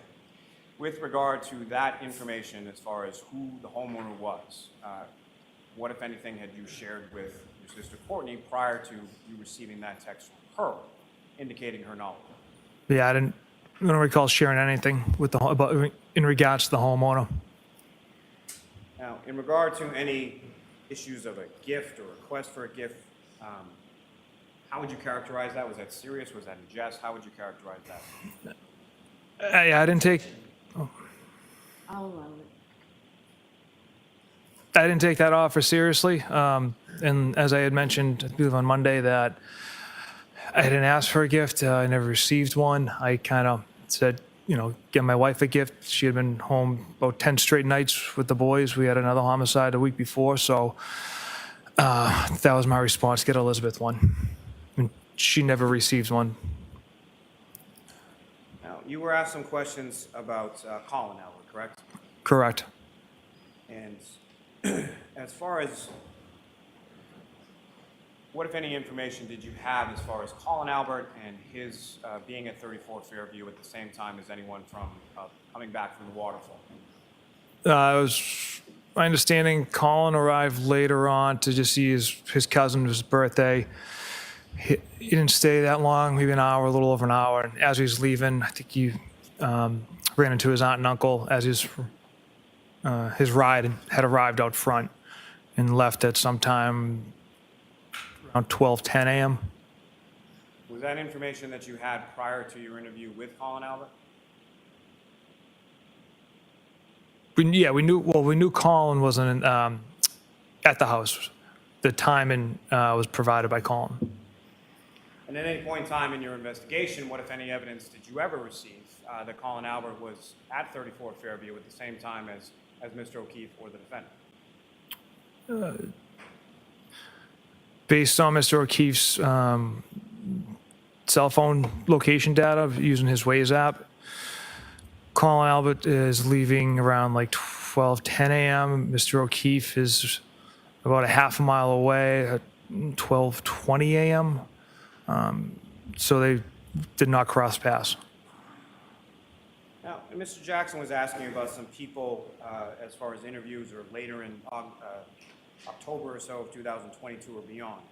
You were given 5 names as far as Brian Albert Jr., Julie Nagel, Ms. Kent, Ms. Fabiano, Ms. Alba, and Ms. Levinson, and Colin Albert, correct? Yes. And then you were asked about 3 people that you had interviewed, and then were asked if there was only one person left, that being Colin Albert, correct? Correct. Did that math match up as far as 5 people, 3 given, and only 1 person not interviewed? No. Now, with reference to Ms. Kent, Ms. Fabiano, and Ms. Alba, to your knowledge, have they been interviewed at any point in time? No. And why not? They weren't present for when the adults had arrived back from the waterfall. So they had left 34 Fairview like Colin Albert prior to the waterfall people coming in. Objection. Sustained is that point. What, if any, information did you have with regards to the whereabouts of Ms. Kent, Ms. Fabiano, Ms. Alba, and Colin Albert in relation to 34 Fairview and the arrival of people from the waterfall? They had left the residence. So, with respect to Colin Albert, why was it that he was interviewed and not Ms. Kent, Ms. Fabiano, and Ms. Alba?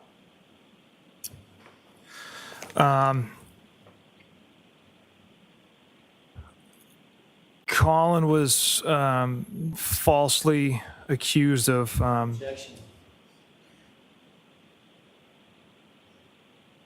Can you answer that same question Mr. Lally asked you differently? Yes, ma'am. Okay, go ahead and answer it. Colin was the subject of a third-party culprit that had no evidence to back that up. Objection. I'm going to allow that. That had no evidence to back that up, that he was involved whatsoever. My office and myself felt the need to interview Colin, sit him down, and get his story, his facts of that evening.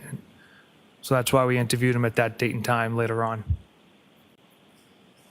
And when you say we, do you recall who was present with you when you interviewed Colin Albert? Trooper Zachary Clark.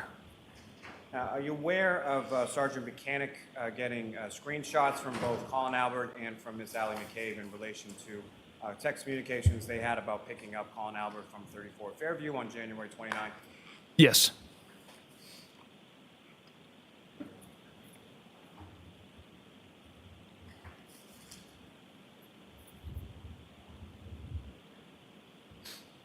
You were asked some questions about Ms. McCabe's cell phone, is that correct? Yes. And as far as any material on that phone, are you an expert when it comes to cell phone extractions and what different material may mean within a Cellbrite extraction? No, that's left to Trooper Garino in our office. Are you aware of reports regarding those searches from Trooper Nicholas Garino, a Ms. Jessica Hyde, and a Mr. Ian Whip? I am aware of those, yes. And those are people who are experts, those are people who have special knowledge or specialized knowledge as it relates to Cellbrite technology that you do not, correct? Objection. Form of the question is sustained. What, if any, knowledge are you aware of Trooper Nicholas Garino, Ms. Jessica Hyde, and Mr. Ian Whiffen having with respect to Cellbrite or cell phone technology that you do not have? Objection. Allowing it under building. Your Honor, may we approach? Sure. You are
unmuted.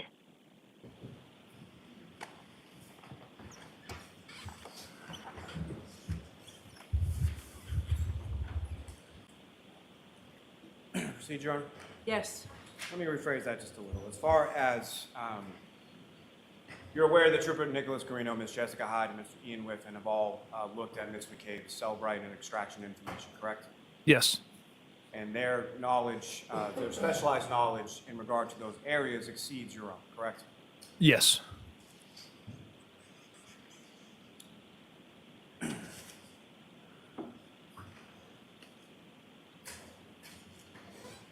Now, as far as your conversations with Kevin Albert, how would you characterize those in relation to this investigation?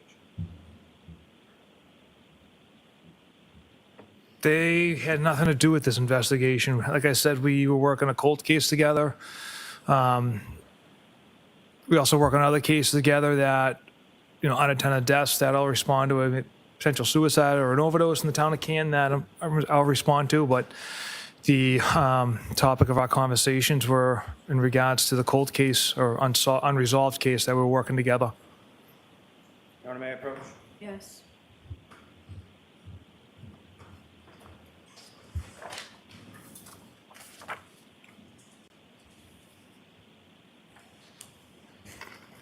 Presenting the document I did the other day. You recognize that? Yes, Yes, sir. I do. What do you recognize that? Text communication with Kevin Albert. And sir, if I could direct your attention to debate stamp pages of 2600 and 2601.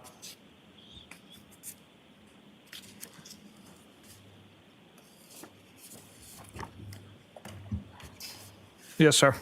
Now, in regard to activities on that particular date, you had indicated that you had conversations with Kevin Albert about working a cold case from the town of Canton, correct? Yes. And specifically on that date, where did the two of you go? I recall going down to the Cape to at least interview at least one person of interest. And that was down in the town of Sandwich, to be specific, is that correct? Yes. Now, in reference to Kevin Albert leaving his badge in your car, do you recall that? I do. If I could direct your attention to page 2602.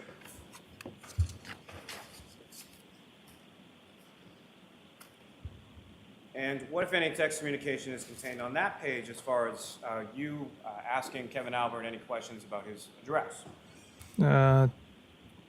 After I informed Kevin Albert I had located his badge, I follow up, what's your address? I will drop it off after the gym. So you're asking his address because you don't know his address, correct? Correct. Sustained. Why are you asking for his address? I've never been to his house and I don't know where he lives. You're so close with him that you don't know where his house is, correct? Sustained.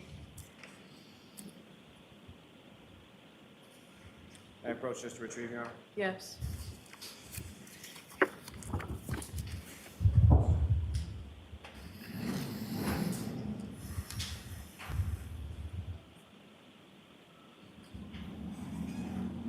You were asked some questions about ring videos from One Meadows Avenue, Mr. O'Keefe's home, is that correct?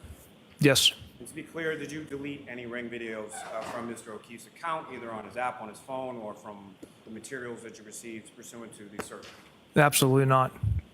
Now, when you saw that there were ring videos missing from times that you expected videos to be, specifically what I'm asking about is Ms. Reed or the defendant's arrival at the home after leaving Fairview Road, and Ms. McCabe, Ms. Roberts, and the defendant's departure from One Meadows to Fairview Road later on that morning. What did you do?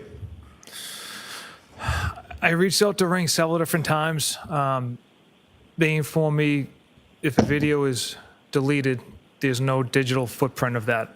It's essentially kind of gone forever.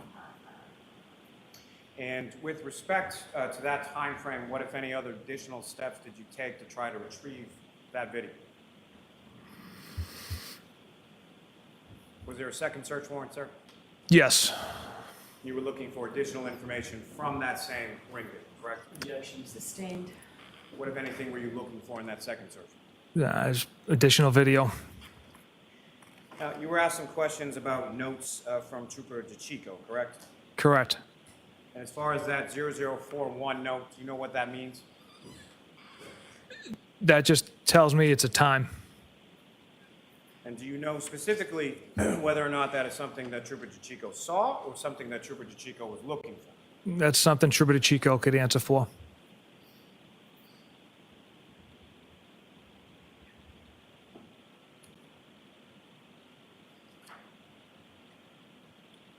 I may have just a moment, Your Honor. Yes. Sir, you were asked some questions about Sallyport video at Canton Police Station, correct? Yes. When you arrived at the Sallyport garage of the Canton Police Station sometime around or shortly after 5:30 p.m., correct? Yes. Now, that 5:30 p.m. time, is that before or after 5:07 a.m.? After. And 5:07 a.m. is when the Exhibit 6, video number, I believe, 153, with the defendant backing out of the garage where you testified on Monday, you observed some damage to the taillight, correct? Correct. And you're aware of some other ring video from Mr. O'Keefe's house showing the defendant, Ms. Roberts and Ms. McCabe, arriving at his house, in which you can see damage to the right passenger taillight, correct? Correct. Are you aware of a cruiser camera video from the Canton Police Station, Police Department, specifically Lieutenant Ray, going to One Meadows Ave at 8:22 in the morning on the 29th, in which you can also observe damage to the taillight? Objection. Sustained is to the form. As far as 8:22 in the morning, what, if any, video from One Meadows Avenue are you aware of depicting the defendant's taillight? Canton Police Department went to conduct a well-being check, and on the dash cruiser camera, you can see the back of Miss Reed's vehicle and the right taillight to be broken and missing pieces. And as far as your time at the home in Dayton, the vehicle, the defendant's vehicle, was towed from that location on that day, correct? Correct. And what, if any, video are you aware of from that driveway, which depicts the right rear passenger side tail light of the defendant's vehicle? Yeah, as the vehicle's being put on the tow truck, you can make out that there's some pieces missing. Now, sir, if I could turn you back to those text messages with your friends, January 29th, 2022. With that time in mind, at that point in time, well, let me ask before, as far as all those other videos that we talked to, all of those videos precede your time in the Sally Port garage at 5:30 p.m. on January 29th, correct? Correct. Now, with reference to, you mentioned in your testimony the other day, earlier, that at some point in time later in the day or early in that evening, you had met for a debriefing with yourself and the other troopers involved in the investigation on January 29th, is that correct? Yes. So fair to say the information that had been collected by yourself and the other troopers on January 29th, you had that in mind, or were you aware of that when you were involved in these text communications with your friends, correct? Yes. And so were you, at that time that you're texting with your friends, you had seen the defendant's vehicle? Correct, yes. And you had seen the damage to the taillight, correct? Yes. And you were aware that Lieutenant Tully and the CERT team had conducted a search around 34 Fairview and recovered Mr. O'Keefe's sneaker and a taillight? Objection. Sustained is to form. What, if anything, were you aware of in regard to Lieutenant Tully doing with the CERT team at 34 Fairview earlier that day? Detective Lieutenant Tully and the CERT team conducted a search, discovered several pieces of broken taillight pieces, as well as Mr. O'Keefe's missing shoe. And the shoe that Lieutenant Tully and the CERT team had retrieved, what, if anything, did you observe in relation to that and the shoe that you and Sergeant Mechanic had retrieved from the Good Samaritan Hospital? Yeah, they were matched. They were both black Nike sneakers with the white logo. Now, you had talked to first responders, correct? Yes. And that included firefighter Flamati, Correct. and that included Sergeant Good. Yes. You had done interviews with regard to Brian Albert, correct? Yes. Jennifer McCabe, correct? Correct. Matthew McCabe, correct? Yes. The defendant Yes. and other troopers from your unit had also interviewed Kerry Roberts, correct? Yes. So you're aware of statements that were attributed by Ms. Roberts and Ms. McCabe to the defendant as far as what she told them earlier that morning? Yes. And you're aware of statements that Ms. McCabe and Ms. Roberts had made to the troopers in regard to what they had observed that morning? Yes. Now, were you aware that both Ms. McCabe and Ms. Roberts indicated in interviews on January 29th that when they had got to 34 Fairview Road, they could not see Mr. O'Keefe's body? However, the defendant sort of bolted out of the backseat of the vehicle directly over to Mr. O'Keefe's body. Objection. You can ask that differently, Mr. Lally. With respect to the statements from Ms. McCabe and Ms. Roberts in regard to their arrival at 34 Fairview around 6 a.m. in the morning, what, if anything, stood out to you or were you aware of in relation to those statements? Yeah, from those statements, as Ms. Roberts was driving down Fairview, Ms. McCabe was in the passenger seat, Ms. Reed was in the back. Obviously, whiteout conditions as they're coming down like that slight hill, getting just before the left side of the property. Ms. McCabe and Ms. Roberts indicated that. Ms. Reed said, "There he is, I see him. And Ms. McCabe and Ms. Roberts didn't know what Ms. Reed was talking about. They stopped the car. Ms. Reed ran directly over to John O'Keefe's body. And even when Ms. Reed had exited the vehicle, Ms. McCabe and Ms. Roberts still didn't know what was going on and what she was running to.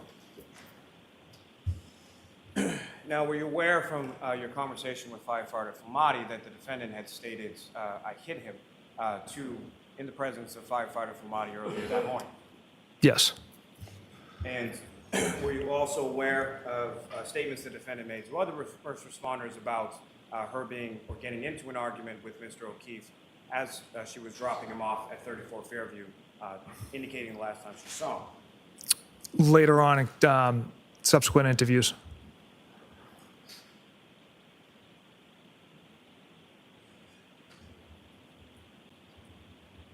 So at the time that you're sending these text communications within this group chat in the later part of the evening of January 29th, 2022, what is it that you did know in relation to your investigation with regard to Ms. Reed, the defendant, and or anyone else? All right. So we knew the last person seen with Mr. O'Keefe alive was Miss Reed. We knew they were traveling to Fairview Road. Witnesses stated they saw a SUV out front of the house. It went from one side to the other. Miss McCabe was texting John, parked behind me, things of that nature. John never went into the house. And then the following morning, Miss Reed, Miss Roberts, and Miss McCabe located Mr. O'Keefe on the front lawn. I observed those injuries at the hospital. The one sneaker. Later on in the day, the CERT team, along with Detective Lieutenant Tully, found broken taillight pieces that matched Miss Reed's taillight, as well as the missing sneaker that matched Mr. O'Keefe's vehicle. Some inconsistent statements that Miss Reed had provided to Sergeant Buchanan and I. Yeah. So at the time that you made those comments, disparaging comments in regard to Ms. Reed in the context of those communications with your friends, as inexcusable, as unprofessional as those comments are, the information you had was that Ms. Reed had struck Mr. O'Keefe with her vehicle. Yeah, you've got to watch the form, Mr. Allen, it's sustained. The time that you made those inexcusable and unprofessional comments, what did you believe the defendant had done to Mr. O'Keefe? I believe, based on all the physical evidence and facts, Mr. O'Keefe got out of that vehicle holding that cocktail glass he walked out of the Waterfall bar with. Miss Reed pulled ahead and then backed into him, struck him with her vehicle, and then left. And then came back 5.5 hours later, correct? Correct. Nothing further. Mr. Jackson? Very briefly, Your Honor. So you think that your assessment, personal assessment, that Karen Reed had struck this officer with a car gave you license to call her a cunt, Objection. I'll allow it. right?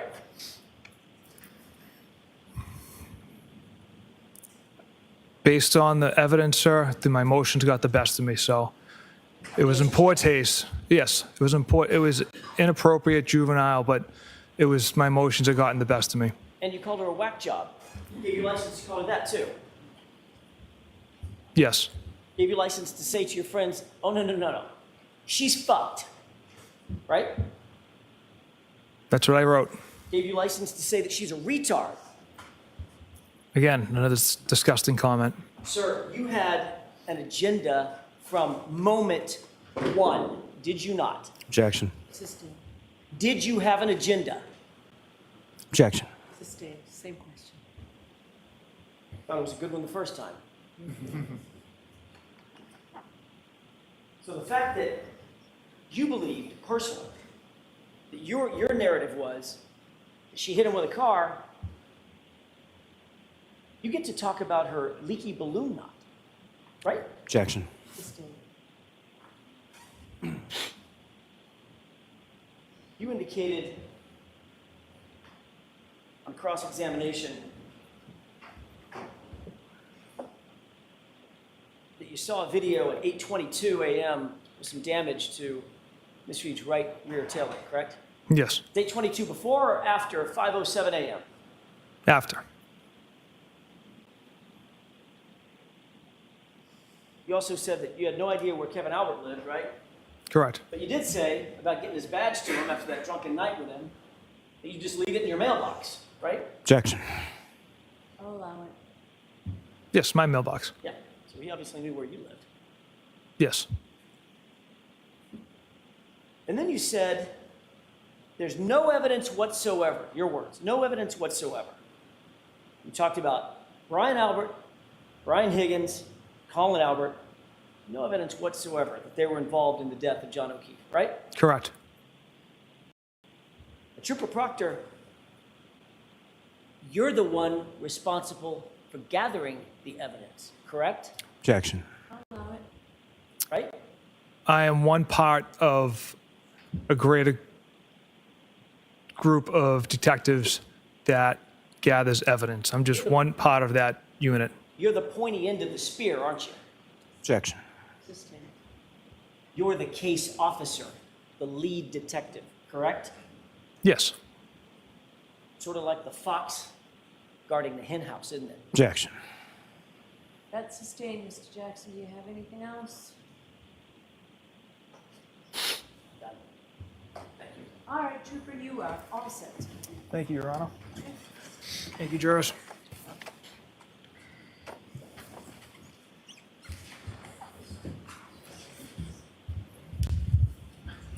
Next witness, Mr. Lally. Yes, Your Honor. The Commonwealth call Lieutenant Brian Tully to the stand.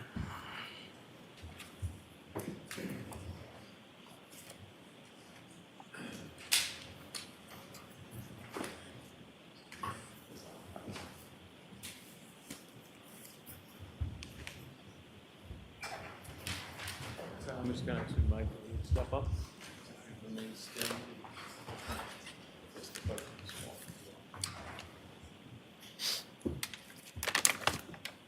Do you solemnly swear the evidence given to the court and jury in the case now hearing should be the truth, the whole truth, and nothing but the truth, so help you God? I do. Take this seat. Yes, sir.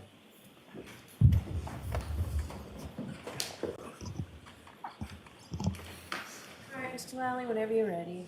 Thank you. Good afternoon, sir. Good afternoon. Could you please state your name and spell your last name for the jury? Brian Tully, T-U-L-L-Y, And how are you employed, sir? with the Massachusetts State Police.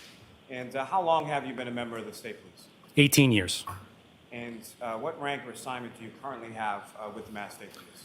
The rank I hold is Detective Lieutenant, and my current role is the Unit Commander for the Norfolk State Police Detective Unit. And now, how long have you been, let me ask you first, as far as, how long have you been lieutenant of the state police? I was a first lieutenant in 2021, and then I attained the rank of Detective Lieutenant later in 2021. And with reference to your current unit, how long have you been a member of that? I've been with the Norfolk State Police Detective Unit for 12 years. And prior to and throughout the course of your work within the detective unit, the Norfolk DA's office for the state police, what, if any, specialized training have you received and or given in regard to investigations and how they're conducted? For the first 10 years as the rank of trooper and sergeant, I was on the homicide section of the unit. When first entering the unit, I received instruction on how to conduct homicide and death investigations. In addition to that, I attended over 200 hours of specialized training in the use of cell phones and cell phone technology in the furtherance of criminal investigations. Further on, I have now been an instructor about cell phones and cell phone technology in criminal investigations. I've taught death investigation classes around the Commonwealth, and as well as search and seizure law in Massachusetts. Now, if I could ask you just with respect to your unit, if you could explain to the jury sort of what is the role and what does your unit do with respect to death investigations within Norfolk County? So each district attorney's office has a state police detective unit assigned to it. So Mass General Law, Section 38, Section 4 says that the district attorney is in charge of all death investigations.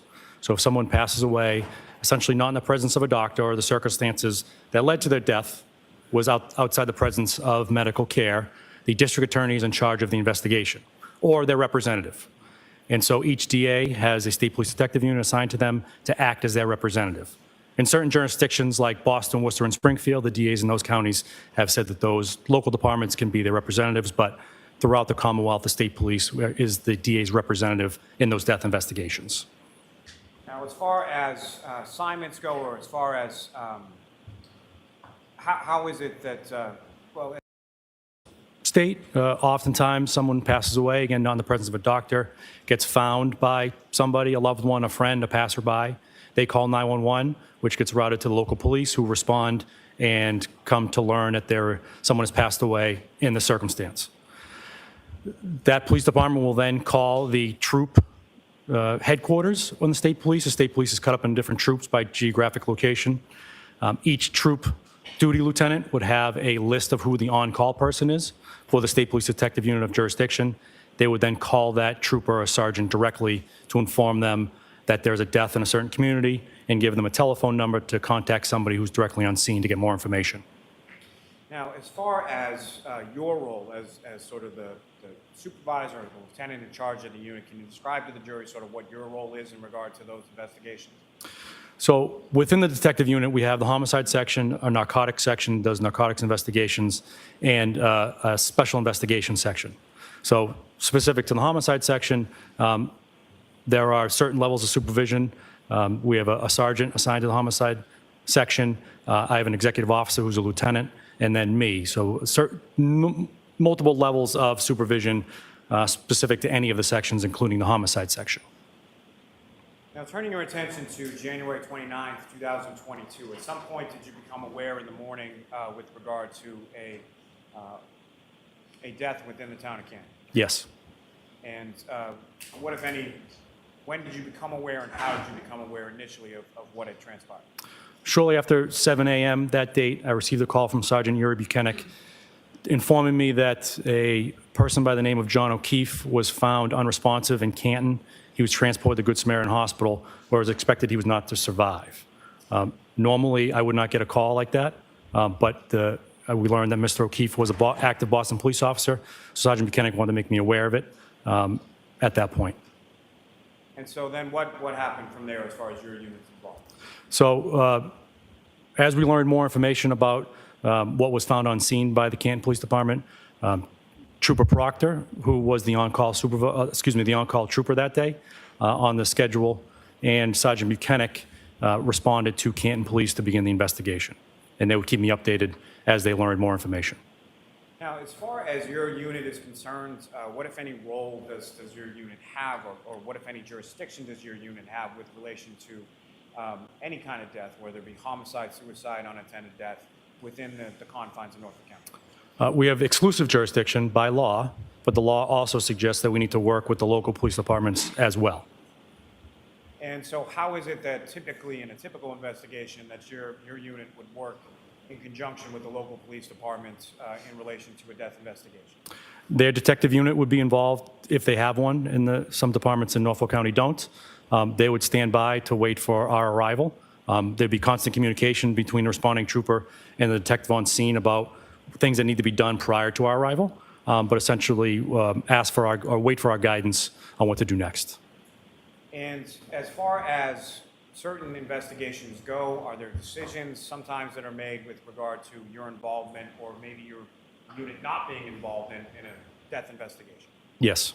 And how are those determinations made and who makes those determinations? It falls to either the person who's on call or their supervisor.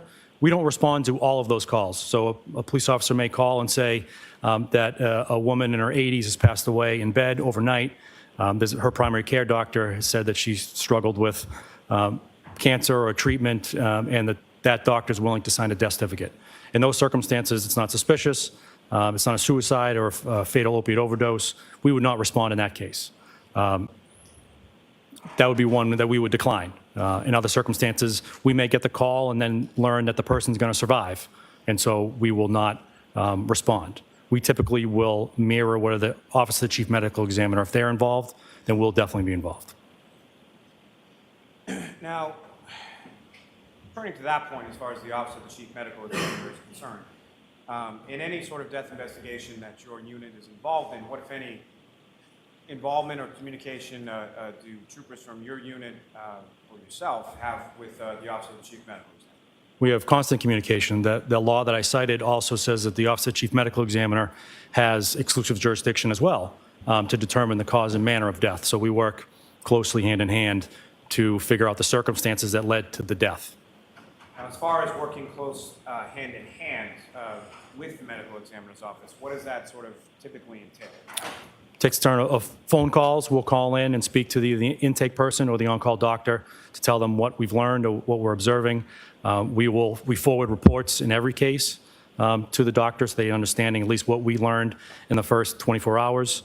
Doctors will often reach back out to us asking for scene photographs, more reports, ask questions. And in instances where it's a suspicious death, we will send an investigator to the autopsy to stand with the doctor to make observations and answer any questions for the doctor. Now, as far as the determinations that are ultimately come to by the medical examiner,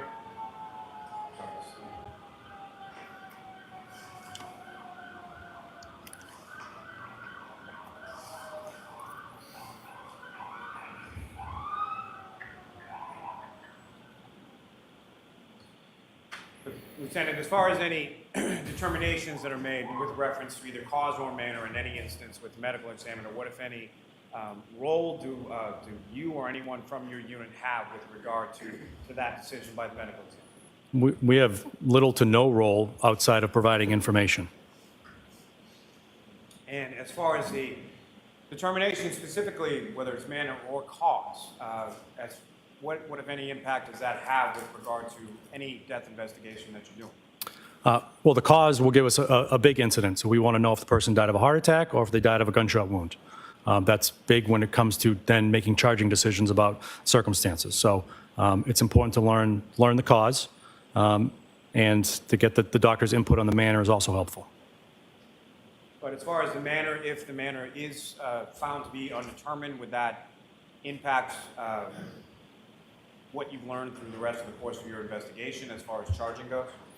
No, that determination by the OCME is often in the early stages of investigation, and as we learn more information, the circumstances can change. And the determination that is made by the medical examiner, that's strictly from a medical perspective, correct? Correct. Now,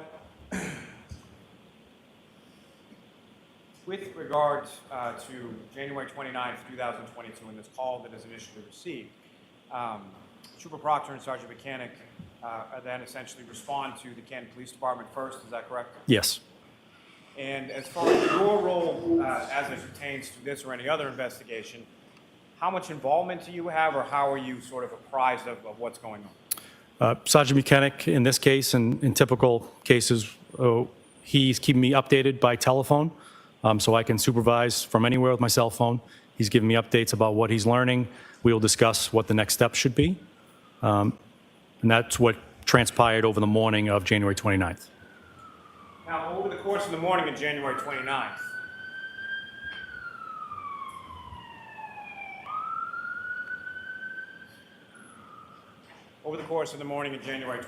what, if any, conversations did you have with relation to Canton Police Department's involvement or ongoing or further involvement with regard to this investigation? I had spoken with the acting chief at the time, the current chief, the chief at the time, Kenneth Berkowitz, about the involvement in the Canton Police Department. We talked about the homeowner at 34 Fairview and his relationship to his department. And because of the appearance of a conflict, we had made a decision that the Canton Police was going to take a step back from the investigation, and that the state police would do the investigation without them. Now, as far as that appearance of a conflict or step back, as you termed it, what was your understanding at that time as far as what the role of the Canton Police would be? Really to provide support. So anytime we're in a local community, we need the support of the local police. If we're going to start knocking on doors, we want to make sure they're aware or present. They have resources in town, whether it be lights or barriers that we may need to access. So I would define it as a support role. Now, with respect to those conversations you mentioned that you had yourself and what the then current chief, Kenneth Berkowitz, who, if anyone else, was involved in those conversations? The district attorney. That would be Mr. Morrissey, is that correct? Yes. Is that abnormal for him to be involved in conversations in regard to a police department and any sort of appearance of conflict? No, it's not abnormal for him to be involved. And as far as his involvement in his conversations, as far as you're aware, did they evolve, or were they any greater or less than the conversations that you had with Chief Berkowitz? No, they were the same conversations.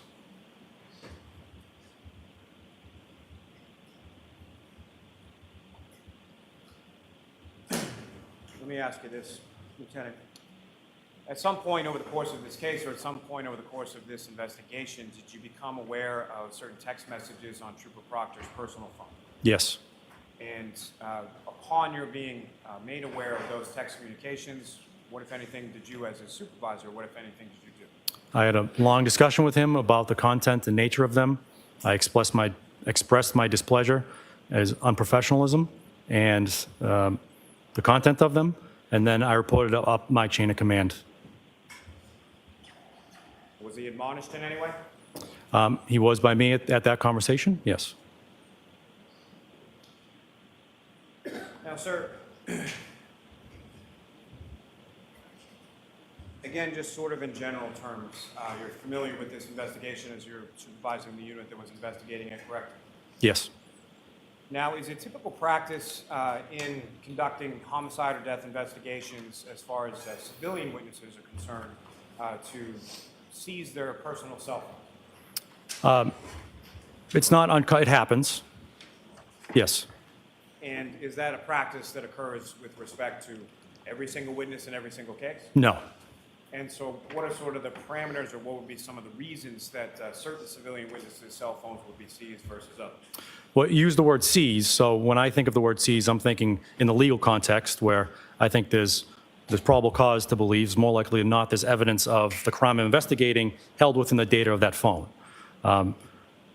Sometimes, if we believe there's information on the phone, we may ask for consent for that one specific thing or for that one specific reason. But outside of that, unless I have that belief there's data on a phone, I won't ask for consent or seize a phone and pursue a search warrant. Now, are you aware of certain cell phones that were either seized or granted access via consent in relation to this investigation? Yes. And specifically, Mr. O'Keefe's phone was taken into custody, correct? Yes. And the defendant's phone was taken into custody on January 29th as well. Yes. Now, as far as civilians, there were two civilian witnesses whose phones were given via consent and then extracted, that being a Jennifer McCabe and a Kerry Roberts, correct? Yes. And so why was it that Ms. McCabe's phone and Ms. Roberts' phone was taken versus some other witness in the case? Well, they had information relative to the actions of Ms. Reed and the communications with specifically those two individuals on the morning of the 29th. So we wanted to memorialize them and save them. Now, sir, with respect to your involvement on January 29th, where and when did you sort of leave and become involved in the investigation beyond sort of a supervisor? Shortly after noontime, we had learned more information that necessitated a broader search. So I had reached out to Lieutenant Kevin O'Hara with the State Police CERT team to assist with processing of a scene. And so since we were going to be processing a scene, it was prudent for me to leave my house, dig out, and drive to Canton. And sir, with respect to, you mentioned dig out from your house. What were the conditions like around the time that you were leaving your house? There was probably 8 to 10 inches at the house, so I had to dig out my driveway and the large snowbank at the end of the driveway that's caused by the plow in order to get a vehicle out and head to Canton. And where is it first that you were heading to? I first went to the Canton Police Department to talk to Chief Berkowitz and wait for the arrival of the CERT team, and then to 34 Fairview. And as far as the CERT team was concerned, if you can, explain to the jury sort of the process from your perspective, from your end, as far as activating the CERT team, what it is that they do and why you had requested. We work with Lieutenant O'Hara frequently. I called him on a cell phone, and the CERT team is out of a different chain of command. So the state police is a very paramilitary organization with specific chains of commands with different structures. So I reached out to him and asked for his assistance with this investigation. He had to get further approval up his chain of command, mostly for overtime and to pay the troopers to come out. That would be the way that I would make a formal request to the CERT team. And so the initial phone call that you made to Lieutenant O'Hara, you don't have the power or the authority to sort of direct him to dispatch his team and go to 34 Fairview, correct? Correct. And so as far as that initial phone call that you made to Lieutenant Hara, do you know about what time of the day that was? It was about 2 in the afternoon. And what was the purpose of sort of that initial phone call that you made to Lieutenant O'Hara? To give him a heads up, because there needs to be a conversation up my chain of command. So above me, there's a detective captain and a major. My major needs to really talk to his major to make the formal request. But I wanted Lieutenant O'Hara to be aware of the request was coming so that he could at least start polling his people to see who was available to respond to Canton. And with respect to the weather, if you could just in general terms describe for the jury sort of what you observed as far as the weather conditions on that day. I observed blizzard-like conditions. It was snowing heavily, windy, low visibility. Your Honor, may I approach? Yes.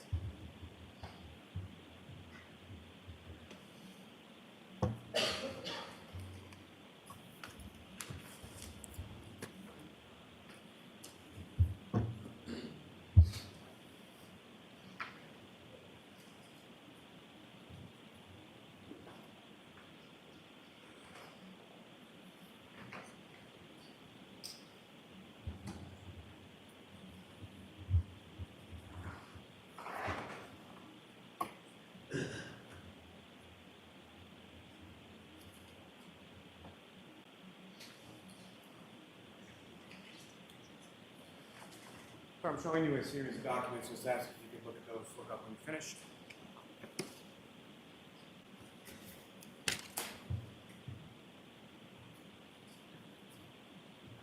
And do you recognize those, sir? I do. And what do you recognize those to be?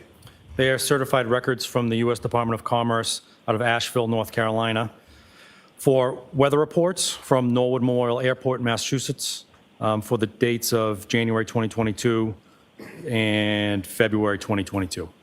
So for the entirety of the months of January 2022 as well as February 2022, correct? Yes. And are you familiar with the Norwood Municipal Airport and where it is in relation to the town of Canton? Yes. And where is it? It's the next town over. And as far as, are you familiar with a Neponset Street in Norwood? I am. And does Neponset Street also carry into the town of Canton as well? Yes. And with regard to 34 Fairview Road, about how far away is 34 Fairview from Neponset Street? From the Ponza Street, it's a mile, 2 miles. So relatively same geographic area as far as the Norwood Municipal Airport and 34 Fairview Road. Yeah, I would say as the crow flies from 34 Fairview to Norwood Municipal Airport, that's probably 3 miles. And sir, with regard to the records before you, from your memory of those dates and those times in January and February 2022, is that a fair and accurate portrayal of what the weather was like, temperature-wise as well as precipitation? Yes. I love that question. Yes. Your Honor, may I approach? Yes. Tom Multistate to introduce the minutes. Now do you want to see me? Thank you.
You are unmuted. And I'll take it.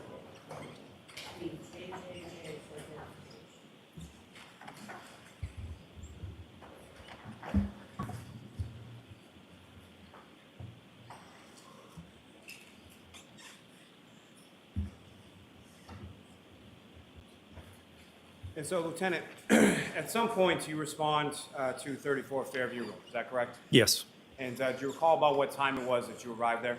5:30 p.m. And when you arrived there, who, if anyone else, from the state police preceded your arrival? There was at least 2 members of the CERT team present, including Lieutenant O'Hara.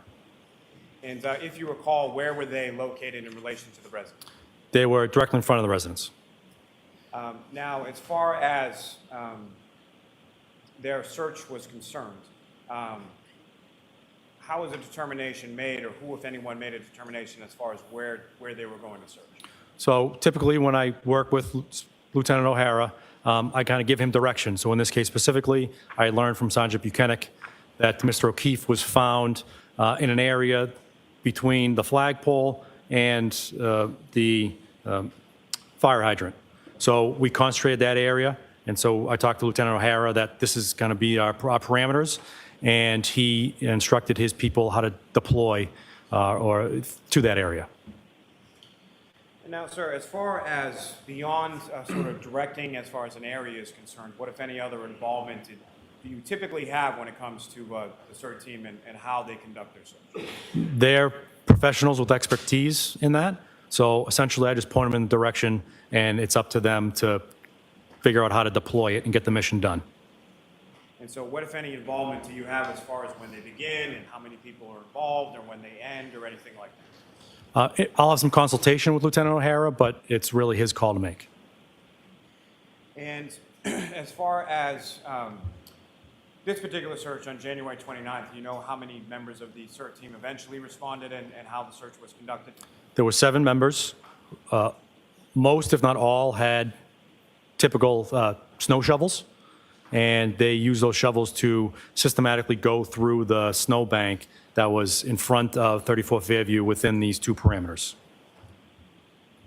And over the course of, now as far as where they were searching, can you describe sort of the road conditions as far as snow removal had concerned, or where the precipitation amounts were concentrated with respect to the road? So the road was only plowed really right down the middle. Barely 2 vehicles could get by at a time. The snowbanks on either side of the road were protruding into the road. So that was kind of the snow setup. Our cruisers were just kind of buried in snowbanks a little bit down the road as we excavated this.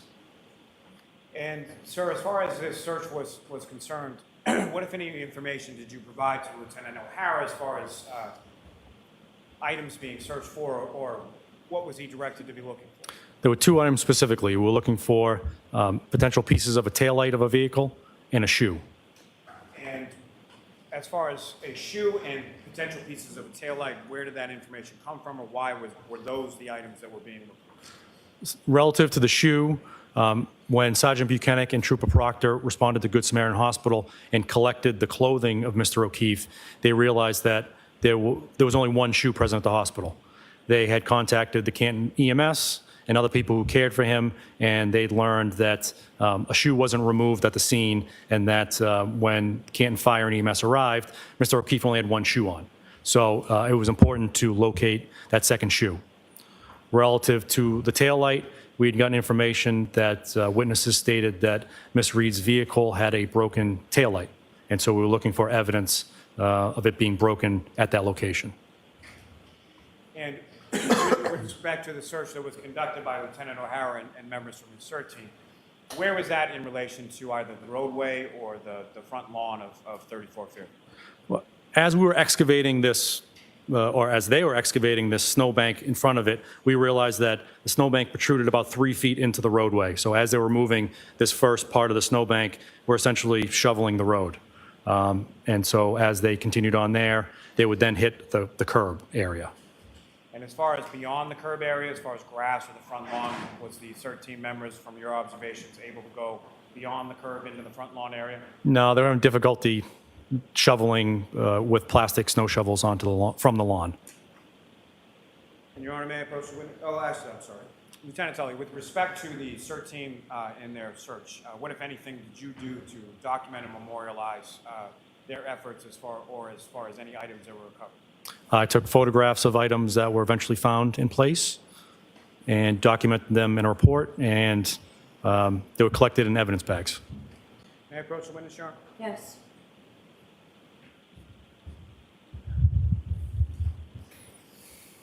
If I may have one moment, Your Honor. Yes.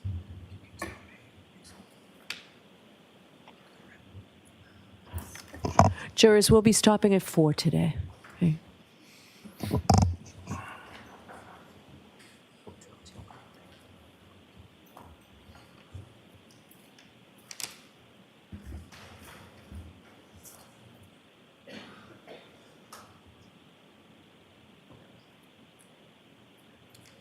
And sir, with respect to, I'm going to place before you Rule 2, I'm going to direct your attention to what's been marked as exhibits 111 through 134, and just in general, I'm just going to ask you to recognize. I do. What do you recognize those to be? The photographs that I took that afternoon. May I approach this to retrieve, Your Honor? Yes. Your Honor, I don't want to belabor the point, but if I could just publish just a couple of these exhibits. Okay. Lieutenant.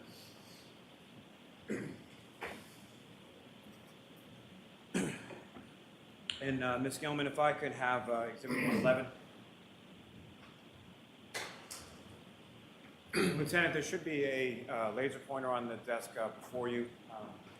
If I could ask, first of all, do you recognize what's up on the screen as exhibit 111? Yes. And what do you recognize that to be? The front of 34 Fairview Road in Canton and the flagpole I previously mentioned. And if you could, using the laser pointer, just direct the jury's attention to what, if anything, of significance you observed in this exhibit. So this picture was taken to memorialize this piece of red plastic here. And Ms. Gilman, if I could have exhibit 114.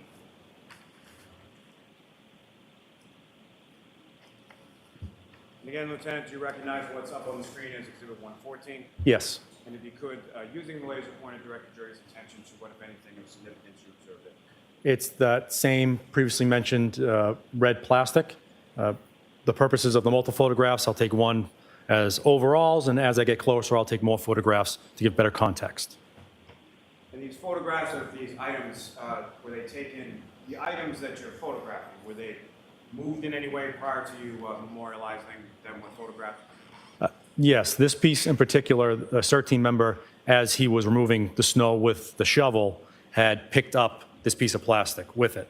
I asked him to place it back where he found it, where it approximately was, so that I could memorialize it in place. So it was picked up and you asked him to put it back where he found it, and he did so? Yes. Ms. Gilman, if I could have exhibit 117. And again, Lieutenant, do you recognize what's up on the screen as exhibit 117? Yes. What do you recognize that? Members of the CERT team doing their excavation of the snowbank. And Ms. Gilman, if I could have exhibit 120. Again, sir, do you recognize what's up on the screen as exhibit 120? Yes. And if you could, using the laser pointer, direct the jury's attention to what, if anything, of significance you observed in this photograph. A black Nike sneaker with a white sole that was recovered in the snowbank. And at some point subsequent to this, what, if any, comparison did you do visually with the sneaker that you observed in this photograph with respect to the sneaker that was recovered from the Good Samaritan by Trooper Proctor and Sergeant Buchanan? They matched both in make and model, size. The shoe that was recovered by the troopers at the hospital was a right sneaker. This one found was the left, or a left. Ms. Gilman, if I could have photograph 127. And again, sir, do you recognize what's up there as 127? Yes. And if you could, using the laser pointer, direct the jury's attention to what, if anything, of significance you observe in that photograph. A clear piece of plastic. Now, with respect to this clear piece of plastic, what, if anything, did you observe or did you note of significance as far as the surface of that particular piece of clear plastic? I noticed that it's curvature in shape, and there are raised dimples, for lack of a better term, that were along the outside of this piece of plastic, or on one side of it. Now, Ms. Gilman, if I could have, lastly from this group, exhibit 131. And again, Lieutenant, do you recognize what's up on the screen as Exhibit 131? Yes. What do you recognize that as? That is a photograph that I took at 34 Fairview that depicts a red piece of plastic.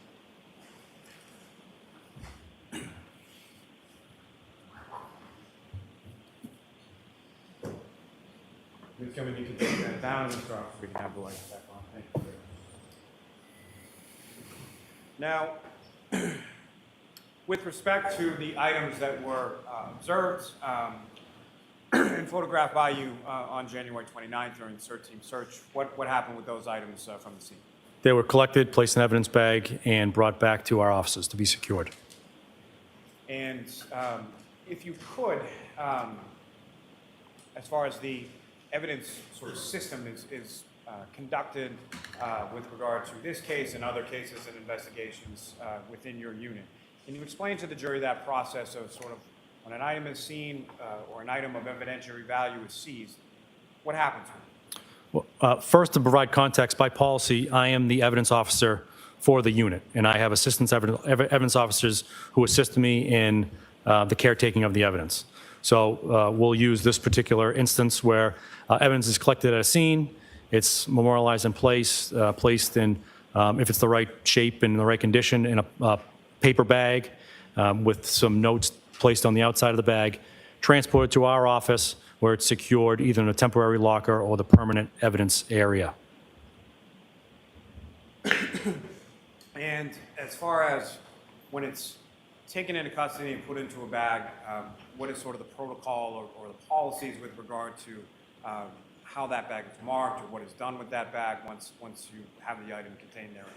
There's certain pieces of information that will typically go in the bag, the name of the person who is picking the evidence up, put in the bag, the date, time, location, a brief description of the evidence contained in the bag.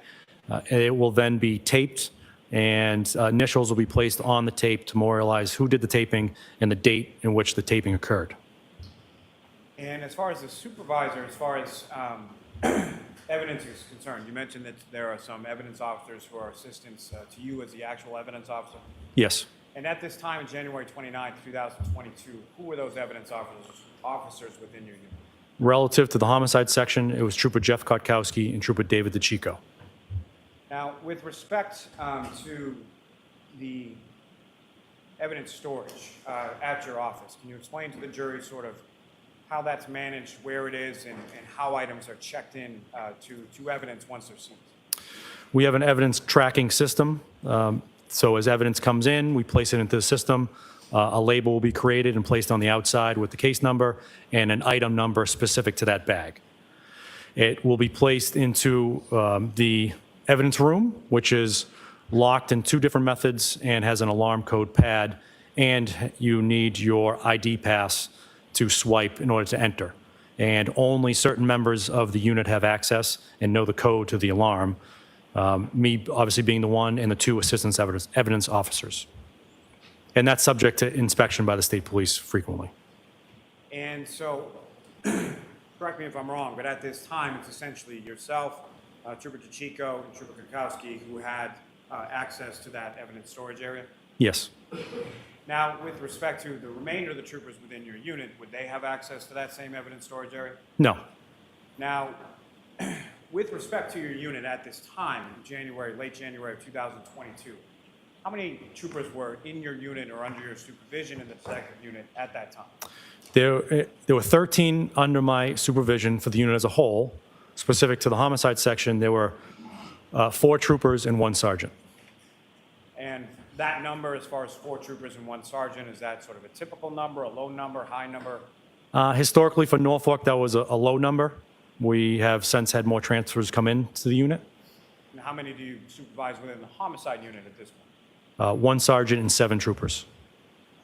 Now, with respect to the evidence storage area, is there sort of a temporary versus a permanent storage area contained within that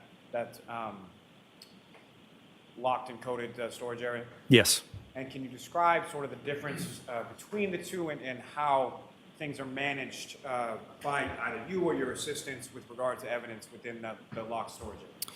So because only essentially 3 people have access to the permanent storage area, if a member collects evidence and brings it back to the office and does not have access to the main storage area, we have another temporary storage area that is allowed by policy where they can then secure the evidence.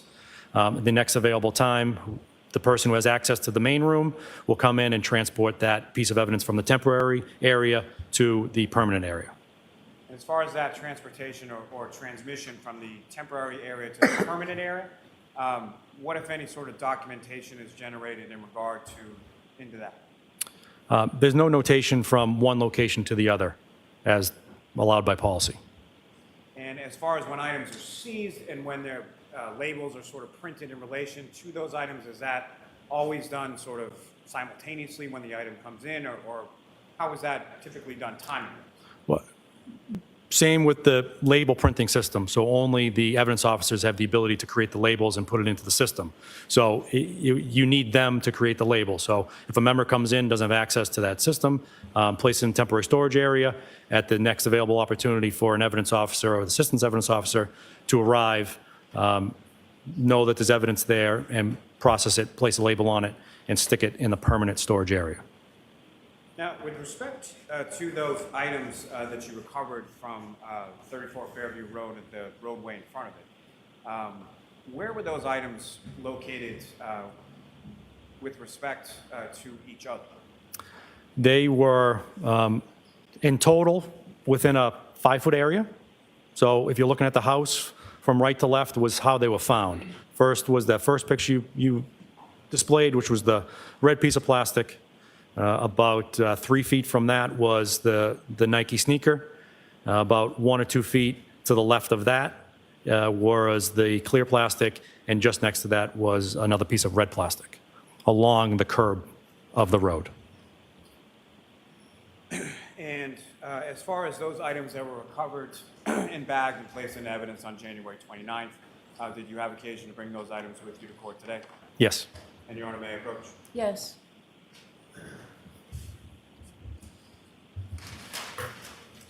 Sir, I am presenting you a bag.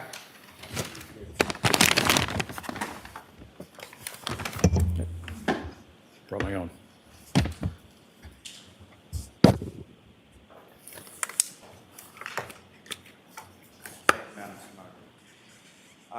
Lieutenant, first, just with reference to the item I placed before you, do you recognize that? Yes. And what do you recognize that to be? The bag that contains the left sneaker that was seized from 34 Fairview Road that day, outside the residence. And Your Honor, with the court's permission, may the witness remove that item from the bag and display it for the jury. Yes.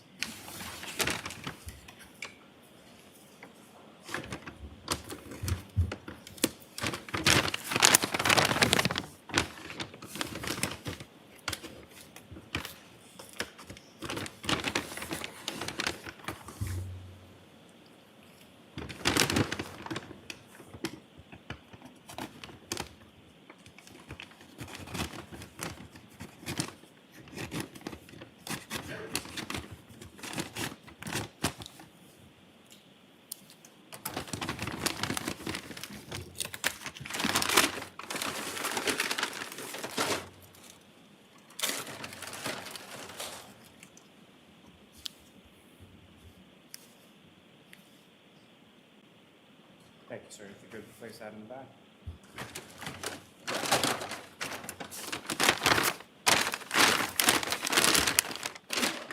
Your Honor, the Commonwealth will seek to introduce and admit as the next exhibit. Okay.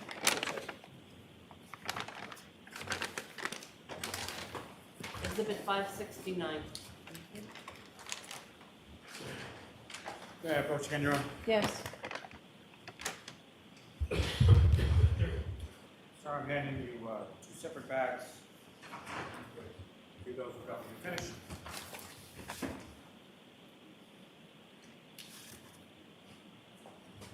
Do you recognize each of those respective bags, sir? Yes. What do you recognize those to be?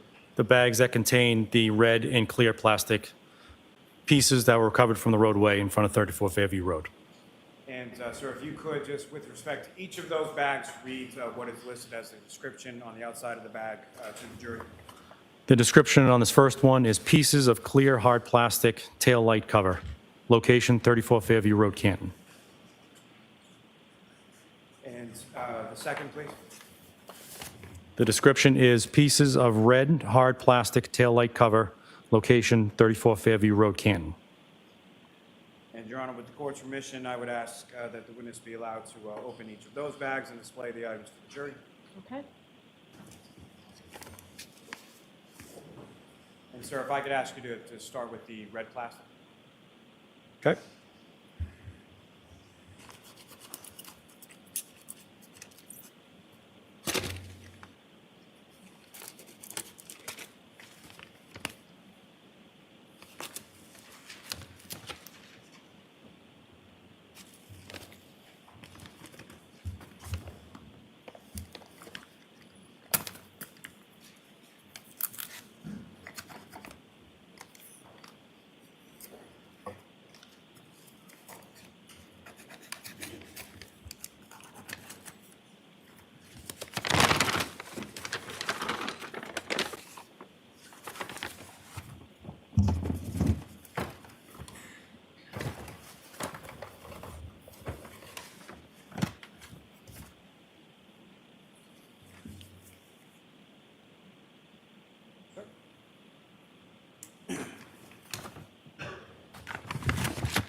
On the call, both to seek to introduce and admit those as the next exhibit.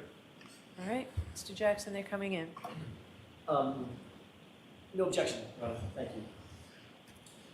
570. Now, Lieutenant, before we get to the next item before you, if I could just ask a couple questions in regard to the search. January 29, 2022, about what time is it that you arrive in the area of 34 Fairview? About 5:30. And had yourself or any members of your unit, to your knowledge, been at 34 Fairview at any point in time prior to your arrival there that day? No. Objection. No, I'll allow it as to whether he knows whether there were or not. No. And about how long was it that you were on scene at 34 Fairview that day? About an hour. Now, with respect to when these items were found, do you know approximately what time the first item was located by a member of the CERT team? Yes. And what time was that? 5:45. Now, with respect to at any point in time that you were on scene at 34 Fairview Road on January 29th, 2022, was either Trooper Proctor or Sergeant Buchanan on scene at 34 Fairview while you were there? No. And with respect to around that time, as their supervisor, were you aware of where they were or their location at that time? Yes. And where was that? They were following a tow truck that was towing Miss Reed's vehicle from Dayton to Canton. Now, with respect to the vehicle and/or the pieces of red and clear plastic that were found by the CERT team at 34 Fairview Road on January 29th, what, if any, conversation did you have with respect to Lieutenant O'Hara in regard to the vehicle and sort of the damage on the vehicle? Objection. I'll allow that. We wanted to know what we were looking for. Specifically, Lieutenant O'Hara wanted to know what are we looking for and what's the scope of the items we're looking for. So we had discussion about how much taillight we believed was missing from Miss Reed's vehicle, so that as we go along, we would know if we had it enough, or we had it all, I should say. And so with respect to that, what, if anything, were you able to share with Lieutenant O'Hara with respect to Ms. Reed's vehicle at that particular time? I didn't have much information because it was still on a tow truck or being loaded up into the Canton Police Department at that time, so I didn't have any actual knowledge of how much taillight we're looking for. And prior to you leaving from the scene at 34 Fairview Road, along with the CERT team on that date of January 29th, even at that time, did you know the full extent or how much taillight you were looking for at that time? No. Now, sir, if I could ask you just to, with the court's permission, Your Honor, may he remove the items from that second bag Yes. before him?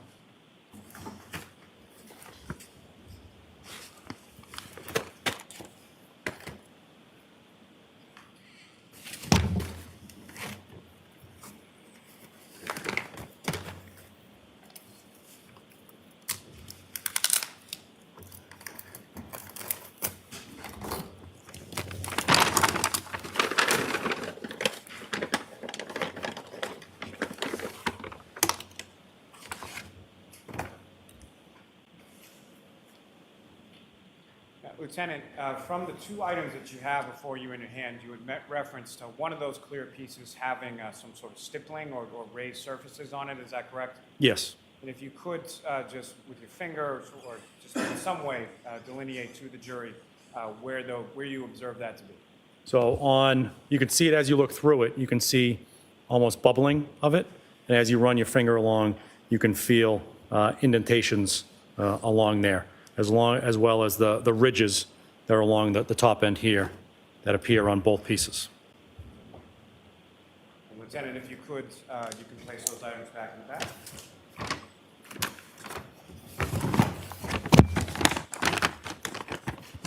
And Your Honor, the Commonwealth would seek to introduce and admit as the next exhibit. Okay. No objection. Exhibit 571. You?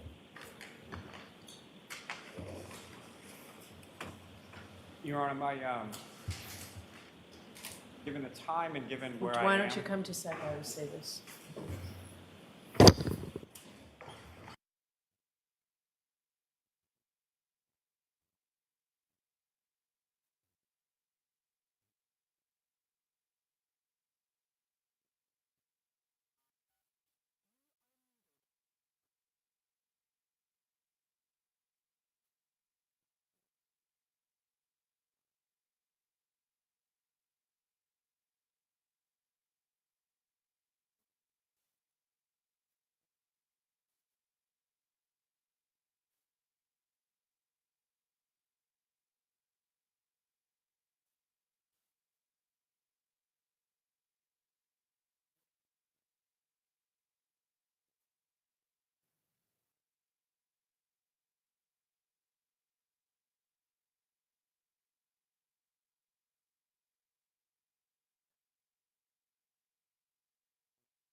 Rather than while we keep talking, I'm going to go ahead and send you home.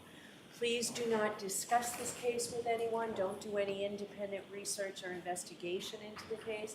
If you happen to see, hear, read anything about the case, please let us know. We'll see you tomorrow. So tomorrow will be 9 to 4, 9 to 4:30, and we hope to get started right away, okay? Detective Lieutenant, I'm just going to ask you to file out after the jury. Yes, sir. Jurors leaving your notebooks on your chairs. All rise. Jury out. Jurors follow me, please.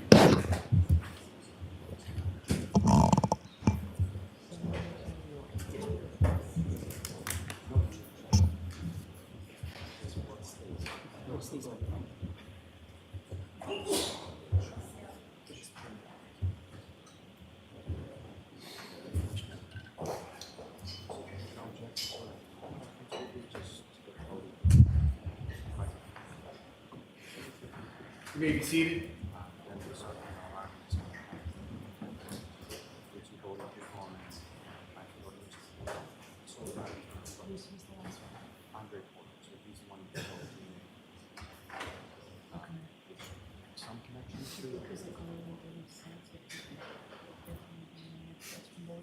Well, so he does a bunch of other items.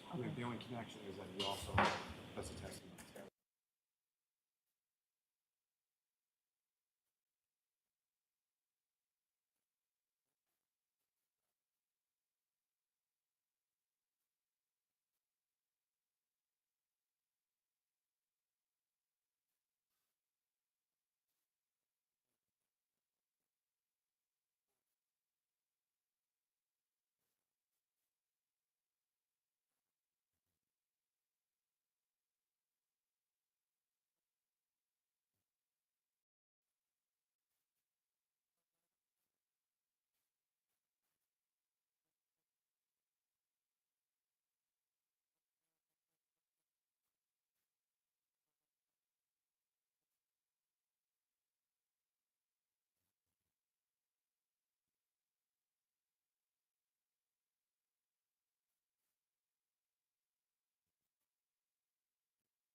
Yes.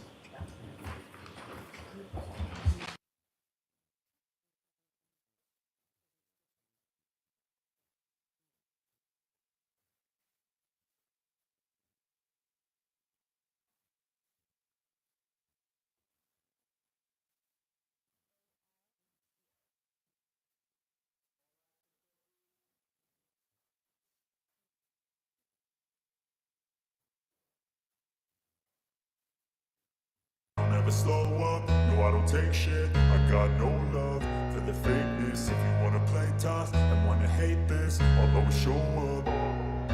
I don't ever slow up, no I don't take shit. I got no love for the fakeness. If you wanna play tough and wanna hate this, I'll always show up and make a statement. I don't ever slow up, no I don't take shit. I got no love for the fakeness. If you wanna play tough and wanna hate this, I'll always show up and make a statement. Everything I do so instinctive and so passionate. Every word I move so descriptive like an adjective. I got a vendetta against people who patented